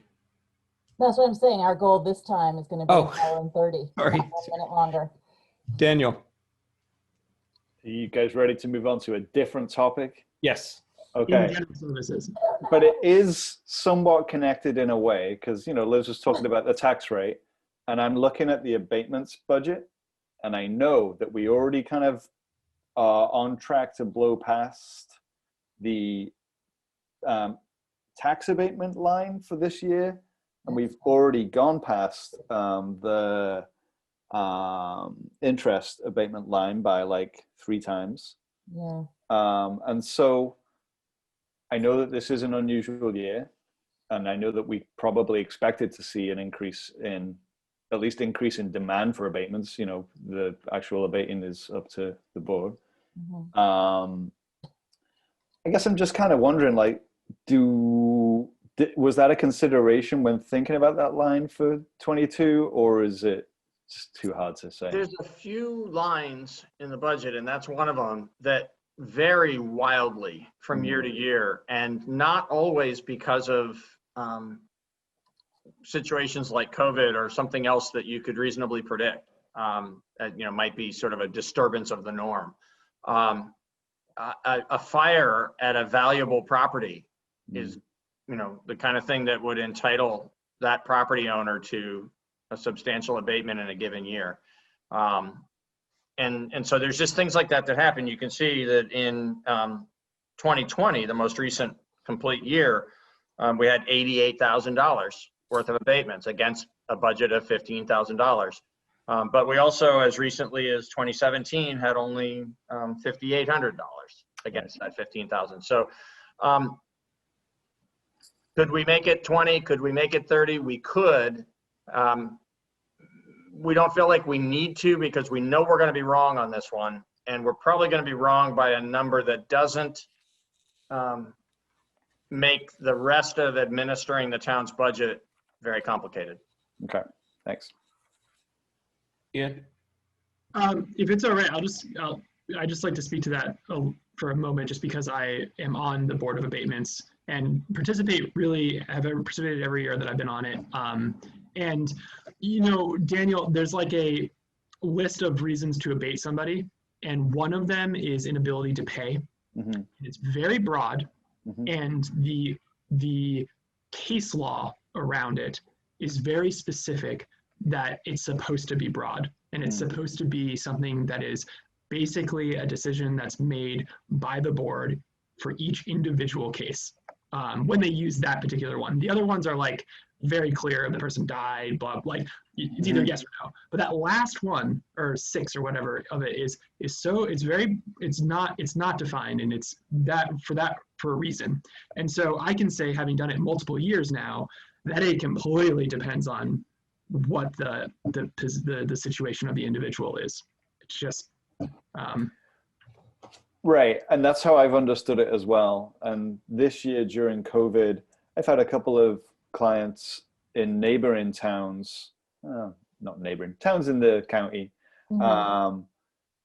who have requested abatement, and their kind of feedback from that Board of Abatement is, no, no, never, we'll never abate for like those, the reasons under that kind of more broad umbrella. They'll abate for like, you know, the obvious stuff, but, and, you know, I kind of push back on that, like, you know, no, the law says, like, you know, this is a, you know, valid reason, and it shouldn't just be a knee-jerk no. Like, you should look at the case and make a decision. And yeah, it's the kind of past due taxes and the implications of that, and some of the reasons why that will have come about this year are pretty frightening for some people, and rightly so. You know, I don't know what there is to say. It's rough. Randy. So it's pretty late, but this is something I've wanted to say for almost 4 years. And so I'm going to say it now. There's a reason I don't go to the meetings. And, you know, from what I hear from Ian, maybe things have changed. But my feeling initially, when I first joined the board, was that the abatement meetings were almost just like a public requirement or courtesy, and that we were very, very likely going to say no because we wanted to keep our answers uniform. Once again, equal is not always equitable, and fair is not always same. And I was so horrified by that, that to this day, I have never gone back to those meetings. Liz. My first meeting was terrible. I go, and everyone tries to be extremely fair, and there is a lot of equity involved, and everyone takes their responsibility extremely seriously. I believe you. I haven't been since I became chair, but I should have. And sorry, I'm not saying that trying to shame other board members or anything like that, but I was just wanting to, because I knew Liz and I would go to them to give Daniel that, because I think it, for like the year of COVID, like it really impacted how that meeting went, because thinking about those circumstances and everything. So that's all. I just wanted to provide a little. I'm glad that you and Liz have been going. I didn't think you were shaming at all. We okay to move on? Yes. From general services? I don't know what we're going to do. Oh, I'm sorry. Go ahead. Okay, we're still on page 7. The next item is risk management, which is where the expenses for workers' compensation and our general liability insurance is carried. And happy to say that we're level funded for this year, because we are we've reined in the workers' compensation increase that was substantial several years in a row. And the market has softened, and we had a good renewal for the general liability as well. Yeah, that's great. The next is on the next page, page 8, is where employee benefits are funded. And here the only changes, everything is also level funded, including the health insurance level funding from last year. The only 2 changes are in Social Security and the town's retirement contributions on behalf of the employees to the Vermont Municipal Employees Retirement System. And those 2 lines are going up incrementally by 2% each. So in a $3.5 million area of the town budget, we're looking at a $23,000 increase. Good solid year this year. Bonds and notes will go down every year except when we add new debt. And so we didn't add new debt this past year, and that part of the budget's going down by $26,300. This is a calculated number. These are known expenses, just like you know what your mortgage payment is going to be, or you know what your car payment is going to be. We know what the town's payments on the money owed for prior borrowing is going to be. And it's going to decline by $26,000 this coming year. Human Services is next. The budget as proposed by staff, we followed our usual practice of proposing it being level funded from what was most recently approved by representative town meeting. So that would be $210,339. The Human Services Review Committee of Representative Town Meeting has met and made their recommendation. They will be submitting a report for the town report, and it will be a recommendation considered at town meeting. And their recommendation is $275,400. The report will speak for itself. I want to be careful not to try to speak for the committee, but one fact about that number that I know is that is the full amount that was requested by the agencies that applied this year. So one question that arises around this is, you know, there's been some discussion at representative town meeting several years in a row on this, on the amount of the town's budget that is devoted to human services funding. And a few years ago, there was a sort of informal guideline established that people wanted that to be, representative town meeting wanted that funding to be a minimum of 1% of the town's budget. This past year, there was a motion adopted near the end of the meeting, a non-binding motion calling for 2% of the budget to be devoted to this. The recommendation from the committee is for 1.4%, but that's because it is the full amount that was requested by the you know, it couldn't be 2% because there weren't enough requests for funds to actually be 2%. The committee will speak for itself as to the vetting process. I know there was a vetting process, so it wasn't just a matter of saying everybody gets what they asked for, but they'll have to speak to that at the appropriate time. Liz? Can we ask the committee to come speak to the select board? I know they have in the past, and I found it extremely illuminating. And I would like them, if they would be so kind, to do that again. I'm sure they would welcome that opportunity. Yeah. Thank you. Yeah. That'd be nice. Great. Well, given that general agreement, we could move on, or does anybody have any other comment? Okay. Good. Auxiliary services is next. That appears on page 9 and then spilling over into page 10. This is where, and I was asked by one of you recently about why streetlights is there, and I can't answer that question. It just historically has been here, but outside of that and civil defense, this is where we pay other organizations for services that are provided in town. So these are different than the human services ones where there's an application process and representative town meeting committee. These are sort of ongoing relationships. We have, you know, agreements that apply to several of these, and consistent long-standing practices that apply to some of the others. But you know, for instance, there's very small contributions that are made for water monitoring in the West River and for water quality monitoring there and for Green Up Day. And then there's very substantial contributions that are made to Rescue Inc. and to the Mover. So this is the part of the budget where those costs appear. And the only increase this year is in the Rescue Inc. contribution. And that is the result primarily of this being the last year of the phase out of that discount that we used to receive. So from now on, you're going to see that ambulance line item stabilize and only go up by very small amounts from year to year.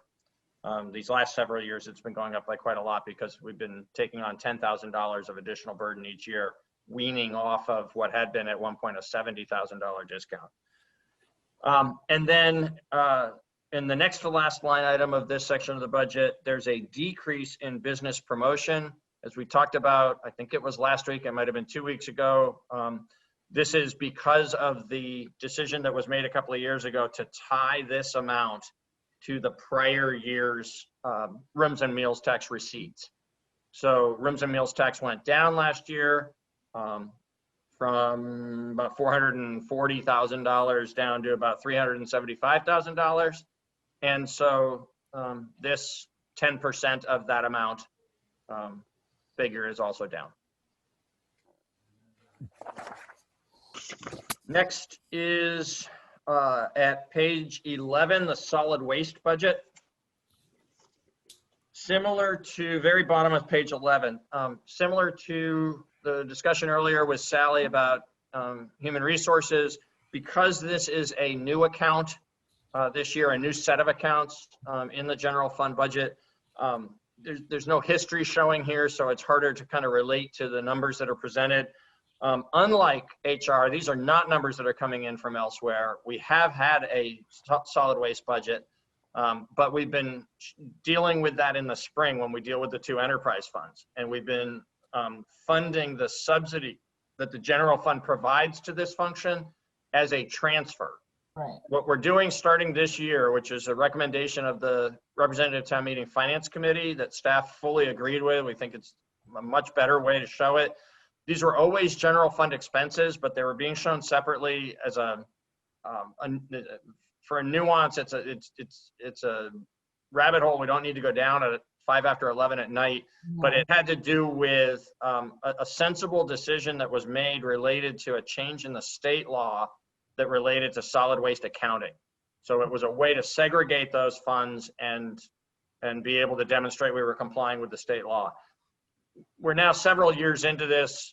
We've got good documentation that we're complying with the state law, and it's just better and more transparent in our operation of town government, and for the taxpayers to know where their money's going, to show solid waste revenues and solid waste expenses in their totality in the general fund budget. What I can tell you is, while it doesn't show here, because of this being the first year when these account numbers are back into the general fund in toto, the only significant change in general fund, or I'm sorry, in solid waste expenses from last year's adopted budget to this year's proposed budget is a $30,000 increase for recycling expenses. And that's because it continues to be very expensive for the hauling and processing of the recycling materials. About 3 or 4 years ago, the bottom fell out of, large parts of the international recycling markets. And it's been a very expensive proposition since then and continues to be. And it's all over the national news. On page 12 is the facilities maintenance budget. This was the result of the consolidation of the custodial services. So we don't have custodians assigned to particular buildings anymore for efficiency and flexibility. We have a group of 4 individuals that work together as a team, maintaining all the different facilities. This is where their costs are shown. That consolidation occurred in FY20, which is why you see only 3 years of history here. You see the FY20 actuals, last year's adopted budget for the current year we're in, and now the proposed budget for the coming year. The only increase here is a small increase in the salaries, and that's per union contract. Mm-hmm. The municipal center budget is next, also on page 12. Here there's a couple of small decreases in operating costs, and a couple of tiny increases. No real change, basically a level budget. Mm-hmm. Next is regional expenses. That's all the way out at page 16, bottom of page 16. And that's where our obligations to the Wyndham Regional Commission and to the county judicial system. That's where we honor those obligations, is from those 2 line items. The transfers show up at page 19. And there's one thing that's unusual here. So we always make a transfer to the capital fund.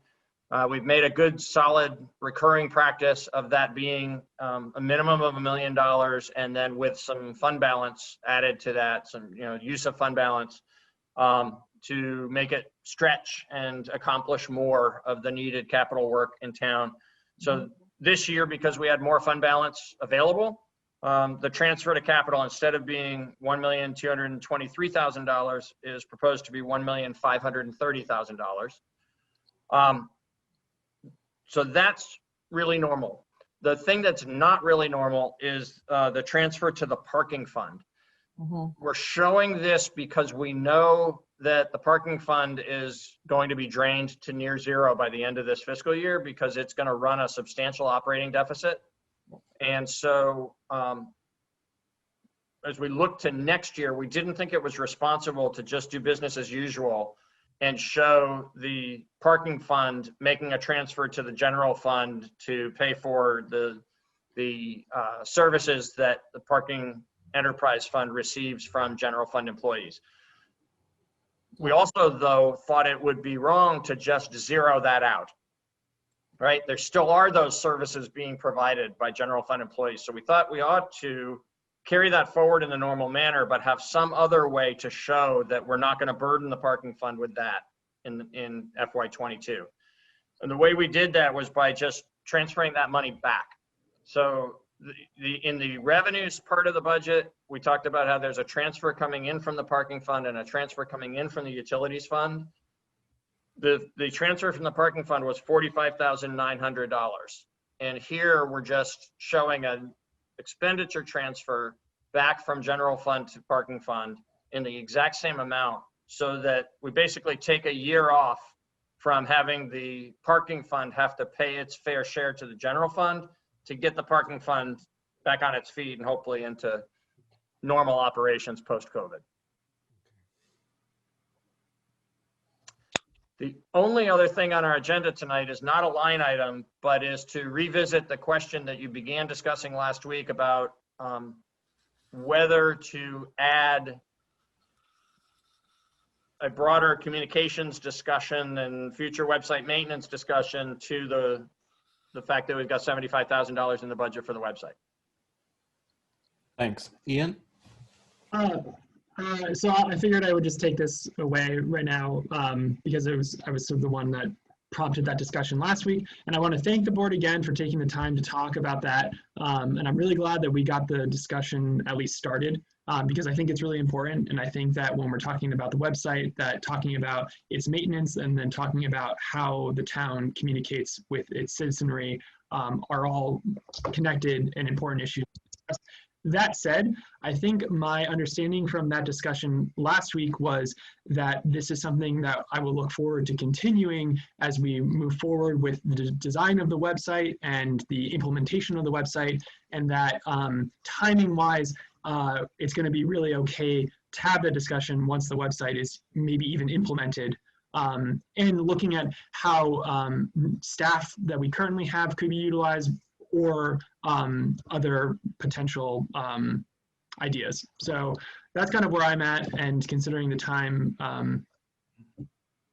yeah. Yeah, thank you, Ian. I want to just back you up and say that I definitely am interested in exploring that and being pretty proactive with and intentional about how we design and follow up and make sure it's a strong site and touch upon communications because it's sort of interrelated.